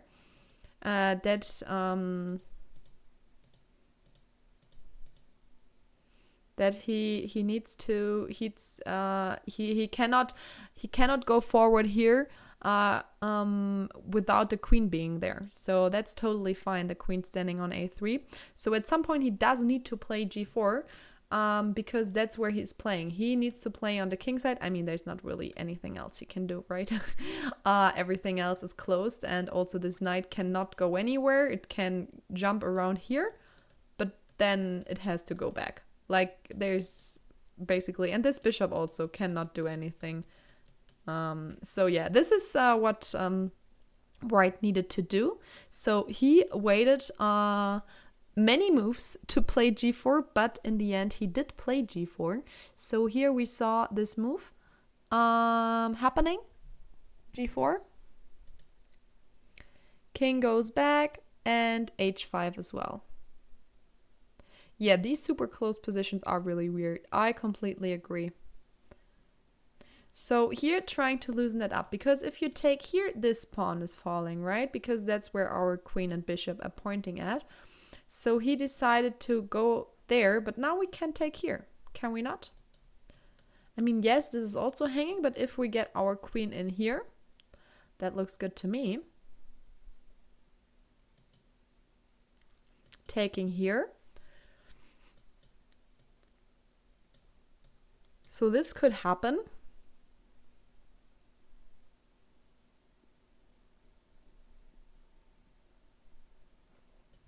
Knight g3, bishop e8.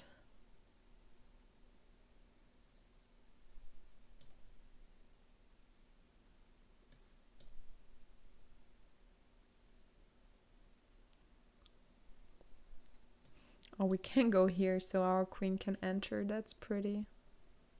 Or even our knight. Yeah, our knight is even stronger. If the knight makes it in... Yeah, I do think that he will win now. I mean, he did take him some time to get into this position, but I do think that... yeah, he made it finally to play g4. So what was the mistake here? After g4, he should have played h5. He should have played h5 so that Rasmus cannot play h5 himself. And after taking, our bishop will not make it through for now. So that would have been the right approach, to play h5 himself. Because this pawn is protected here from the bishop. Interesting, really, really interesting.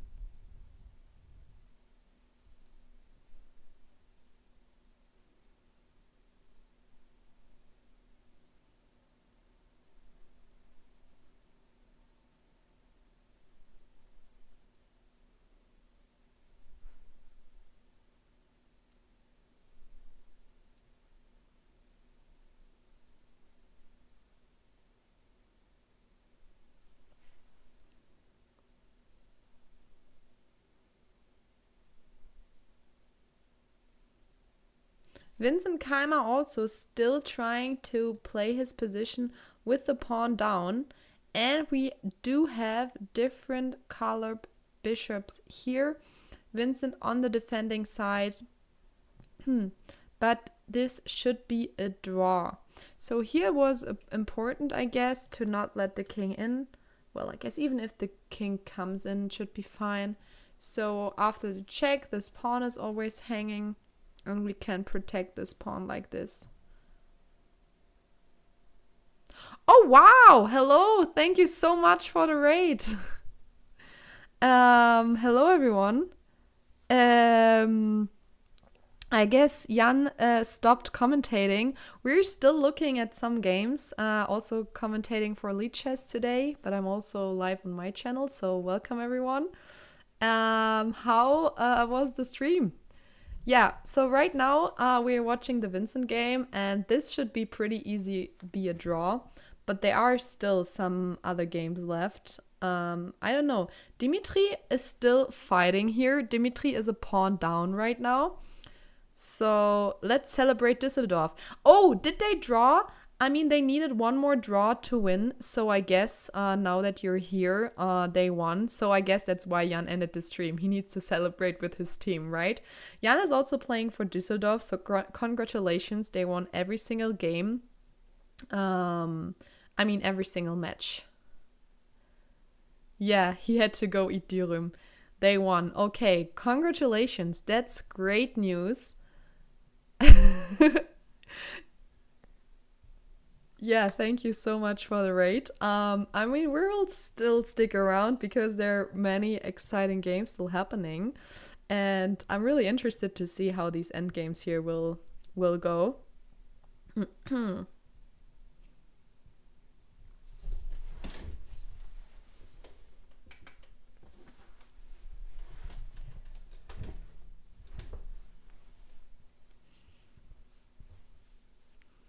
Yeah, I mean, thank you so much for following.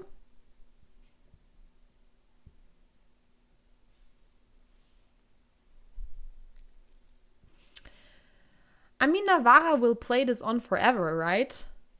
But the good thing is, guys, the good thing, also, we see Arjun Erigaisi here in our cam, still playing on the right side.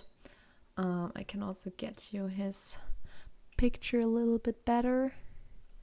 There we see him here. So there's still exciting games going on. Yeah, we're commentating on English because there's so many international top players here. And because Lichess is not English speaking channel, not German speaking channel, you know what I mean. Okay, Matthias also still trying to win this. And as I already told you, I mean, we do have a pass pawn here, which is really advanced, but there's also a pass pawn. And the king is doing a good job on, preventing this one from promoting.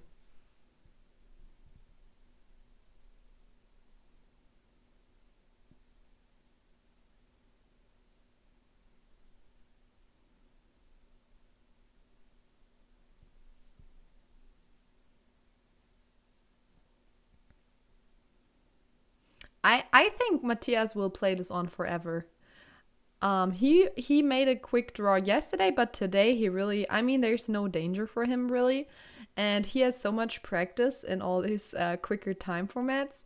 So yeah, at some point he will go forward with his pawns. The problem is, as soon as he does this, there's no place to hide anymore for his king. Because right now he could always play something like king e5, right?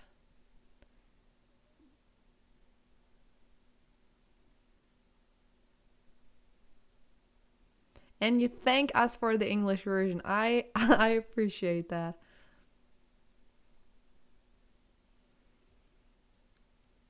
Lichess is French? I did not hear that before. Okay, let's go to the other top boards. So board 1 of Bayern Munich against St. Pauli is also still playing here. And if we have a quick look at the standings there. If I'm not mistaken,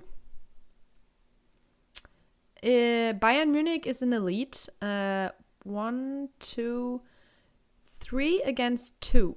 So still not decided. So St. Pauli is really fighting here to make something out of it. So white was worse for a long time, down the exchange for a long time. He's still fighting though. This pawn is really annoying. So yeah, I'm curious if he can hold the draw here.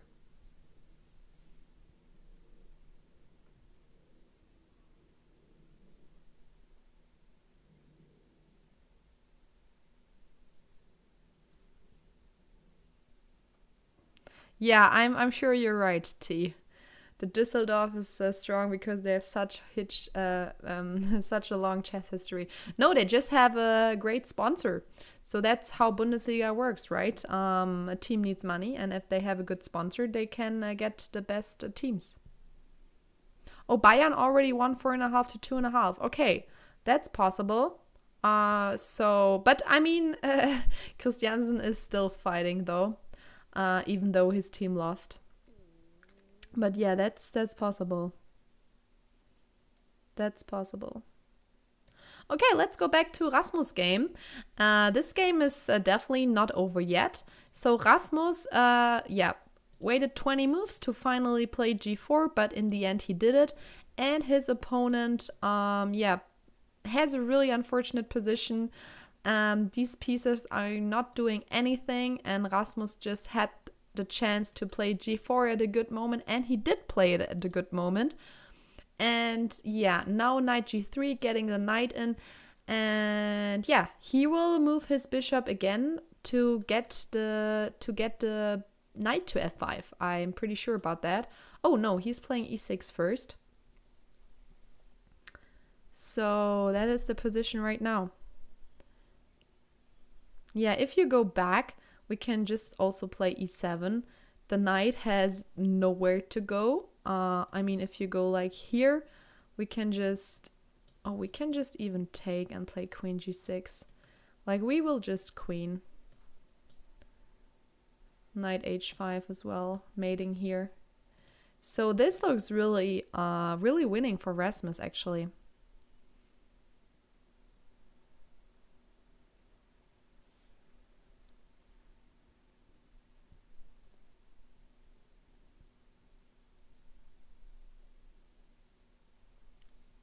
I mean, we love to see Rasmus win, right? He also did not have a game yesterday. Hamburg did not play yesterday, so yeah.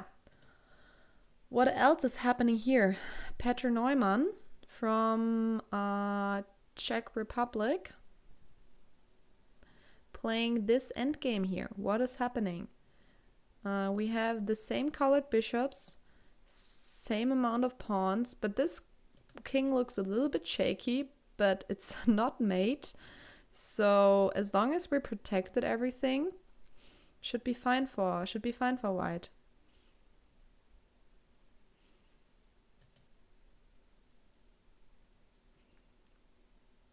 Okay, Arjun also still playing his game.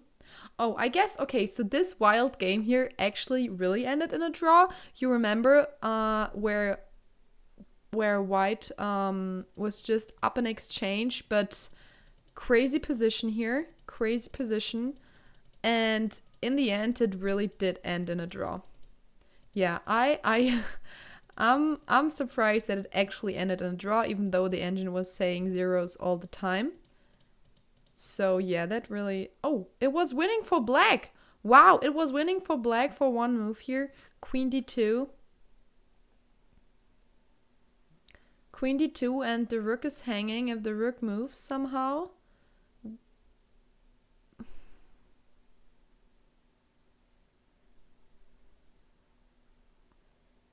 We just take here.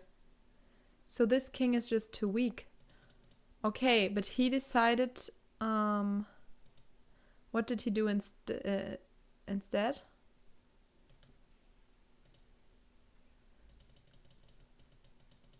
Wait, so after this... Oh, queen d2 happened.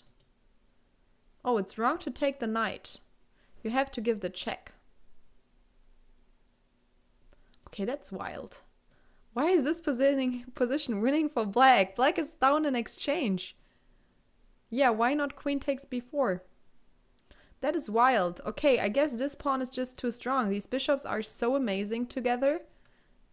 This is really interesting.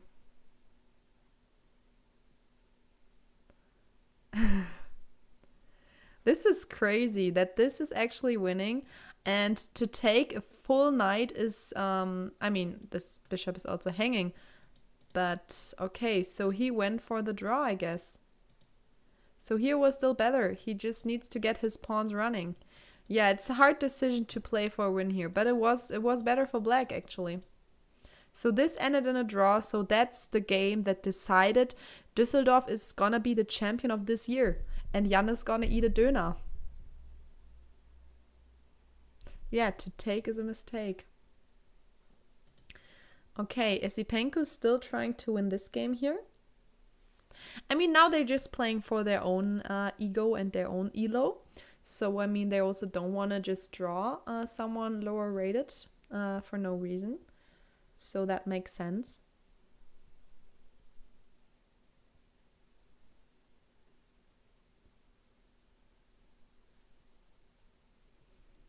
But yeah, I want to understand this game here. So Arjun's been thinking for a while here. This is not easy. I feel like I would rather play this position with black because you have all the passed pawns here. This is not easy to play with white, even if you're the exchange up.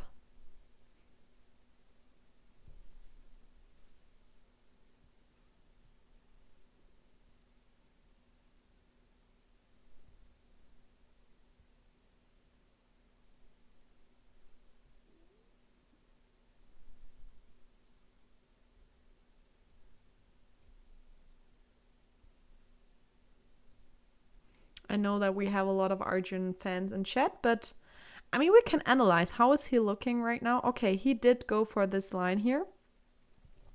Black has to take this pawn here.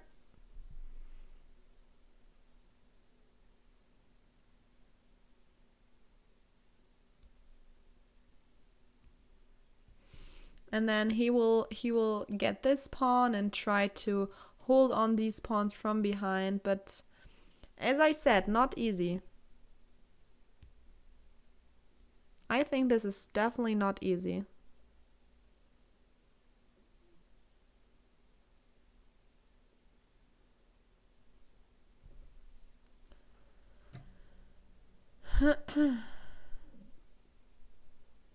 Yeah, everyone, make sure to also follow the Lichess channel. And in case you're watching from YouTube, we love to see a like for the stream and the commentary.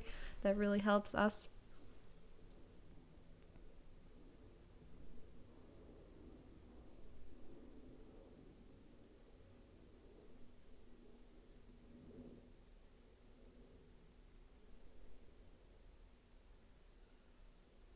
Oh, we only need 5 more followers on Lichess to cross the 35,000.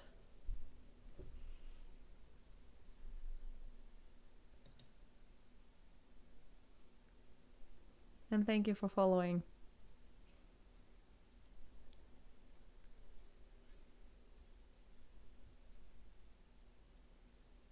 Four more. Okay, this actually happened. King takes a2. Yeah, as I said, not so easy.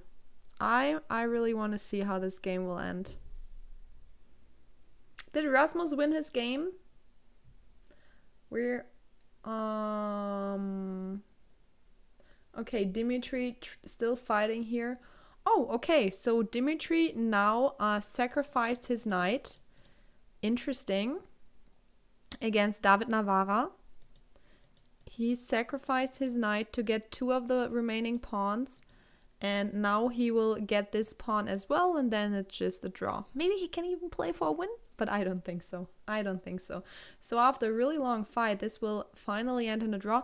And Matthias did what we thought about at some point. He is going to promote his pawns But the problem is that now he has nowhere to hide with his king. So yeah, it's hard, but he is trying everything he can. He's trying everything he can to not lose this. You know what is also interesting? The matchup between Deggendorf and Bremen. Because right now they're equal. But their two boards are still remaining. And here black is still better. Black was already better the last time we saw. Black is up a pawn, but also a king, because this king is really loose. This pawn is super weak. This pawn is also weak. So yeah, and we have different colored bishops, but since the queen are still here, this really is a benefit for the person who's attacking. And yeah, here black is definitely attacking more than white. White is not attacking here at all. So let's say black wins here, so Deggendorf wins here. That would mean that here Bremen would have to win. And Bremen is up in exchange, so that could happen. And if that happens, we have an end result of 4-4. So that is still open. We still don't know what will happen here in the end. So that is still not decided yet. So we have that. Yeah, Baden-Baden against Kirchweihe. Vincent finally got his draw in the different colored bishop endgame. So there the standings are 3-4 for Baden-Baden. And we only have one game going on, which is this one. So if this ends in a draw, then Baden wins this match.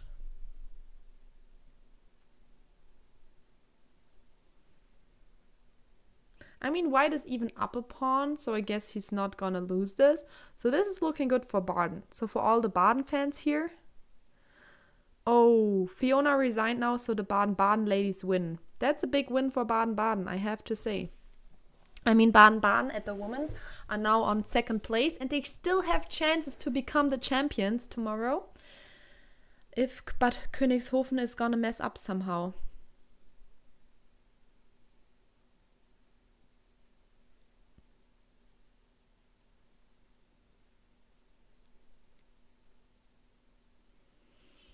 Okay,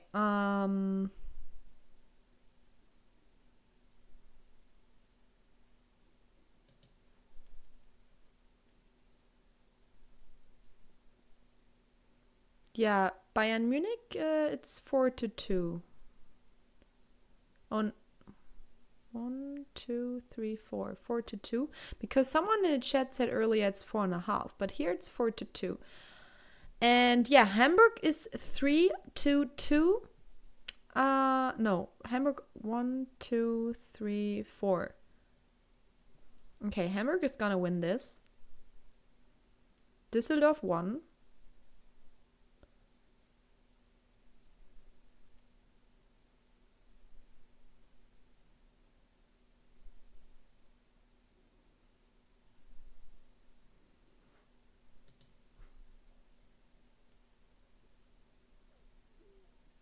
Okay, is it correct? So we have 2 games going on. So right now Hamburg did not win yet because we still have the Rasmus game and this one, but they only need half a point to make it. So that is really likely. So here we need yeah, we just need a draw with black. But I mean Rasmus has also a winning position, right? Ooh, look at that. Okay, Rasmus is only up a pawn. But yeah, this looks like we're about to checkmate black. I mean, if you take this pawn here, we can also take here. Like, this is not looking good for you.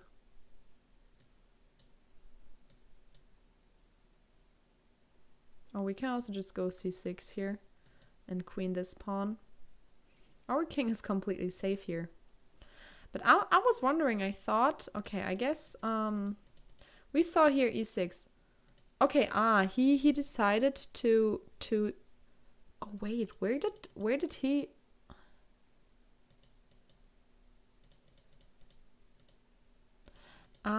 now I understand. So Rasmus sacked his pawn to get the queen in. And that was crucial because now all the pawns are hanging.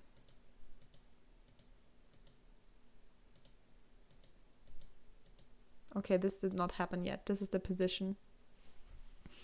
So in theory, you would say, oh, black has a bishop pair and can take the pawn. Yeah, but the king is just too weak. The king is just too weak.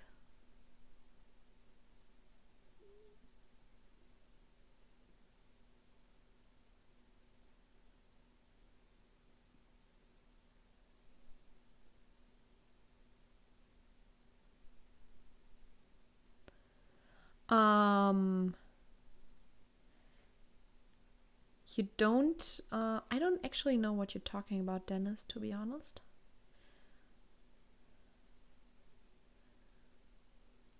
But on Twitch, you cannot like the stream. You can only like it on YouTube.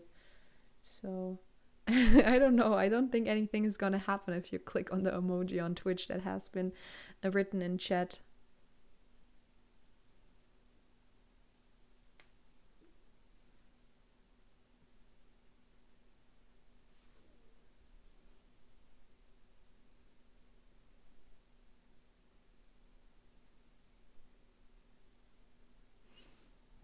We can take here in g4, for example. G5, sorry.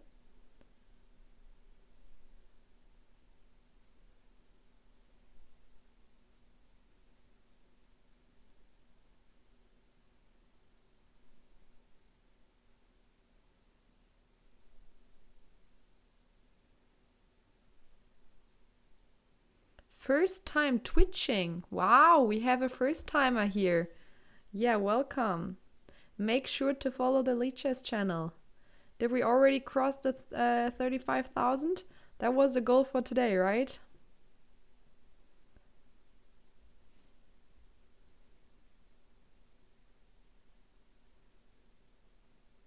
Four more to go.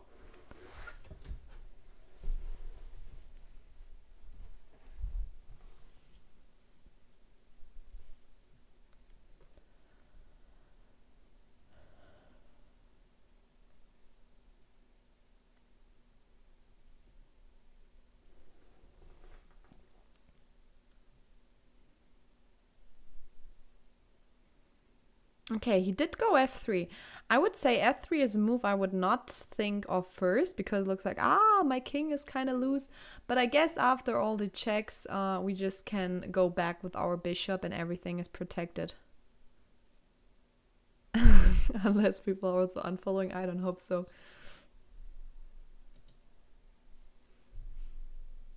I mean, if we're not gonna make the 35,000 today, I'm sure we'll make it tomorrow. Because tomorrow is the final round at 10 a.m. So, yeah, that's also something you all have to watch, guys.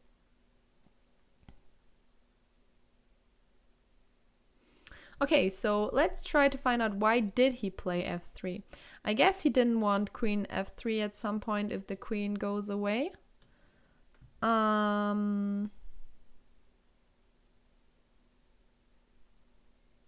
No, we just said Düsseldorf is already the winner because they are in a 3-point lead. So even if they lose tomorrow against Viernheim, they're still the champions. But it's actually really important tomorrow, the last game, because Viernheim is playing Düsseldorf. And Düsseldorf, as we already know, is a super strong team. But if Viernheim is gonna lose and Baden-Baden is winning, then Baden-Baden will be second and not Viernheim. So tomorrow is actually really important for the second and third place as well. So yeah.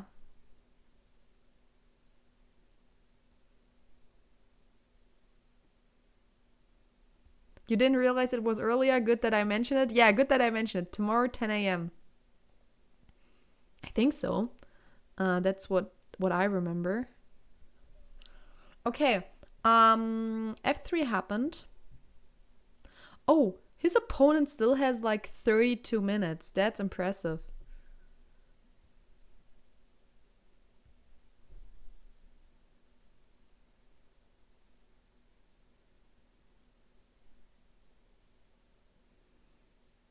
Oh yeah, when I say 10 a.m. I mean Central European time. But Mergen time finally goes down, yeah. I'm sorry for all the Bad Mergentheim fans here, but it's not looking good for Bad Mergentheim. But since we still have the Arjun cam here, let's have a look at his game. So as we know, Arjun did take the pawn on f7, and I mean, he's still up in exchange, but Black got 2 passers for that.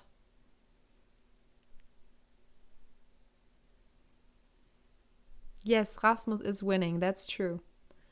But Arjun, I think he's really trying to win this. I mean, if he's winning those pawns, then it's winning for him. But I don't see him winning these pawns. I mean, actually, this bishop is not really doing a lot. It's more likely preventing the own pawn to pass. Yeah, actually 3 passers.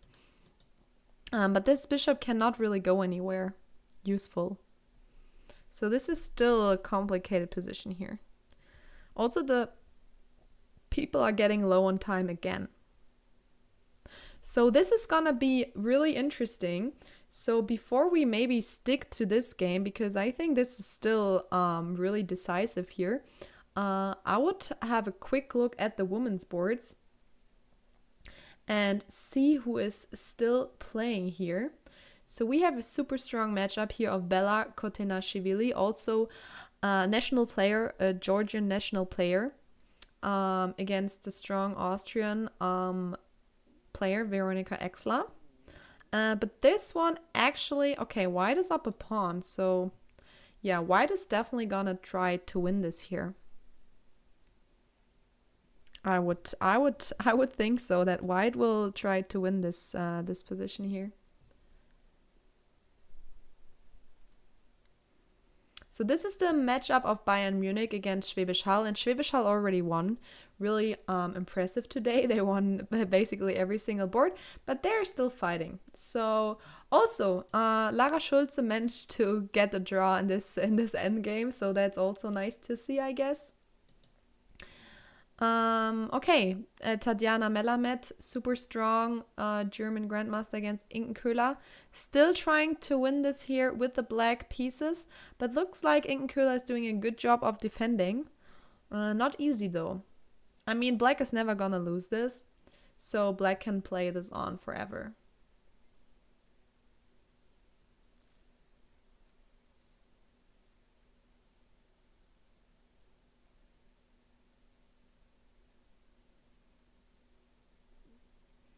Okay, let's have another quick look at the board of the under 16 German champion right now, Michelle Trunz against Ulrike Rössler here.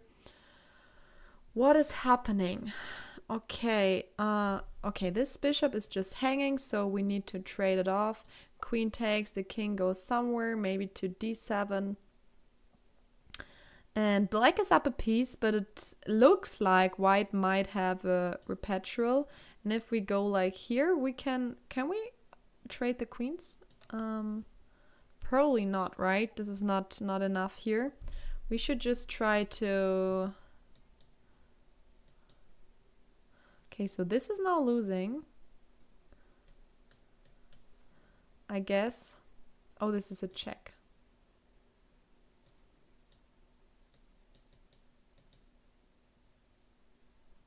Yeah, I mean...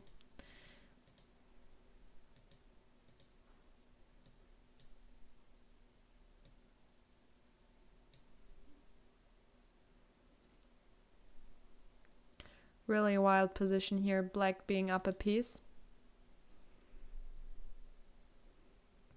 Yeah, I guess if the queens are traded, this should be maybe winning for black, if black manages to get the pawns in time.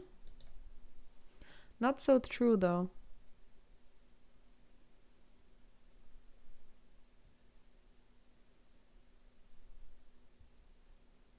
Yeah, really nice result for Laura as well. I agree.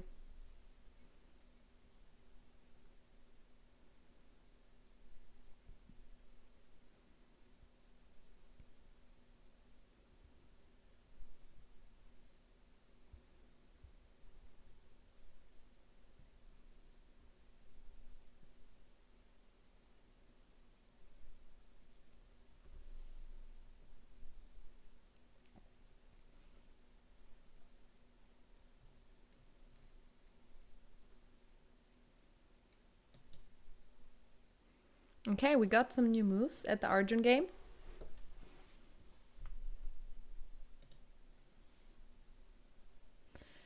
Still equal, but now Arjun will try to collect these pawns here. I mean, you cannot really protect the pawns with your bishop now. I mean, at some point you need to activate them. What happens if you do it like this? Oh, this is winning for white. Why is it winning?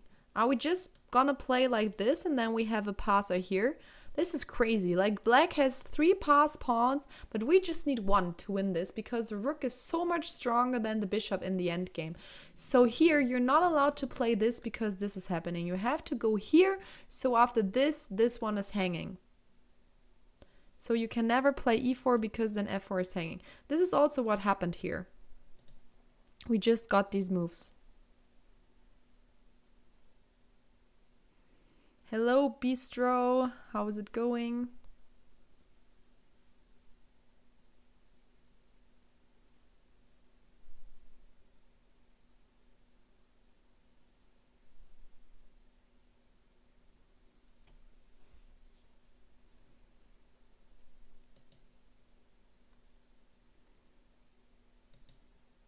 Yeah.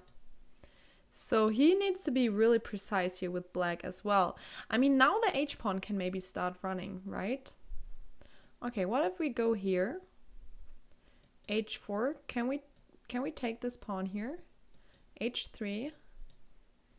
h2. We could get this position here. This is wild. I still don't see why this is a draw. I mean, this is complicated. But yeah, it really looked like black had all the pawns, but yeah, white is just collecting them.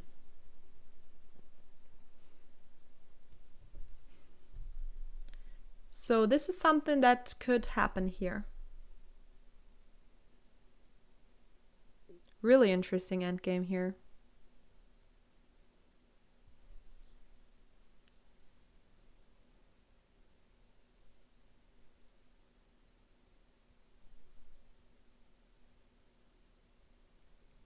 I want to see how this endgame goes.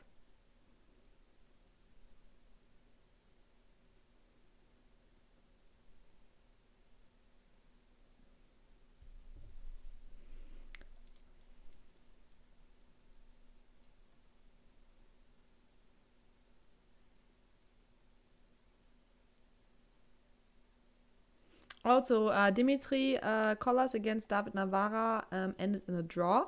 But Matthias Blübaum is still fighting his rook endgame. He's been fighting in this rook endgame, which is completely equal for a couple of hours now. So this is his position.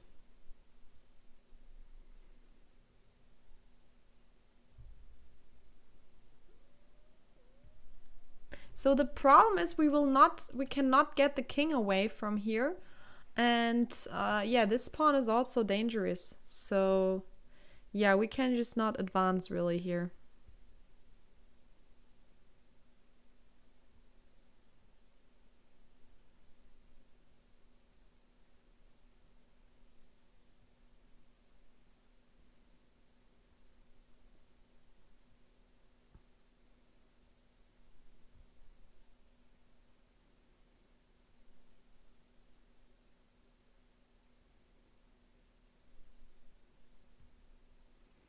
Also, we just got the result that Rasmus won his game as well against Bad Mergentheim. So that is the final result for Bad Mergentheim to lose today, and they will not have a game tomorrow, so they might have to leave the league.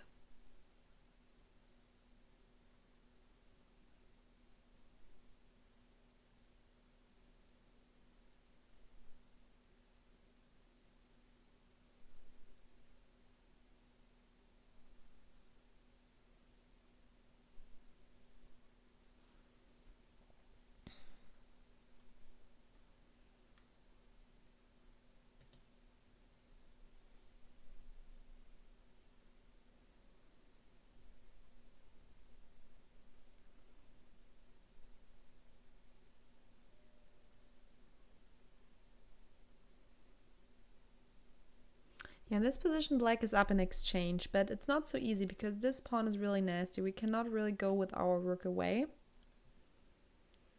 But I guess we can try to... Okay, white can maybe go here. Okay, we need to activate the king, I guess, and make this pawn running as well, because this pawn is not enough. Is it already known who will be promoted to the Bundesliga? I think so, yes, but I'm not 100% sure. So if someone in chat knows that, would be nice information.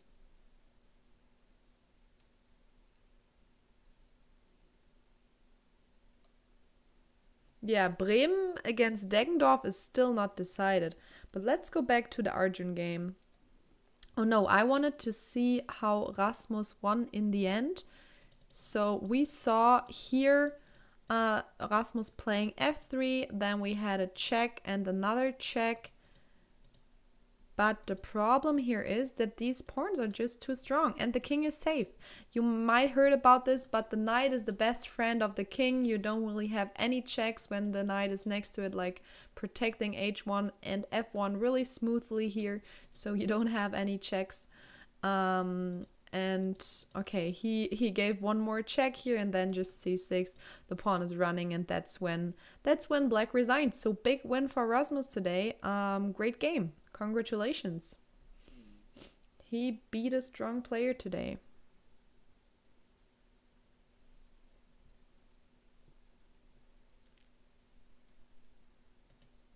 Okay, Arjun. He is gonna collect those pawns. So he just won 2 pawns in a row. Black will get a pawn on h2. So we can never then move our rook away here. And we're down to under 5 minutes. So now the moves will come quicker again.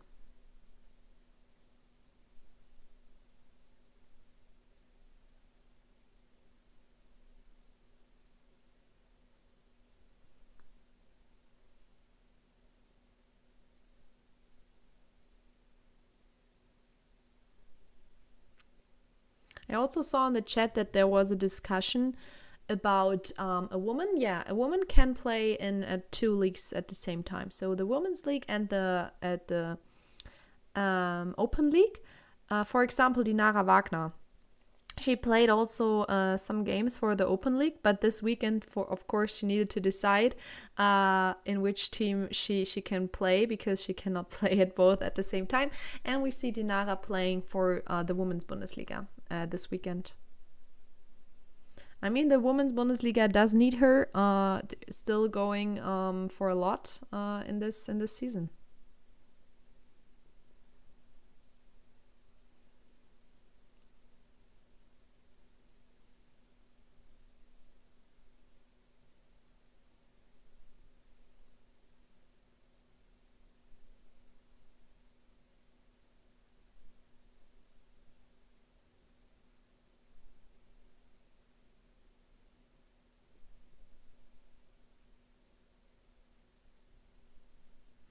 So I think like he's deciding between h3 and b3 here, Leon. It's also not an easy decision. Both actually work. These are the only moves though. Everything else is losing. He needs to play h3 or b3 because white does have a pass pawn now as well. So we need to push ours as well to be in the game. So king c1 is losing. Yeah, you can also play rook a6 here, it seems like. If you play like this, now we have rook a1 check. Then you just lost a lot of time and we will advance here. And the bishop cannot prevent the pawn from queening. It's a little bit trapped here. So only moves are b3 and h3 here. But yeah, good idea with king c1. But it's actually not working.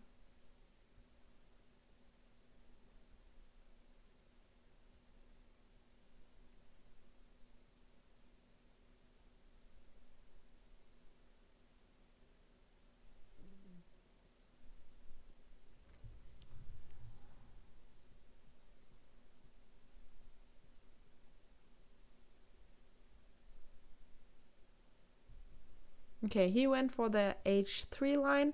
And now everything but rook g6 is winning for black. I mean, makes sense. We need to go to h6, right? So yeah, Arjun will play here. Rook takes g6 really quickly, I guess.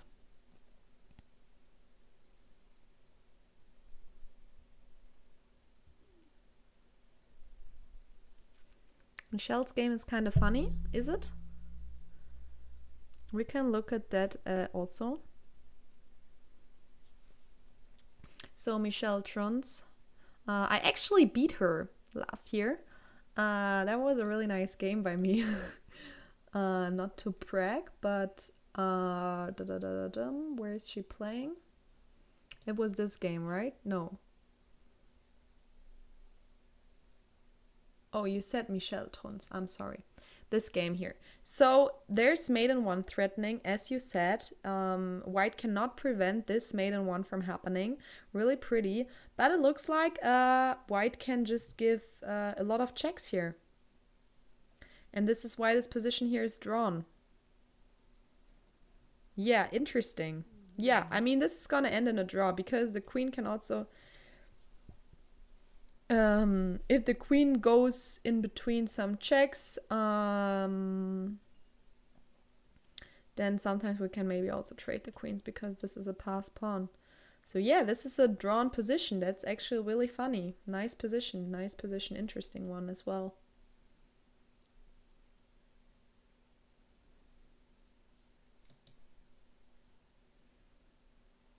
Okay, so we have some new moves here. So we did see rook takes g6, h2, and rook h6, followed by b3.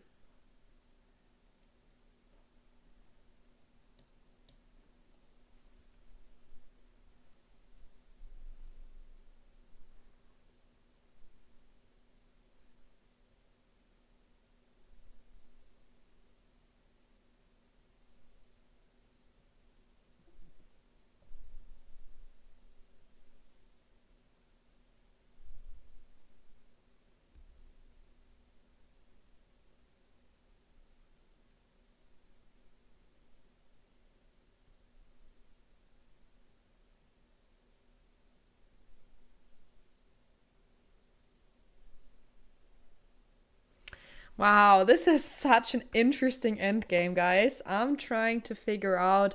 I mean, we also have two pawns here, right? We will see a queen ending. Yeah, I mean, we cannot prevent all the pawns here from queening.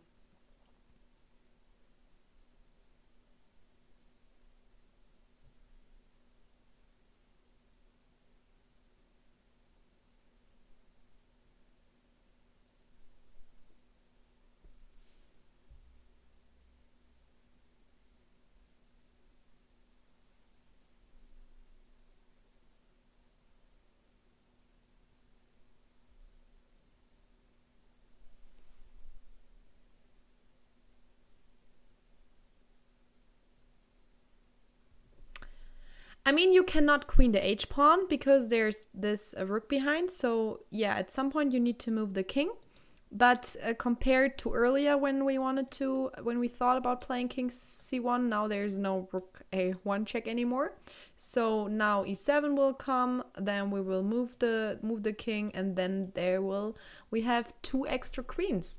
So yeah, game's still not over. There's exciting stuff here. Oh, Leon has played a really good game. He was losing after the opening, but he just defended really well.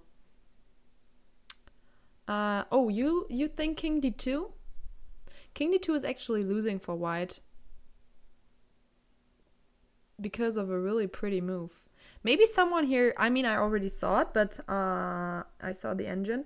Maybe someone of you see why king d2 is losing here. There's only one move you can play why this is losing, and I think it's really pretty.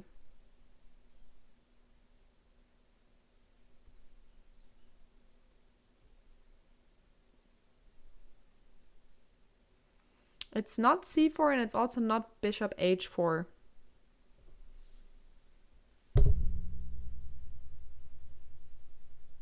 But good guesses.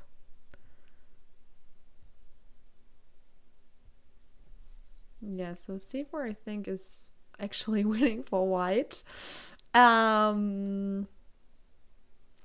this is wild. This is wild. This is actually winning for white now. There's one move, so we have one move that is winning for black, and c4 is winning for white. So it's a really complicated endgame. Yeah, so Olaf from YouTube saw it. It is bishop e1 check. It is bishop e1 check, and after king takes e1, we have the winning move. Oh, guys, I cannot believe it. The winning move here is king a1. It's king a1. It's not king c2 because rook takes h2 comes with a check, right? It's king to a1. That is beautiful. And after this move, we just queen here first with the check, so the king needs to go away, and then we have yeah, we just try to get this pawn here somehow. I guess like this. Oh, we can also go here and get a second queen here. Yeah. So, this is not what happened though. So in this position here, he did not went for king d2. He went for the e7, and we got 2 extra queens. So this is the position right now. Wow. Yeah, this is an exciting endgame, I have to say. Look at that. Wow. I mean, this king here is now in the middle of the board. Wait, these pawns here are walking in this direction, right? So this pawn is protecting this, so we cannot take here. This pawn is going in this direction. Yeah, there must be some perpetual for this to be a draw.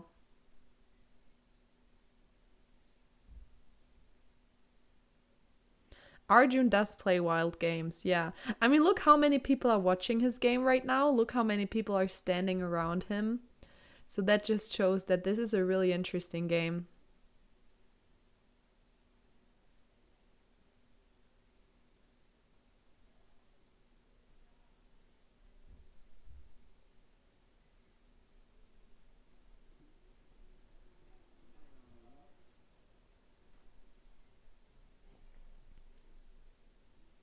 Also, board 1 and 3 in the Deggendorf against Deggendorf match against Werder Bremen are also still running. Okay, why did we switch the cameras here? I think Rasmus is already done. Yeah, let's go back to the Arjun camera. I think that's better. That's the only super exciting game right now. Okay, I just want to show you Queen G2 and H1 here. So Queen E4 is working here.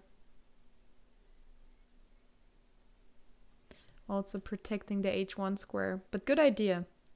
And then we have to go Queen D2 check next move. I'm so excited. I just can't hide it. Okay, so this is board 1 of this matchup where we have different colored bishops, but black has 2 extra pawns, and in this position it's actually enough to win. So in this position it's actually enough to win. We play f5, I guess, at some point, and the pawn will be traded off, and then we have just 3 passed pawns, and a bishop cannot prevent this from queening. So here Deggendorf will win. So to be a draw in the end here, white needs to win. White is up in exchange, but there's not much left. So if more pawns are traded, this is gonna be a draw.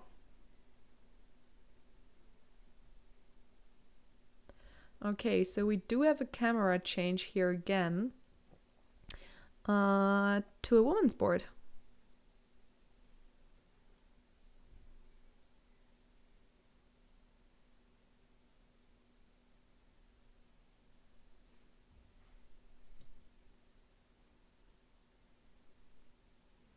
Okay, no, the camera is going crazy. Let's go back to this game. This is the exciting one.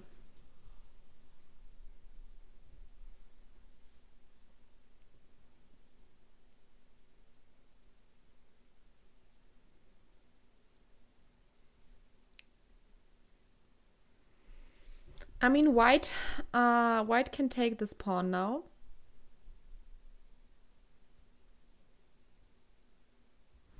Okay, so let's look into this line. H1, rook takes, queen takes. Oh, this actually happened, guys. This is on the board. So black has a queen and a bishop, and white has still 2 pawns. So, I mean, even without the pawns, this is a draw. Black cannot win this. I guess Arjun is trying to queen somehow.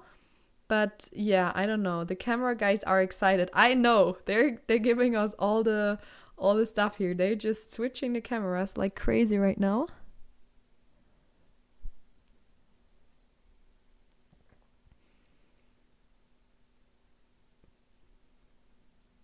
Yeah, so we see the camera of Rasmus, but he already won like 20 minutes ago.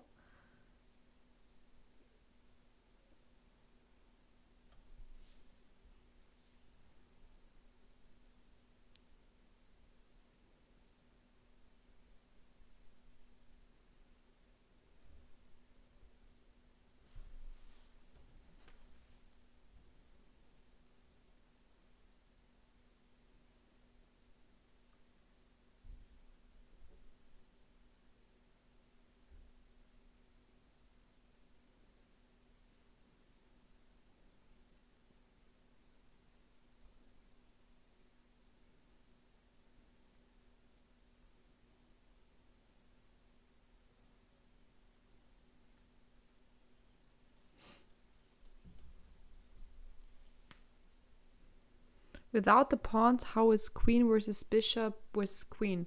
Yeah, I think that's a draw.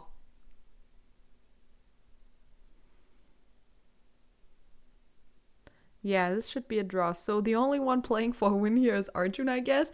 But he will not make his pawn to queen. So yeah, there are too many checks, I also think. This should be a pretty easy draw. But let's see how he continues. I mean, it's Arjun's turn.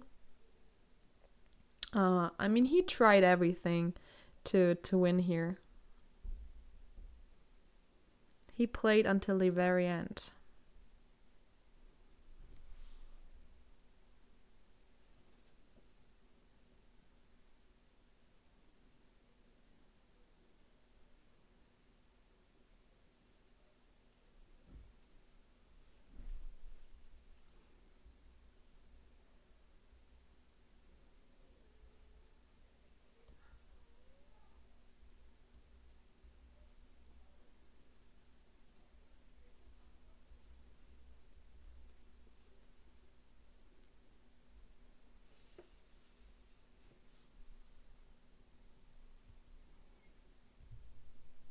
I mean, what could he try to do here? Maybe activate his own queen somehow. The queen is really not in the center of the things that are happening here. Queen a4, threatening queen a1. I mean, if you trade the queens, this is probably, is it winning? I think right now it could be winning, because the king is too far away, right? Oh no, even this is a draw. Oh yeah, because right now, yeah, you can already not move this forward. Yeah, this is just a draw. Okay, he went for queen g6.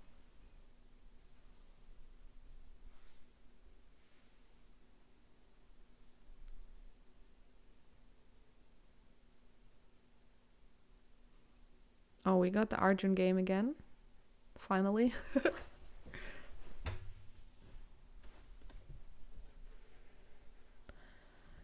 Yeah, let's grind this for another hour, right? I mean, I would still lose this position against Arjun. I'm pretty sure about that. I mean, Arjun also does not have a check right now. So that's really convenient. Like, you cannot go here. And also, there's no check here. Yeah, queen f3 makes a lot of sense. This pawn is hanging here right now. So now he could go for something like f5. Maybe. I'm not sure.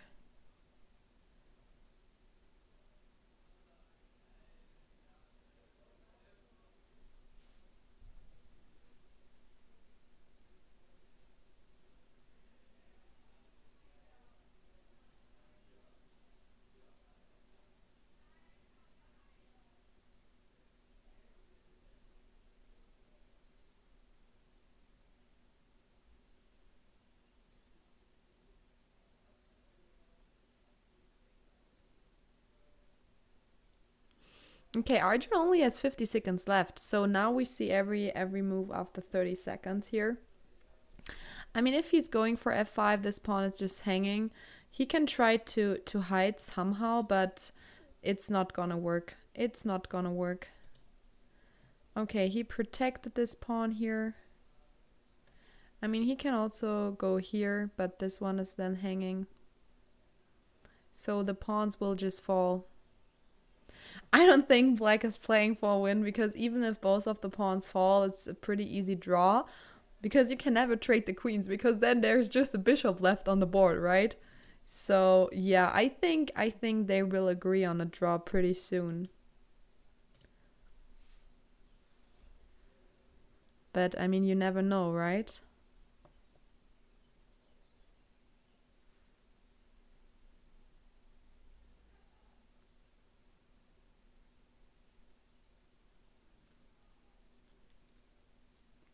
Yeah, I mean, he can try to go for something like f5. Okay, going for a check first.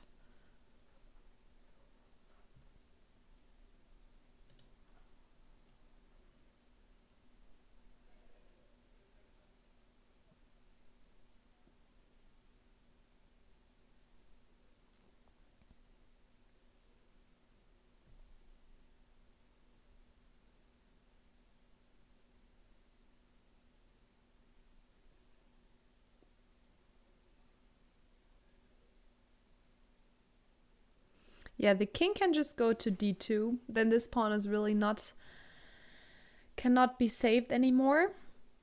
But yeah, then we can just go queen d5 check, trading off the queens. Pretty easy draw. Draw agreed?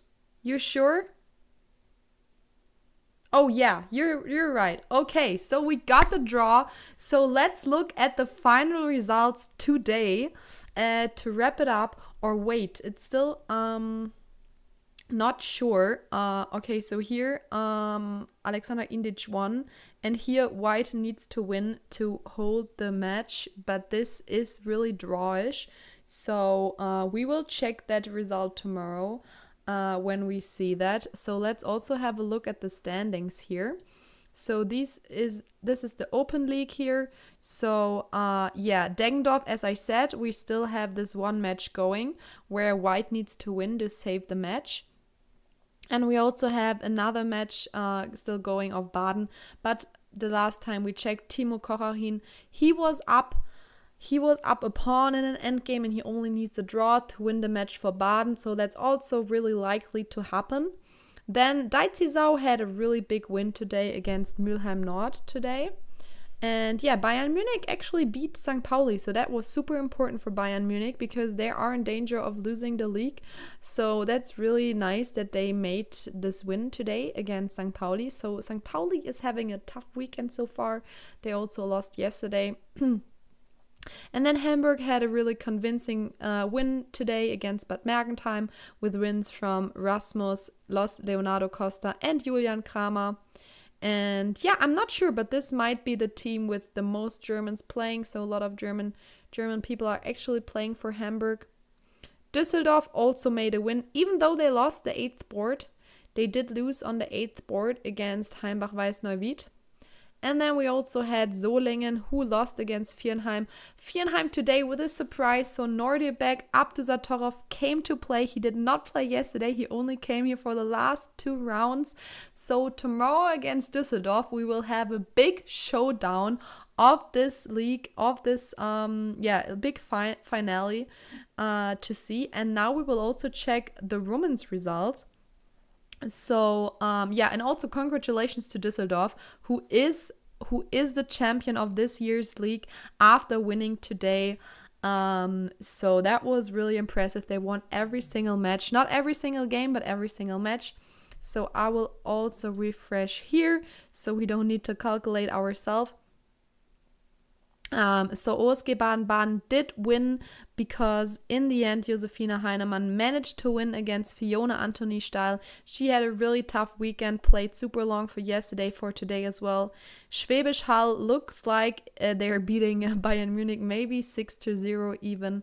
Bad Königshofen, really nice win again today against Tura Haagsheide. Really convincing here.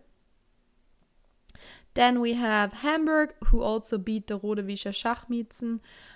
Nice win after they had a tough match yesterday against Tura Haagsheide. And then Solingen won against Löberitz. So, yeah, but Königshofen is in the lead right now with 2 points before Baden. So we will see how this will go tomorrow. So if Baden still has a chance of coming first in the Women's Bundesliga, but they should be pretty sure already second because Schwäbisch Hall already lost some points on the way, even though they are a super strong team. And Hema did win against Seeblick Diepoleswalde. Oh, did Tamila Trunz? Oh, no, that was Trunz Michel. Yeah, that ended in a draw. Okay, I see. So yeah, with that, I think Lichess is gonna rate now. So I will, I'm just saying thank you everyone for being here. And that's that. Let me know when that happened.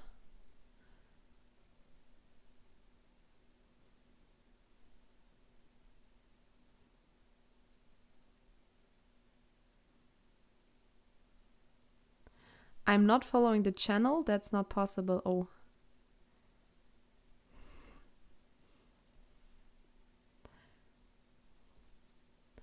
Okay, I did not know this. Thanks for pointing that out. I just followed Lichess now.